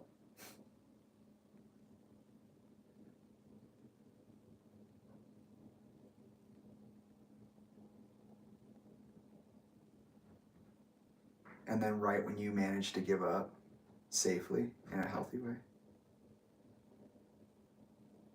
your dad is just gone. You're like, okay, I got the advice, I worked through it. Maybe. I think I'm doing pretty good. I'm excited for after college. Hey, he's dead. Huh? What the fuck? I didn't feel anything. Now next level. I didn't feel anything. I was almost entirely unaffected by this news.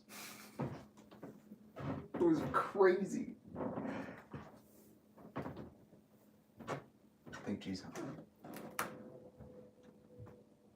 What's up, dude?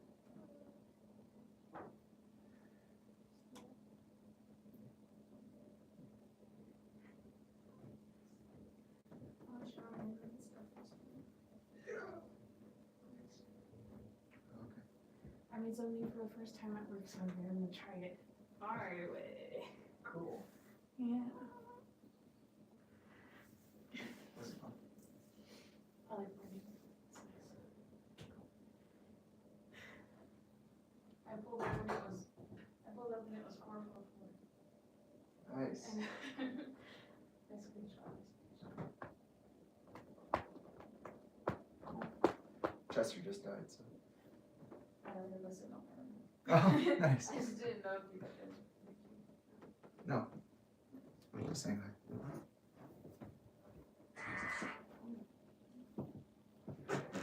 Oh yeah, I was like almost entirely unaffected. Like they said it, and I was like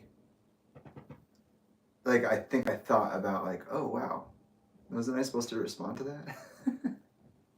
But it wasn't hateful or anything. It was just detached. Okay, yep, that didn't surprise me somehow. But yet again, I was the kid in quiet who was like had to think about these things. Like 12 years old, making your path, choosing your path, making your path. Like, you got to think about things. Celebrity comes with like a whole different couple of thoughts. Like, what will people think of me in perpetuity because my dad existed before me? You know, I'd have like mock interviews in my head, simulating a professional environment about things that I was talking to people about, right? Like on the news or something. And I could never really imagine a scenario in which they didn't mention Chester and then compare me to Chester. And then I would have to have done something that was like equally cool or even cooler for them to even kind of start to acknowledge it. It wasn't visions of grandeur or like ego or anything like that. It was just like troubleshooting. Like, okay, if I become a good actor in like 10 years, if Chester dies, they probably will only ask me about Chester first.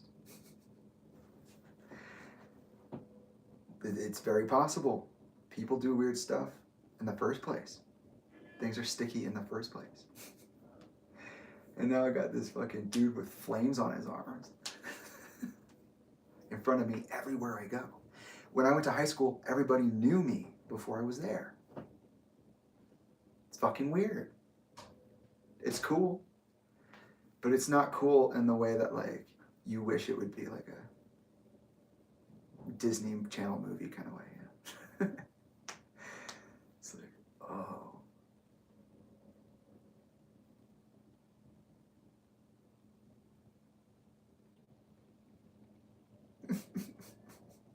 What the fuck? I didn't really feel much. And then I thought about it and I didn't feel much about that either. And I was like, okay. So either I'm numb right now or I don't care. Like I care. It's cool. Like I support it. I understand, I guess is what I'm saying. And uh, on my way there, I was called by Elga and we ended up taking a jet. Henry Nicholas. And it was the same day. And I thought that was strange. I was talking to somebody about that recently. And I was like, yeah, within like 12 hours of his passing, it was an open and shut case. And we were like allowed in the house within 12. Is that weird?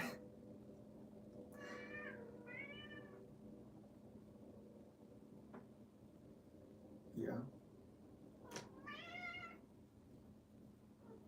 Yeah, I see you.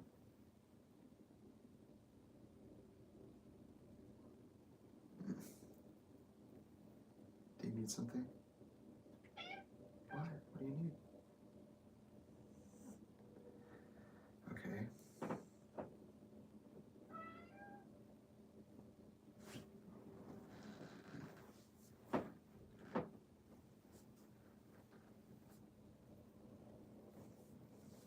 And I think I just listened to music the whole time. Pretty much.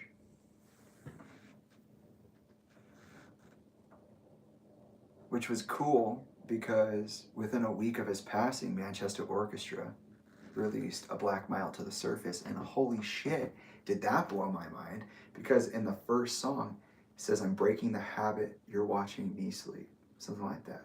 And I was like, breaking the habit. He smashed her family portrait. Yeah. Yeah, I did. That's funny. That's so bothersome to you. Why would that matter at all? Just because it doesn't look that way doesn't mean it's not already that way. I'm over here. Talking about how you got a DVRO against me on false grounds and you hand wrote that shit and said it under oath. You buckled down under oath.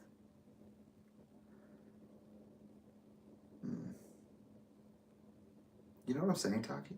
I fucking knew it. I knew you knew it. What are you trying to play? I can try.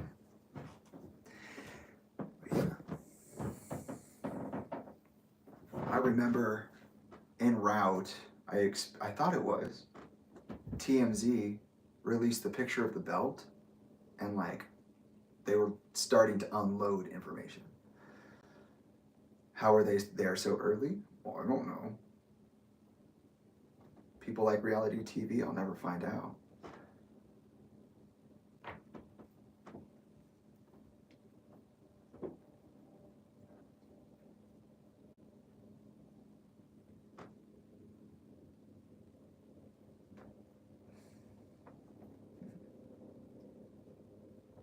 And then that stuff was taken down. I remember getting to the house and there being like so many people there. Outside, there were like, there's a whole vigil. Just poster boards and candles and flowers and stuff. And there's a construction fence around the house because those people tried to go into the house. What? Guys, it's been like 5 hours, 6 hours. Oh, you're from Germany? That's crazy. How did you even fly here? Did you like find out before we did? Real question, maybe.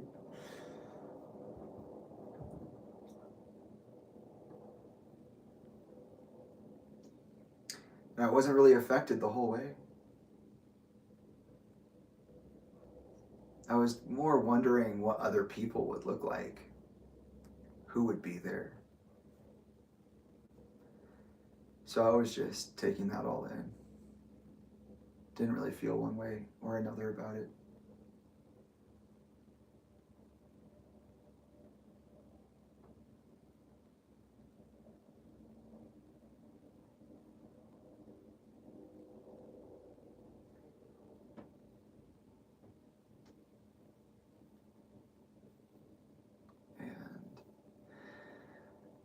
I swear to God I met Jeff Blue there, but I might not have. I swear I did.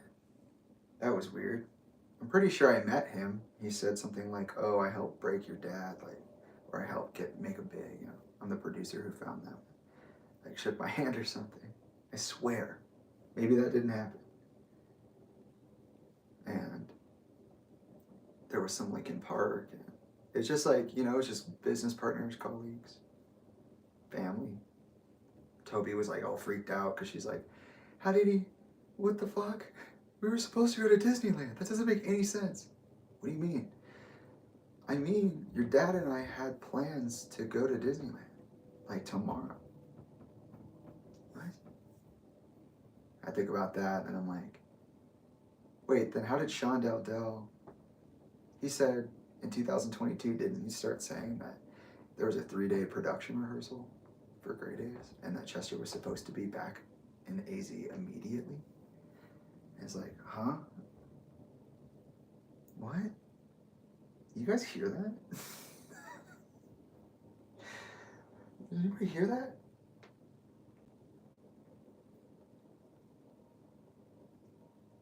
I mean, but what do you feel in a situation like that? You're so big that you're never going to grieve in private. Ever. And most likely, if anybody knows, or if you somehow are known for being that person's kid, it always comes first. And if it doesn't, it's usually kind of awkward.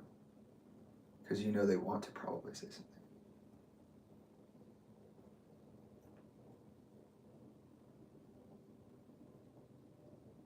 How many people told me after my dad died, your father loved you so much?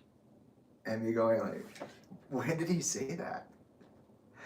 I know he says things like that, but he stopped saying it so much recently, and I'm wondering why. And all of you seem to know that he liked me a lot. And all of those people now are acting like I don't exist. Huh. Bizarre. Bizarre.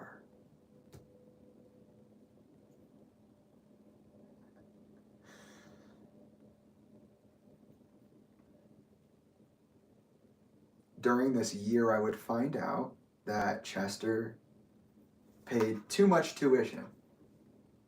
In 2016, he sat me down and he told me that he was so broke he couldn't put me through college, most likely. Sorry, I know I promised I would, but something happened and I don't have it anymore. Maybe. But we're probably fine. And then all of a sudden there's money.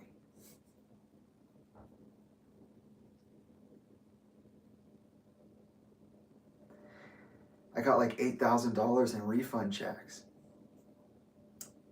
The fuck? And I took it to him. I was like, Chester. No, I didn't say that. Dad, there's $8,000 here. You can have it. He said, no, you keep it. That's weird. That's strange that happened. You should keep it. You know, for when you get out of here. You go do your own thing. You can have some money. I was like, okay. I mean, that makes sense. I'm going to college. I'm not really paying for much myself.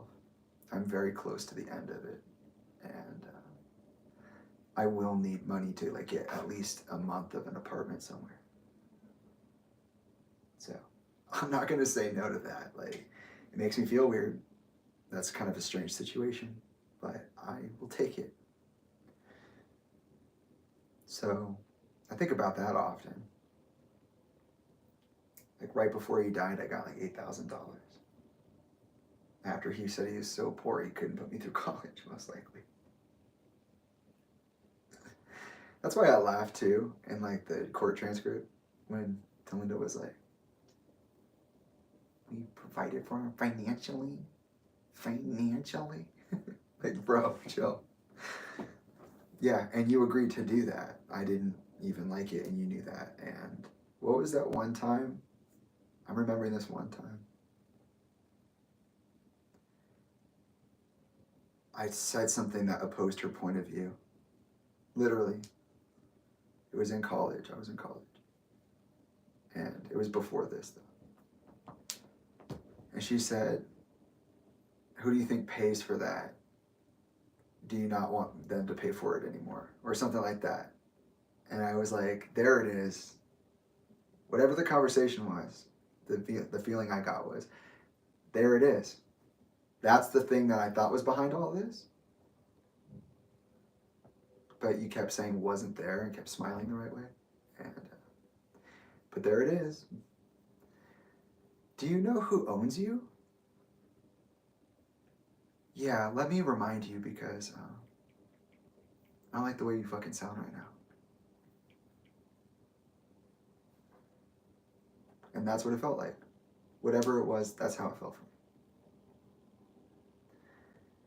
So crazy. But yeah, my dad gave me money. I did use that, and it did save me.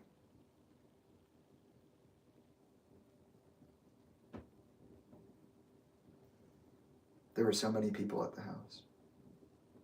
And Amanda was there. That's when Amanda showed up.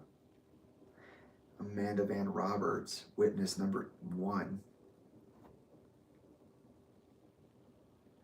was an old friend of Talinda's. They weren't friends for a long time, and then they were, because Chester.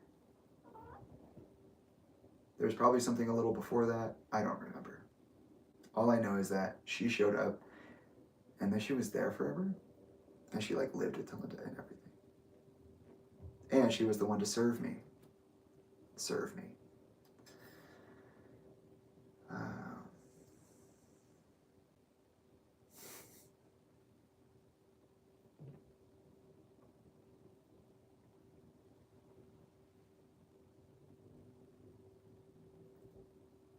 do love Ayana though. For real. Why you gotta do that kind of shit, Talinda? It's not nice.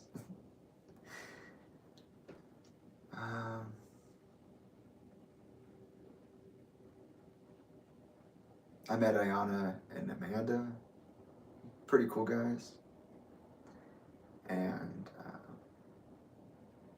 Julie and Skip were there, and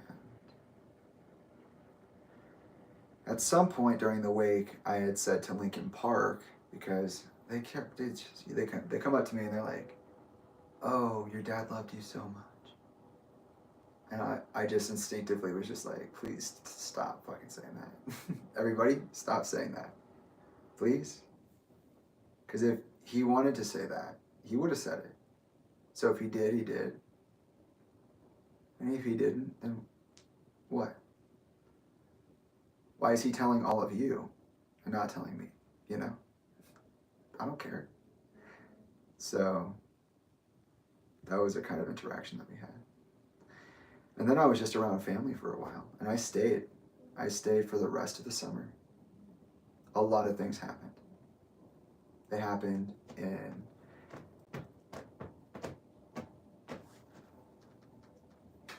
what, you want this? Please don't scratch the chair.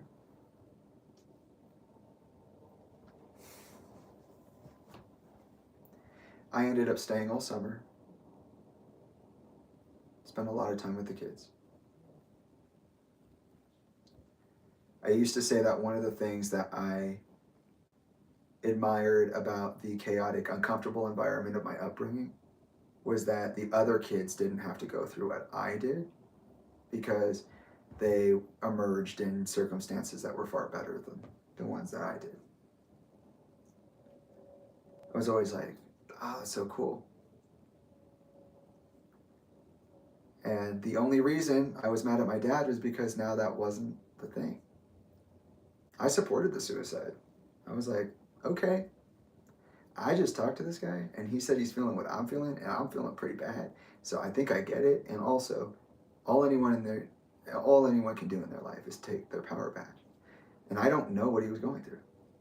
So if that's what he thought was going to help, then, you know, I say that takes a lot. So let it be what it is, whatever it is, it's fine.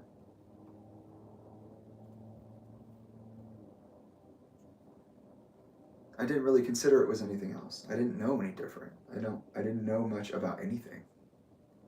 I was blinded in all the wrong ways. The perfect ways. That shit's hard to undo.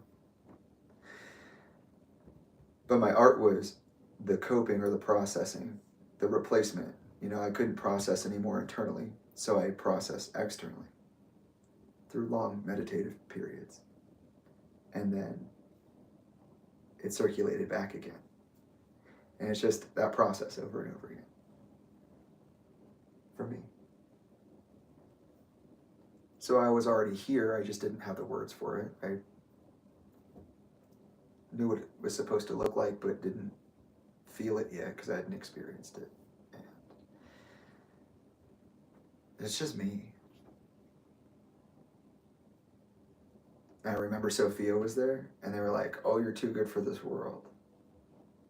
Why are you're so empathetic to it, to everything?" And I'm like, yeah, I know, because I always am. And I thought that was a nice thing for them to say. I said we would circle back to them. They were a really big part of my life for a while after that. Not to skip too far ahead. Just a very good, like, support person. And what a place to be in right now. Where is everybody?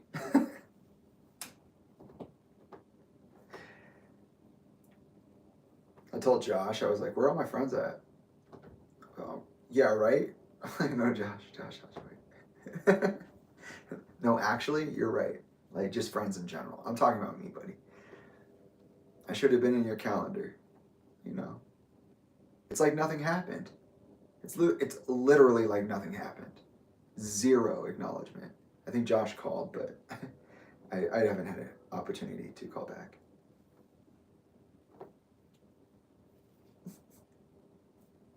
But like, nobody? There are some nice people in the community who have acknowledged me, but damn. So I'm there through the summer, and pretty immediately, it's just me. It usually is. Anytime I'm around them, I'm by myself. Alyssa comes over sometimes. It's very brief. They always leave. Isaiah, never. Not with me around.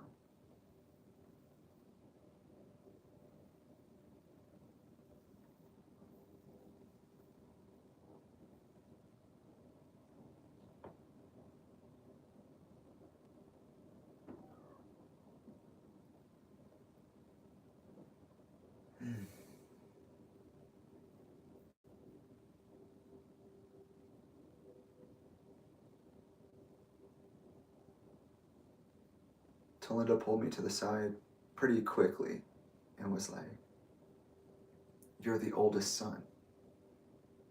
So you're the head of the house. That's the way your dad would have wanted it.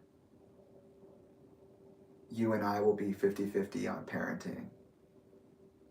That includes like money and, you know, deciding social interactions." And I was like, okay, sure, I see that for you. Why not? And at first I was like, what, that's weird, like, no. But really quickly, a computation occurred. It was like, oh fuck, there's nobody around Talinda. Fuck. Chester is a really good counterbalance, and Talinda, there's not much in the way of checks and balances, but like, Chester definitely countered that for us. And he's not here. And he's the one who has all the sponsorships and all the money and the realty. Realty? The house. Realty. There you go. Good enough. And it just kind of happened. I just said, like, there are kids involved. So, okay, yep. That's what we're doing this for. It's for the kids. Having been one of them, I thought that was very important. Not to let certain things happen again. Or for the first time.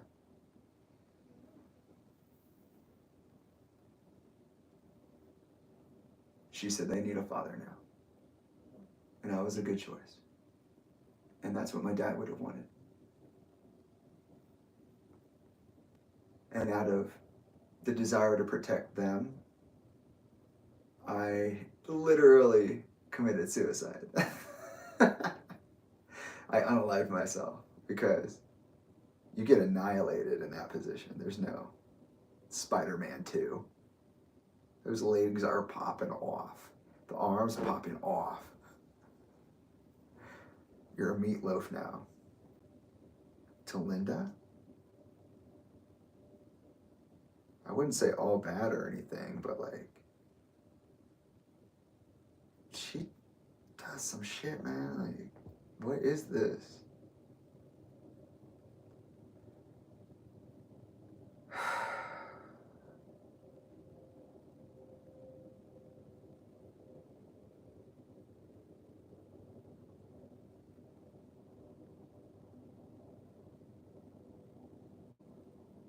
Like, you don't even know how much this hurt. You have no idea.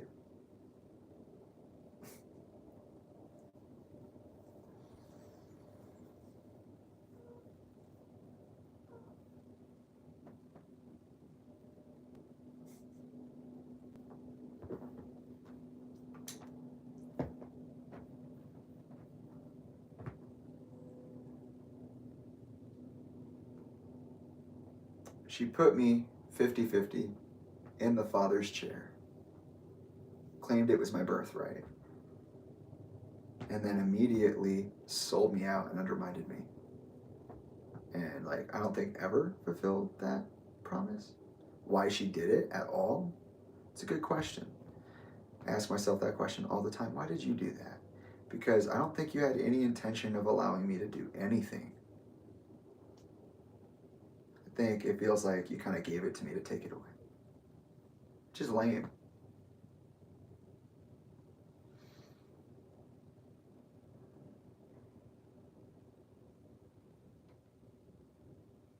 I'm the only voice of reason around you.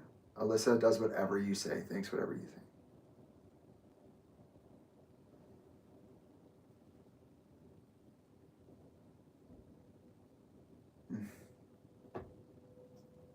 Rough.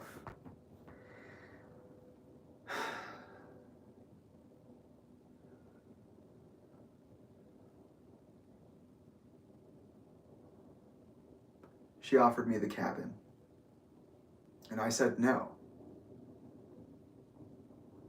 Then she convinced me to do it.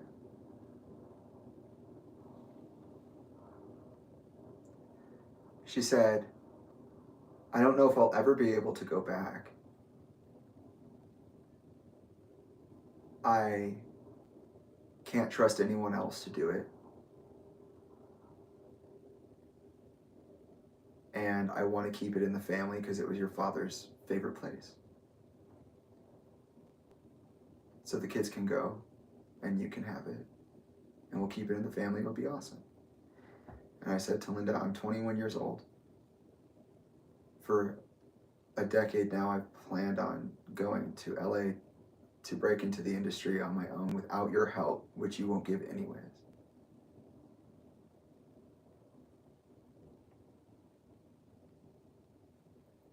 I currently live 3 hours away and work full-time as a student. And I have no money. I have only lived in an apartment for like a year or two. I don't think I'm qualified to do that. I appreciate the thought, but we gotta make some adjustments. And she was like, no, you can use it as like an Airbnb. You can, make money off of it. Like, you're really the only person. I was like, okay. But in that moment that I made that choice to be there for the kids, I was also thinking like, oh, it's such a big feeling. It's like, this is the last thing I'm doing here. Because I keep saying that I'm not going to do this stuff. And I'm going to put myself first. I sacrificed for the family. I already did that. It's the initial reason why I wanted to die.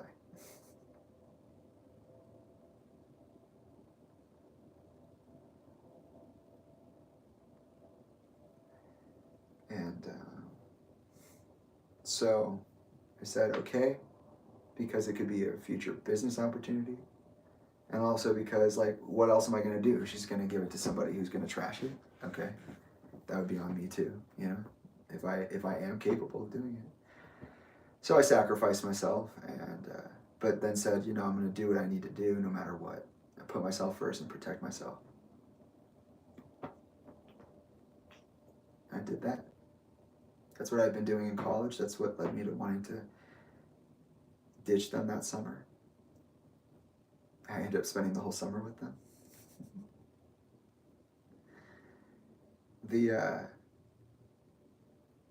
night of, or day of, Chester's death, Talinda's Twitter was hacked, and there were about 6 or 7 tweets published, claiming to be written by Talinda, where she admits to having an affair with Mike Shinoda, liking Mike more than Chester, loving Chester only for the money, having proof that he was killed before they hanged him. She also said some insensitive stuff like, I'm not your fucking friend. I have nothing to do with Lincoln Park. I'm just a woman. And you need to leave me the fuck alone, before turning around and being like, oh, family, la familia. Hey. Can't even sound authentic saying it. Hey, family. Send me all of your deepest, darkest secrets. Are you suicidal right now? You should talk to me. Yeah, I'll help you through that. I didn't know about suicide until my husband died. But I didn't even know about depression. I've never had a depression, so.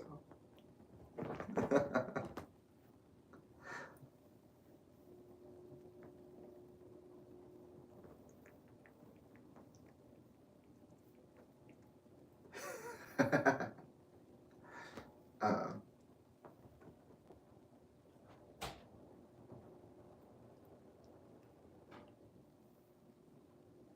there was also a medium involved named Zenobia from New York. If you're watching this, hi. I'd like to talk to you, please. And they were really good. They're pretty good.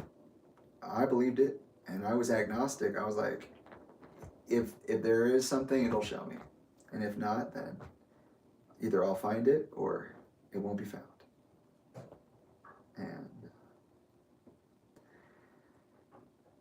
after one of the sessions, we had done like maybe one or two or three, and people were in there like crying, getting messages from Chester and whatnot. And Zenobia was like, Jamie, you haven't said anything at all. You never say anything. Is there anything you want to ask your dad? I was like, I don't really have questions, but if he has anything he wants to say to me, he can. And then she said, he left something behind. It's a letter, not a letter. No, it's in a notebook. Like he wrote it down. But it's not a letter. It's not like that. It's something he wanted to share with you. He was preparing to share with you. Does that mean anything to you? I was like, no, I have no idea.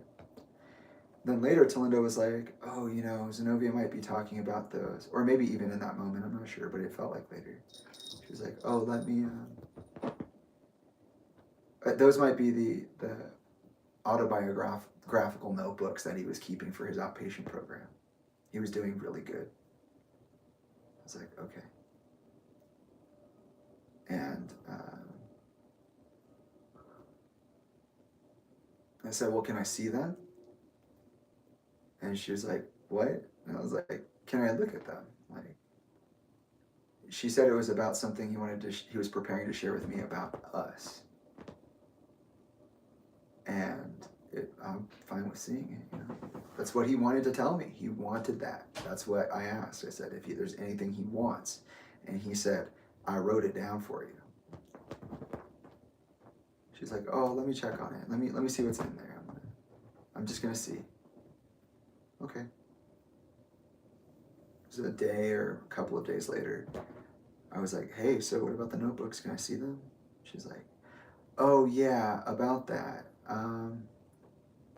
I did look at it, and it is what we thought it was, but there are some things in there I don't think you're ready to see.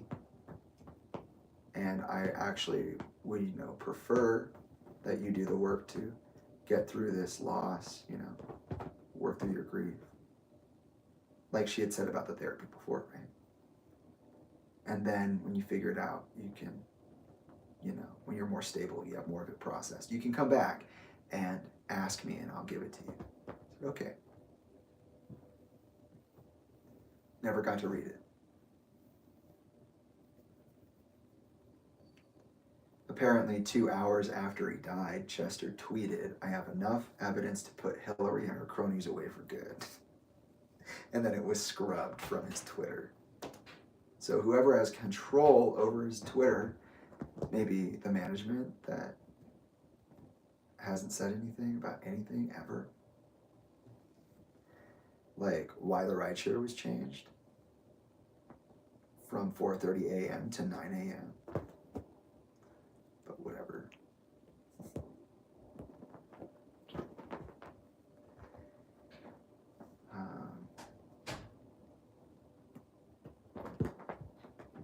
I had a really strong habit while I was there of putting the girls to bed, the twins. Just letting them know that they're safe and that they're loved. And one night, Skip did it for me, which is cool. I realized there were no kids around, and I was like, what happened to the kids? And found out they were put to bed. They were already asleep. I walk upstairs. Talinda had us sleep in the bedroom.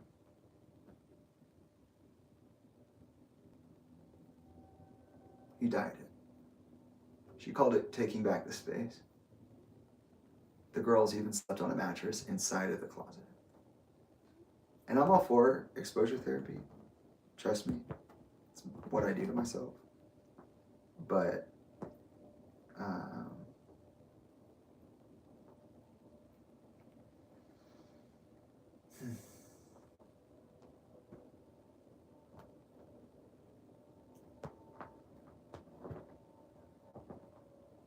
that was a lot. I did it, like I always do, but it was a lot.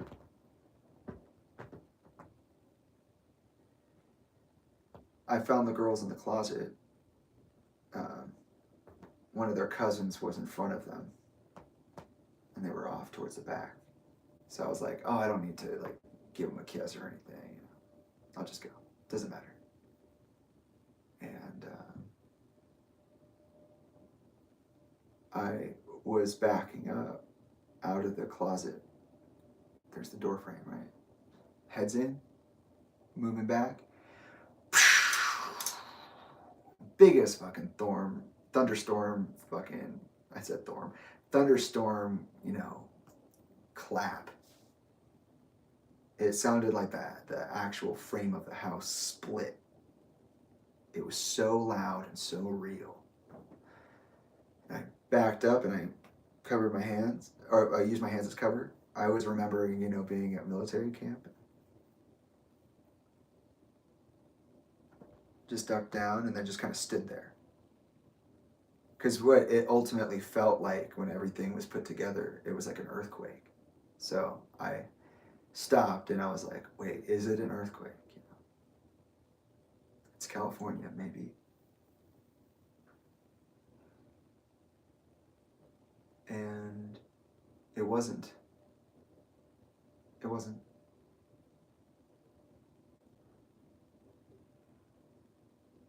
The girls didn't move at all. So I was like, what? Did nobody else hear that? The hair on my arms is standing up. And I have this feeling in my chest like, run as fast as you can away from here. But if you do it, they're going to chase you and they're faster and bigger than you. And when they catch you, you're going to wish they hadn't caught you. And I was just standing there like,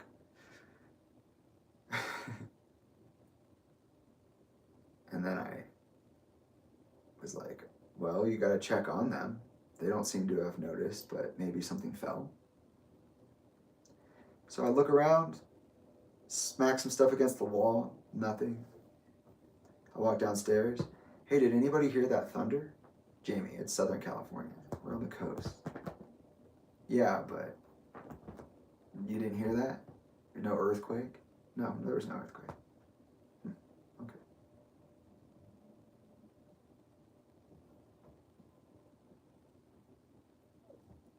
It took me a long time to figure out what that was.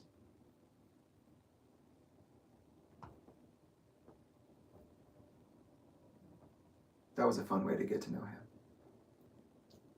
He just come out in the body in ways that were always things that happened for me. Like when he died, Tyler yelled at me. because I laughed. We have a similar laugh. And I laughed, and he was like, no, you stop that. You're not doing that. And I was like, what? And I knew he was saying, like, it sounded like Chester. And he had said something that said that, you know. But people would say that all the time. You look like him. You sound like him. Oh my God, oh my God, oh my God. Can't even escape it in my own family. Elka would say something very similar in 2019. Before she'd punch me in the face. Okay, Chester. Just like Chester. Blah, blah, blah. Oh, I'm sick like Daddy.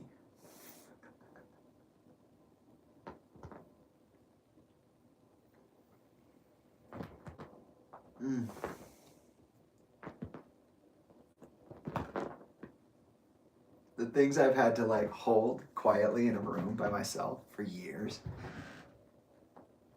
lest I freak out and act rationally.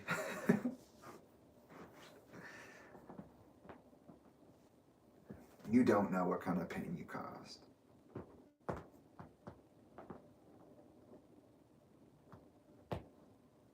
So many people have gotten away with saying so many things about me recently, especially about the restraining order. The one restraining order imposed under false pretenses.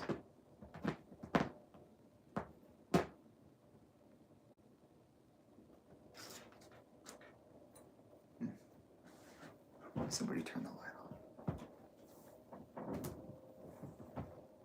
on. A lot of weird stuff came out in the family about Chester. I found out that apparently his abuser, the one who assaulted him regularly as a child during the divorce of his parents, was his neighbor, a longtime family friend, and it was his older brother. That's what Susan said. That's what Toby said. They said it was Chester's brother, my uncle, Brian. Susan corroborated an experience I had with Samantha I described last live stream, and said that I was being drowned by Samantha.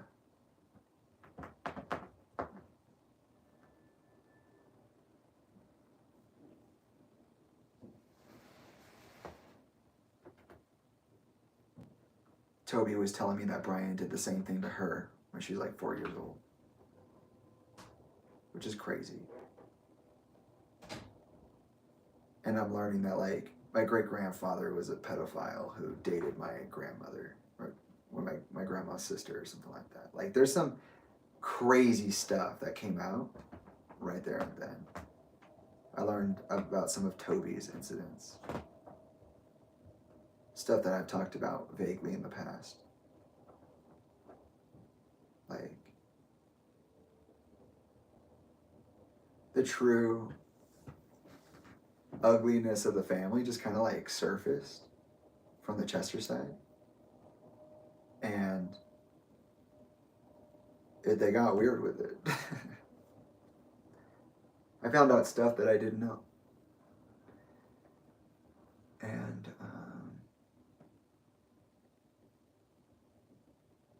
it was just a lot.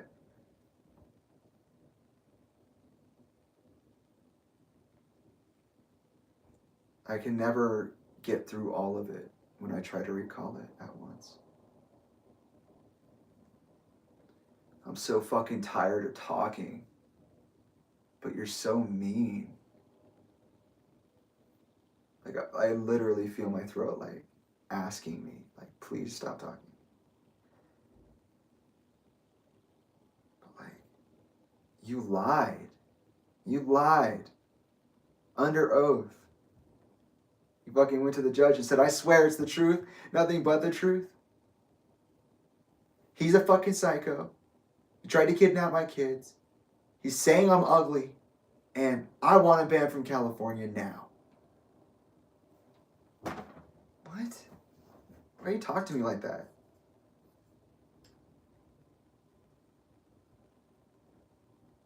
We haven't even moved beyond the moment really of Chester's death, like the wake. But it was a lot, and it just kept going. I met a guy named Alan Sinclair, who was the best friend of Bill Silva, who was the manager of Lincoln Park at the time, who's now also, and maybe was then, a high-ranking member of Machine Shop Records, someone I would eventually work with briefly. It's like, I guess he was overseas with another band. Alan came just in time to be there for vacation and also be there for the wake. A high-ranking wildland firefighter, he didn't really ever get time off. And this was the time he got off. Bill asked him to fill in for a much-needed healing presence, and his job was, in part, was to deliver news of death, I think, or something like that. Support people going through it. And so he came and helped. And we got to talking about writing. He had a horror film idea that he wanted to make, but he could never find anybody to do it. Nobody really saw what he thought about it. And it had been 20 years. So he was like, but I think you're the one. So for the next college year, I would be writing a screenplay called Talinda, which is gibberish. It's made up, the words. But I wanted to create something that embodied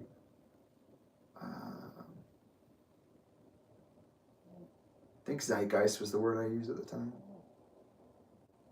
There was just a spirit beneath the greater spirit of the society.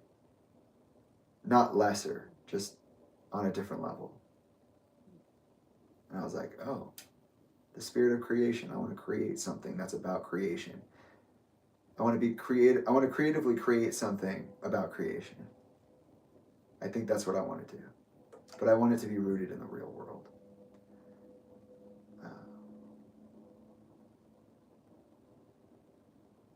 Yeah, so I'd be writing that one for a while. Shortly after this, I may have known already, but I would choose to adapt Paranoid Chant by Stephen King into A Chant, which is also on my Now Archive playlist.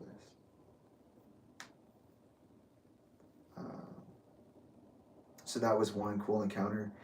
There was like a bunch of stuff with Draven and Samantha that was strange.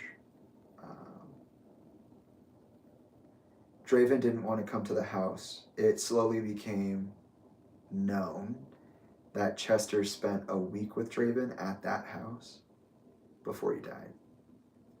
And Draven didn't want to go. Talinda had separated a bunch of stuff. We started piecing out Chester's clothes and stuff. I got my dog tag that I gifted him back. There is, what is it? It's a Yoda quote.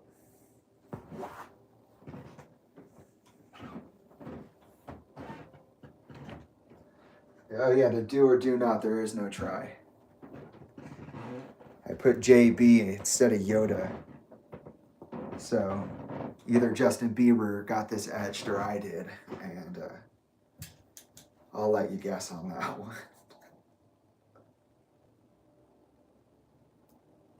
And Chester's wardrobe would basically, whatever I got from that was basically going to be my clothes until now. Yeah. Most of it's just old stuff that Gia and I had combined. because we haven't had money to buy clothes, and even now that we have a little bit of money, we still haven't bought clothes. That's how in it we are. But anyways, I wouldn't meet G for a while. It would feel like forever.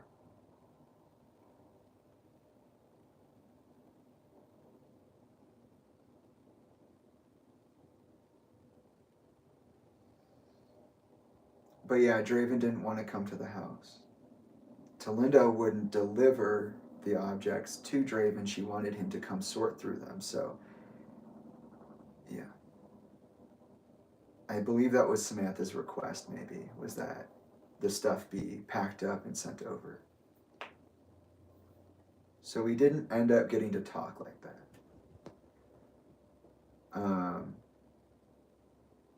Draven and I did have a harsher moment that we left off on, which I'm largely still kind of clueless about, but he did tell me about it, and it sounds right, so I won't describe it exactly here, but mostly because I can't. But Draven at that point in my life, like, there was no Draven. No Draven. There was no happy ending, brothers, families, or families awesomeness. It's just war-torn America in behind closed doors.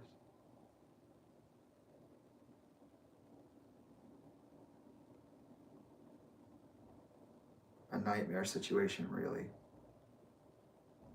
Something I was going through withdrawals from when I was in college and just fresh out of college.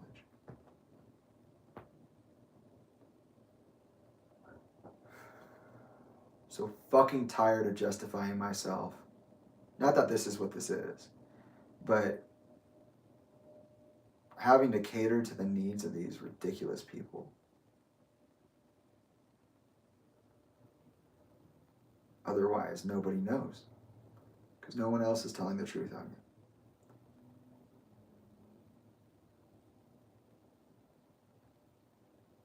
A monopoly on perspective. I mean, fuck.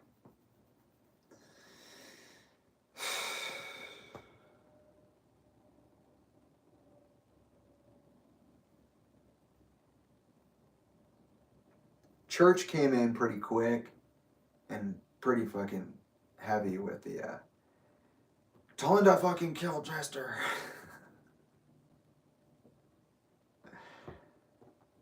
He was hard on that. Like, she had something to do with it. And very quickly, what was this once blended family effort was more of what it was actually than it ever had been. People were actually at war with each other.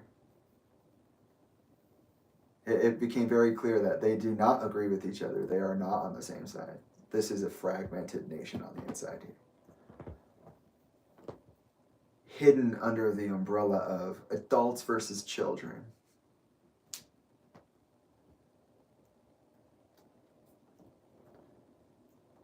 There was like the Talinda was involved and the protect Talinda. That's pretty much what it was. Yeah, it was kind of about Chester. I mean, obviously, he's the precedent, but still. But yeah, fragmented that fast. I remember Lee showed up, and everybody was surprised. And he was like, "Hey, kiddo, what's up?" I'm like, "No. We know where we've been since freshman year of college." "No, I think there was a misunderstanding. I wouldn't say something like that." "Yeah, you would. You would, and you did." "Yeah. I'll be on my best behavior." "Okay." And Lee had been like in and out in the peripheral. Talinda kept saying that he wanted to talk to me. And I was like, "I don't care. I don't care." And, but he agreed. And then at one point, I found out that I leaked details to the funeral to him, and people were pissed. And I was like, well, I didn't know we were telling people. You guys told me, like, just in front of everybody. They're like, well, he took that information and he gave it to Brian.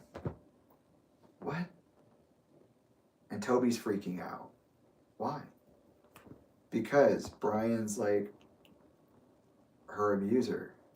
And it's really serious. And she, he's coming to the funeral because you're freaking grandpa. And I told him, I was like, no. Why did you do that? Why would you do that? Are you kidding me? First of all, you're literally here and you have to be on best behavior. You have to. Because that's where you are with everybody else. And then you sell out that information to the abuser of your son who's dead and his sister was there before you? Well. Yeah, oh yeah, talk about the fucking morbidity of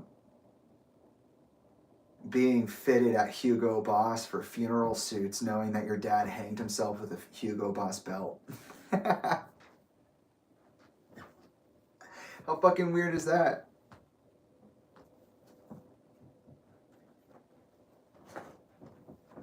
You didn't get to see the body either because some stupid asshole fucking burnt his ass to a crisp, allegedly, before anybody got to see him. And allegedly, Talinda sent Church and Susan, and then when they got there, somebody claiming to be Talinda, maybe the same person who hacked their Twitter, told them, no, you can't come in.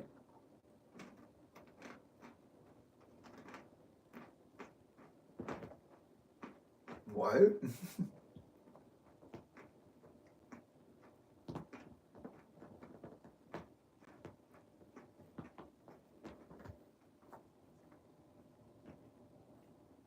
What a crazy fucking narrative arc.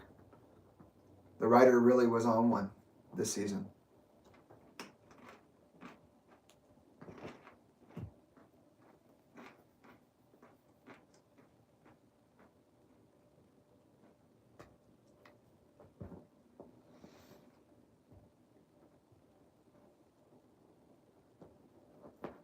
I asked if I could help put the funeral together. Church said no. No. No fucking way. You're gonna grieve? You're gonna sit down? You're not doing anything. And then it was Church and Talinda making plans, and then out of nowhere, Henry Nicholas swooped in and paid for all of it. And yeah, you know what? Sam is right. It did feel like you were at a concert.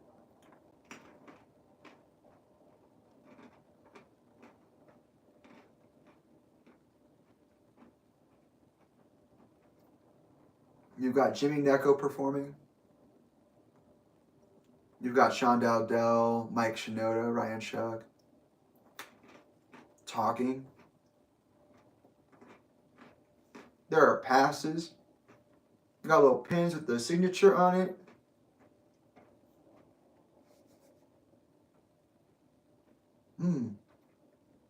No way, not a prototype for Talinda's apparel store. Oh no, who could have seen that one coming? Huh. Yeah, Ted. We're back to you, Ted Stryker. I remember seeing your post about your pin from his funeral, telling me that you would do what you could to help, and then literally ignore me and then do a fucking interview with Linkin Park. Okay.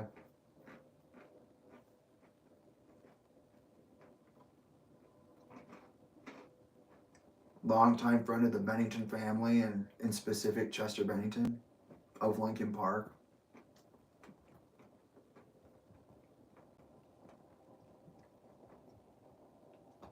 It's a really jerky thing to do.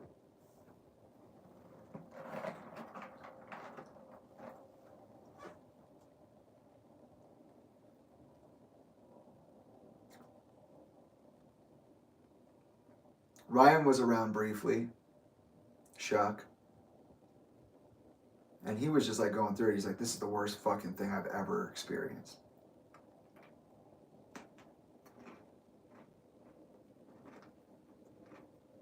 Little did I know that he knew Emily Armstrong, that the month before I told my dad I was suicidal, Mike Shinoda and his wife, Anna, and Emily would be attending the LA Women's March. Like, crazy.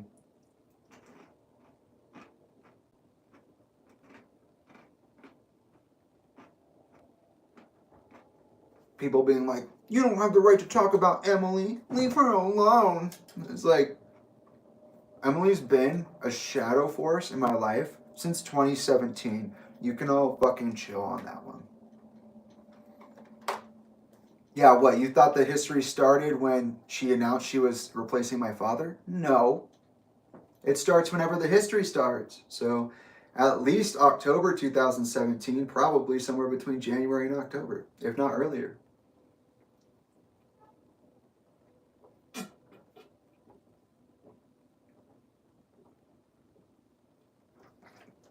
And by the way, because it's my opinion, I want to share it. The kids being allowed around Emily is absolutely terrifying. Oh my God, when I saw Beth Bowen and Emily Armstrong together, when I saw that they literally played, Dead Sarah played in 2020 for a 320 Changes Direction benefit, I was just like, bro, maybe I was right when I said I met Emily before.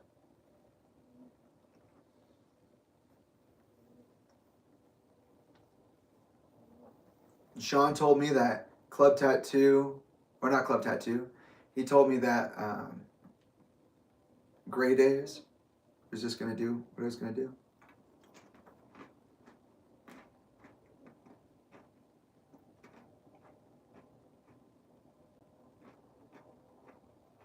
The same day he passed, Frank Zuma posted about being the new drummer for Dead by Sunrise and moving forward and doing shows. What? Nobody wants to ask questions about that? Nobody has anything to say about that. And then you read the incident report and you're like, which I waited on doing for years because I thought they'd show pictures and I wasn't sure if I was ready to see his body. But when I realized reading the autopsy report, there are no pictures, that was weird. That was even weirder than seeing the pictures. This motherfucker, my wonderful dad, somehow died the way that they wrote it in the autopsy report. Apparently, he died hanging himself with a corporate sponsor's belt from a closet he was taller than, and he was sober. Could you believe that? That doesn't like reek of anything, right? That doesn't sound weird at all. Totally normal.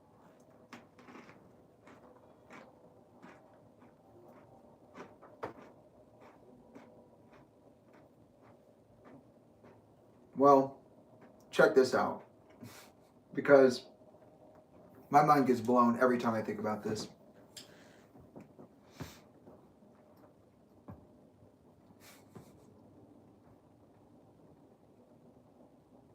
Talinda was the one to tell me that Tyler was, I believe it was Talinda, the night before Chester died. Or when he left, I guess. The night of. Tyler was screaming and crying. We need to go help Dad. Dad's in trouble. Talinda quieted him down. The next day he was dead. According to Susan, who later would find out from, allegedly from Talinda herself, Talinda had confronted Chester about him leaving Lincoln Park because he was going to leave and he was fed up. And she said something to the effect, and this is what I was told, okay? So this is all alleged. This is just what I've learned from testimony from people over the years. It's been it's just insane journey. Like, this has just been almost too much for any one person to handle.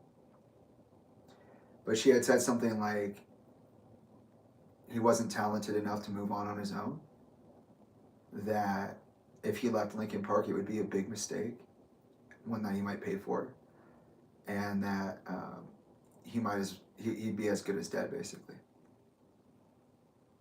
because he doesn't have any intrinsic worth beyond that, which I would never expect Talinda to say. I'm not even being facetious. I'm just like, literally, like, it's a hard thing to hear her say, but allegedly that's what she said. That Tyler had heard that. And that's what he was crying about. I don't know if that's true. But I do know that at the time I was told by, I believe, Talinda, about Tyler having had his panic episode that night, I was reading Pet Sematary, and I couldn't finish Pet Sematary because of the energy that the last act has. It's very, very close to what I was told, what I remember being told. And I'm not sure how that cleaned itself up. I'm not sure how that never came up again. Like I said, my family doesn't talk about anything once it's happened. But like, yeah, I was like, what do you, that's awful. That's totally awful.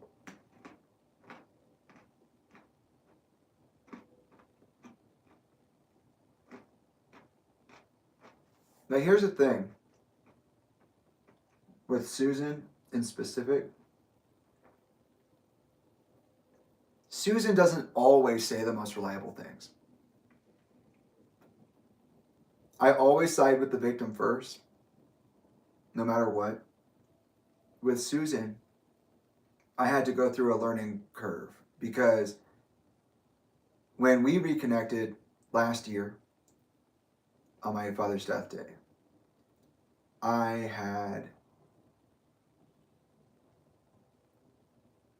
she had told me that the last time we were around each other, I had walked her over to this trail by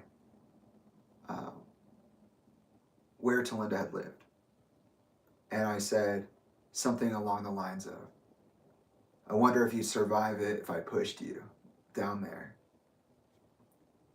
And then she wanted to go back immediately. And then she said that once she got back, I did another thing, which was Michael proposed to Talinda. But then I told her, I'm going to be the one that marries Talinda. He's not marrying her. I am. I'll prove it to you. And then did something to prove it. And I remember hearing that story and being like, what the fuck? Never. I have always loved Susan. The camps were hard to deal with because they'd literally walk into the house, church, Susan, and just go, oh my God, Talinda was a part of it. She did it. I have to be like, guys, please don't say that out loud in front of literally everybody. There are little kids here who literally can't hear that. They only have one mother. They only have one parent. And anything you say like that in front of them, it makes it harder for them. Because, you know, Talinda's going to be away, or they're going to start thinking away. Either one we want to kind of avoid, right? We want to like be stable for the kids, right? And I just caught them multiple times, you know. And Susan, she has such an odd recollection. And I was like, that doesn't make any sense. Why would I marry Talinda? You think Talinda would marry me? That's weird. she's like, well, not really, actually. I heard that in the family, she was suspected of being inappropriate with one of you kids. And I was like, what are you talking about? And she said that there was a whole thing with Isaiah and Talinda. And I don't know if that's true. I don't know why she said that. But like, she gave an interview recently for Rolling Stone, right? And she tells the same story I've heard said about Sean Dowdell of Grey Days. And after like a month, I'm like, you know what? Maybe Susan meant Sean and not Mike. And then it brings me back to the same question I always have about Susan and Toby. What is it that they say that is true or trustworthy? At least trustworthy. It's such an inconsistent game with them. Like, for real, it's so confusing.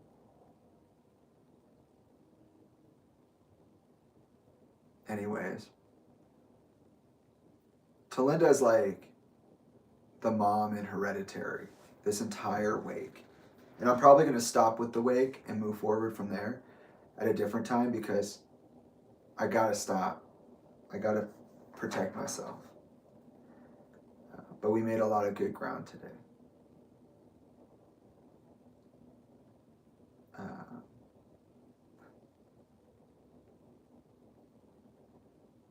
And she's like literally weeping, like, you know, hysterical, like actually hysterical.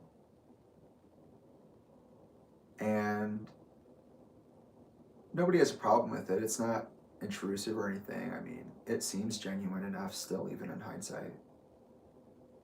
But that scene right after the daughter dies, where Toni Collette's just like wailing on the floor, that was Talinda. And Hereditary came out shortly after that too. So.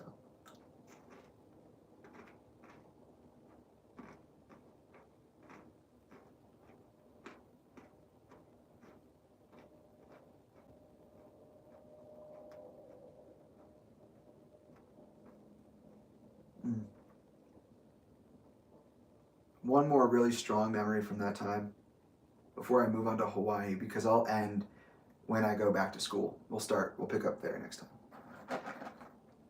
I had a premonition well before it happened, like months before, while I was in school, of a moment that occurred on the top of the driveway during the wake. So,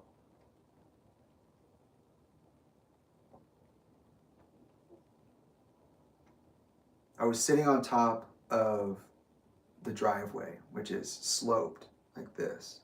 So the master bedroom is like directly across the way. You can see in the window, and you can sit on top of the driveway, and it's a pretty good eyeline match.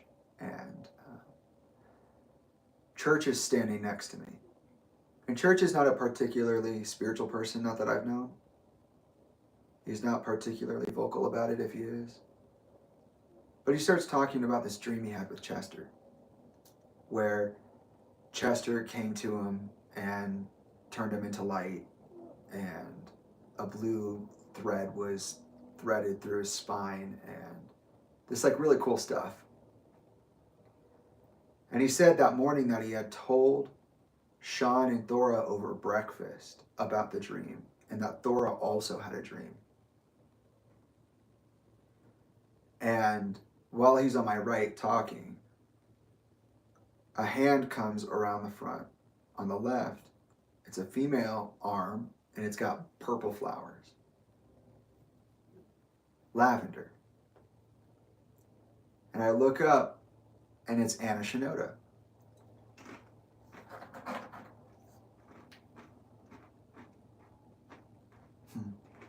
I'm remembering the dream as I'm seeing the thing, right? The trigger's working.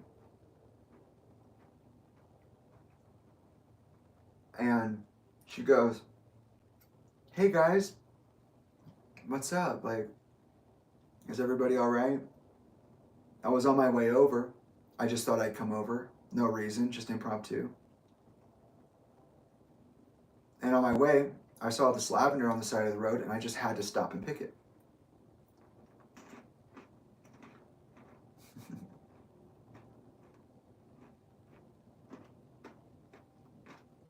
Another fun fact about Anna Shinoda at this time was that she would very quickly become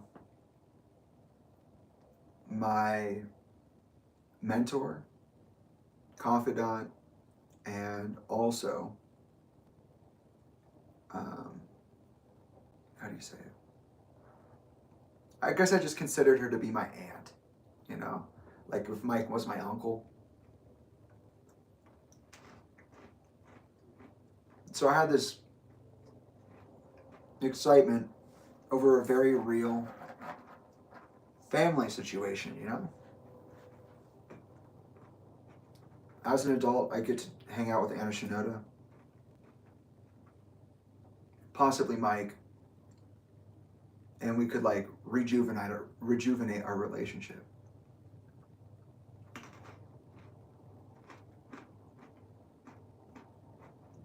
Anna and I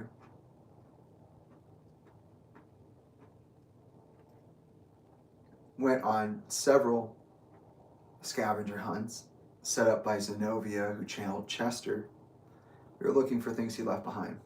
We didn't find anything. I would have questions about my ethical responsibilities and aspirations as a writer because I was writing Tales for Hijab. When I moved to LA, I would definitely utilize any resources I had. I know that's Nepo power, but let's be honest, it wasn't going to happen either way. And sometimes you got to throw in your chips, right? Sometimes it's a matter of like holding off on asking for something so long until you just actually, it's really just, I need that, you know? And that was the last move, you know, that was the last and only move I could make. I need that. You know, I'm playing chess. And yeah. Anna and I spent a lot of time together.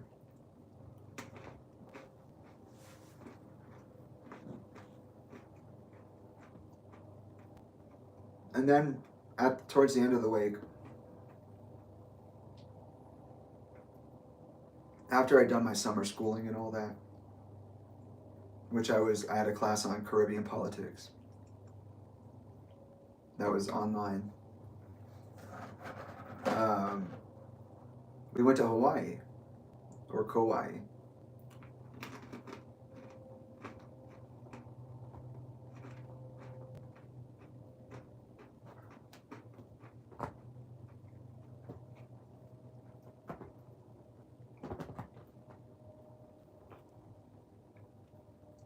The last time we all saw Chester together on vacation was in Hawaii.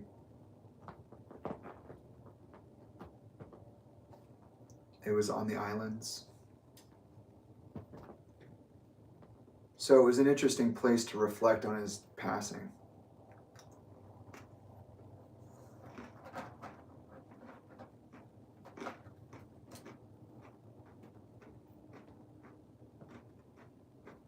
I was back for the third time, and trying to enjoy it. Who knows when I'd be coming back? Probably never.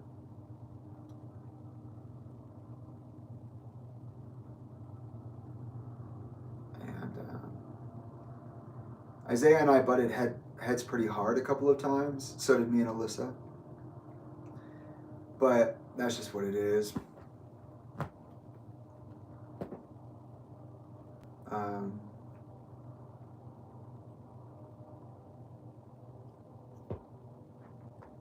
Elka wasn't really involved in any of this. She pretty much showed up, paid her, respects, and then went back. That's how I remember it.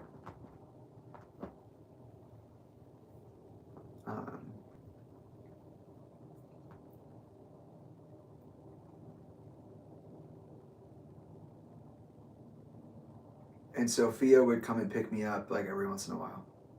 For a while there, it was like every day, and then it obviously slowed down. And she was such a breath of fresh air because during college, those 3 years, I had these random like little flirtations with people.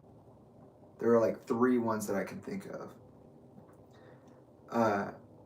My buddy TT,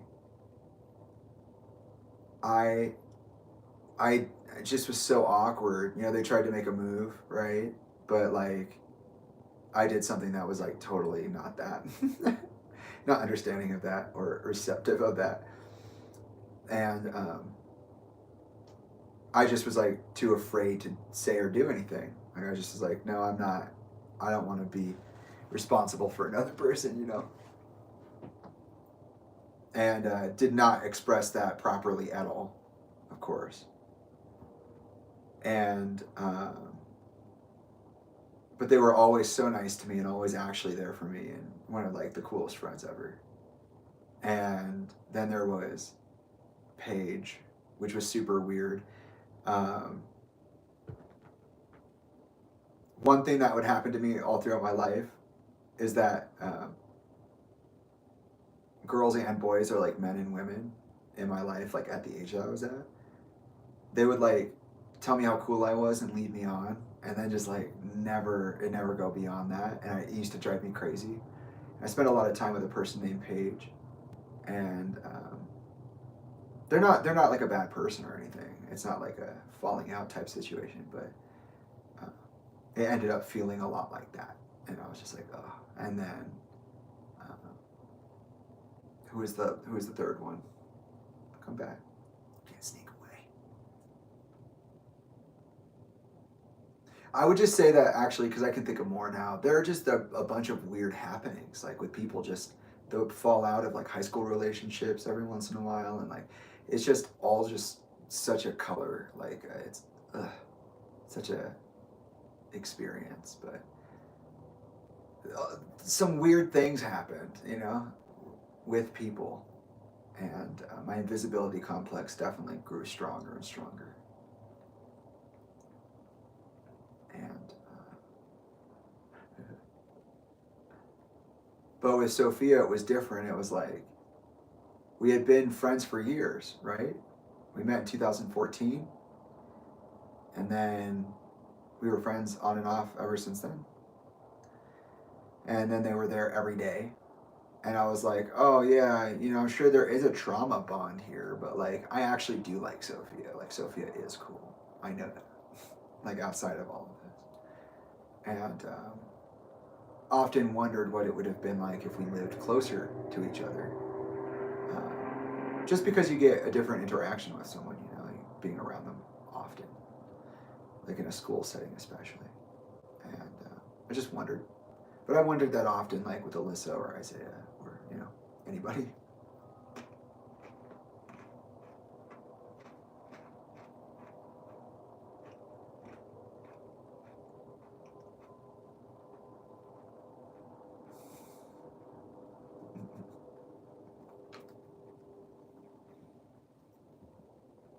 But if I wasn't hanging out with Sophia or doing my schoolwork or hanging out with the kids, I was probably on the trampoline looking up at the sky listening to Manchester Orchestra.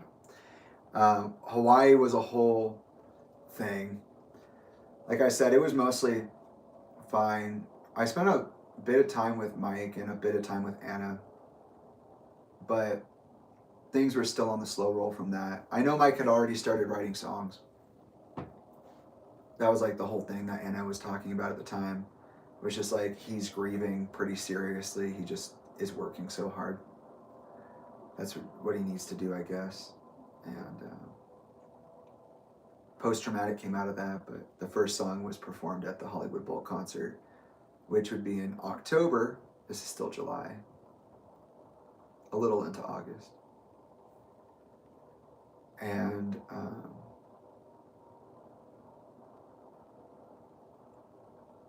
I think I just remembered feeling so isolated, like, damn, after this, I gotta go right back to my college. But Talinda had also, during the wake, asked me not to go back, which was weird because she's the one who demanded that I get the degree to be a part of the family will. So I thought that was strange. And I was like, it was then it came back to me. Like, this is you choosing yourself. Because what kind of question was that? But Talinda also during that time was like, I would say there were two other things going on from my perspective. Was that she wanted to start a nonprofit to change the legislation around the sealing of autopsies, to create an umbrella number for all mental health care and resources.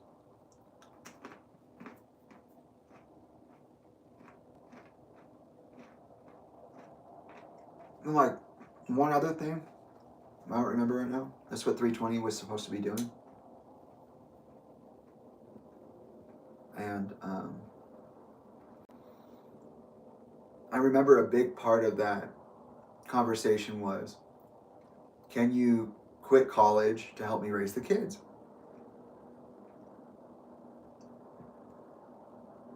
And also,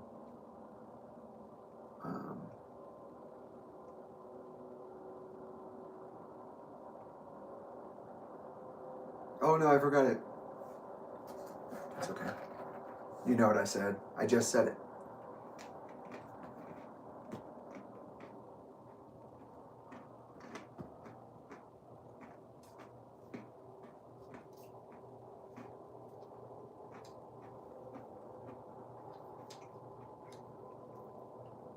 She told me at that time, I know I'm going to need to process these emotions at some point, but I'm not doing it now. My kids need me to be strong and to lead by example, so that's what I'm going to do. I remember saying to her, Talinda, don't you think what your kids really need is the consistency and emotional expression? Don't you think that your kids would need to see you break down and cry? Don't you think they need to see you going through it? Don't you think therapy and communication would be the best option? She said no, not now. I said okay.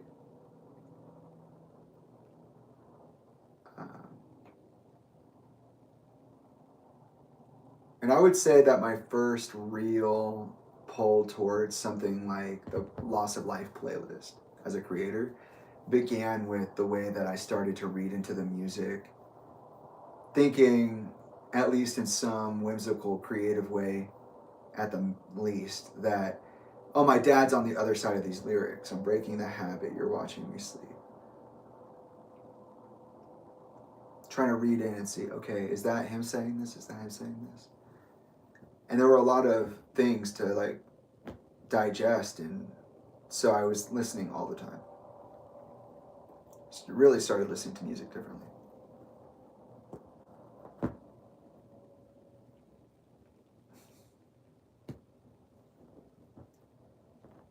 And I remember there was this one moment in Hawaii where I was encountered by UFO type things. I woke up, I was laying on this couch. It wasn't the first place we were staying in, it was the second place.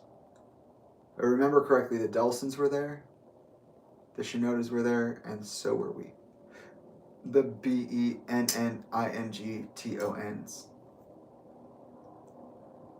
And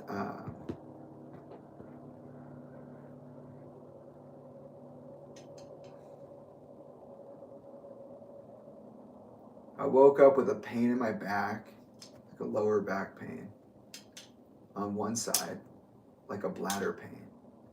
So I got up and I was like, oh, maybe I gotta pee. I was walking down the hallway and I heard the cries of a little girl, like, like, I was like, what? So I went in and it was Lily. I picked Lily up and I walked her up the spiral staircase, which I was surprised she got down without falling and eating shit. And when I went to lay down, I looked out to the left, and there are these French doors, big windows. And on the water at the very edge of the horizon, there are these golf ball sized green dots, almost like a laser, not really like a light. And they're uniformly spread across the horizon. And I just looked at them for a while, probably only like a couple of minutes.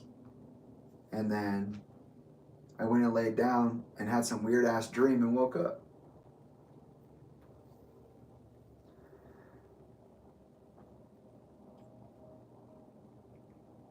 Other than that, it was pretty standard. It was just a trip. And I went back to school feeling like it had been a year. The time was so dilated for me that I actually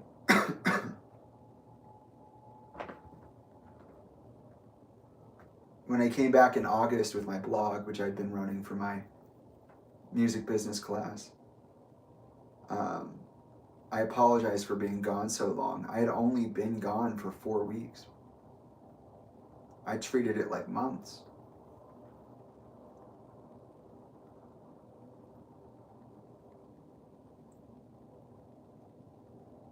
So as you can see, I was under a lot of pressure.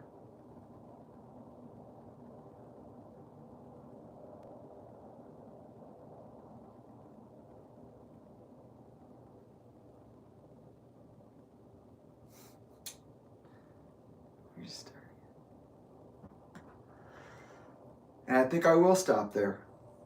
Who knows when I'll do the next part, but I will. Maybe another 2 days. Because my life takes a different turn after Chester dies.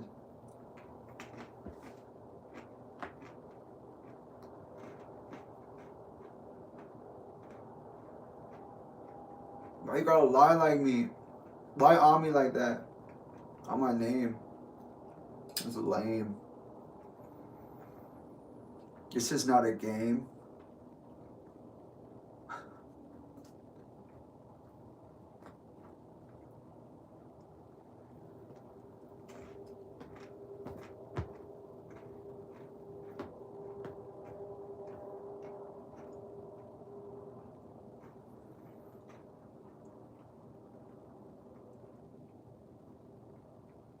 Long story short, by the time that Chester died, Talinda and I were not on good footing. We did not have a good relationship. I stepped into it and agreed to be a counterbalance in order to protect the children whose safety and innocence had been compromised by Chester's death. Knowing that Talinda would spin out of control, I stepped in front of the train.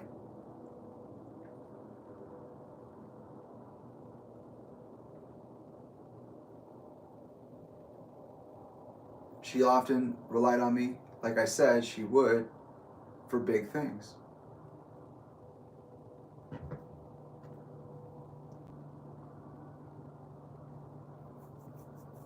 The same stuff I said I didn't want. I'm staying away, I'm keeping my summer. Came at me full force, and I was forced to make a decision. And that decision was, them or you. And I said, me,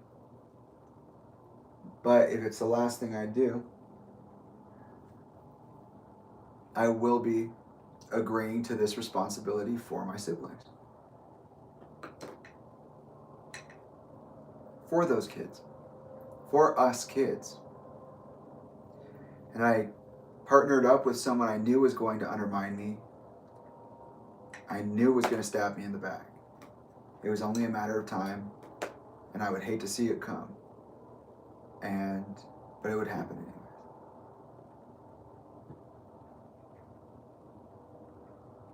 And nobody knew. Nobody knew. What are you doing? Chopstick.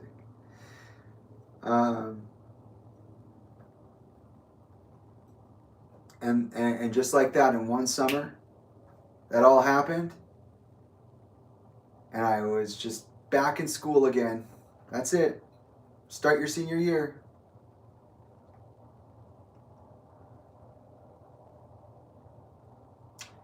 And my focus became primarily, do you need something? My focus primarily was, keep your fucking head down, finish this. Because you will not get another chance to finish this if you fail this year. You know you have no energy to do this again. It will kill you.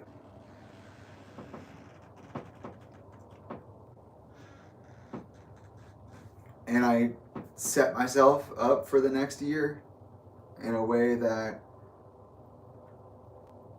was meticulous. And I stuck to it. And you know what made that really hard? The depression hell that comes after that. Because whether you want to emotionally recognize that a thing is what it is, you're going to process it. You have to. You know about it.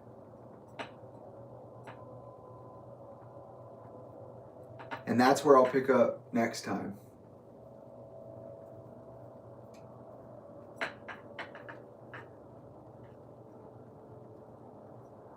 Thanks for joining.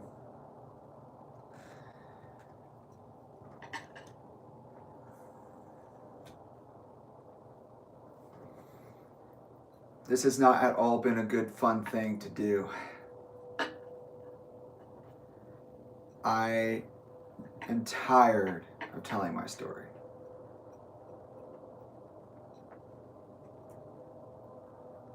But since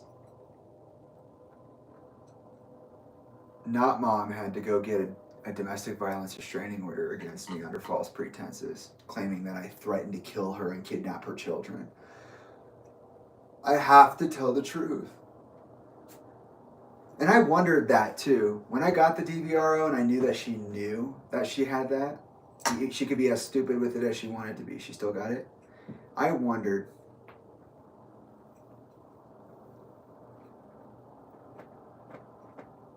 oh no, you're not looking very innocent. So everything you're doing screams, I did something wrong and I want nobody to figure it out. And I think that's interesting.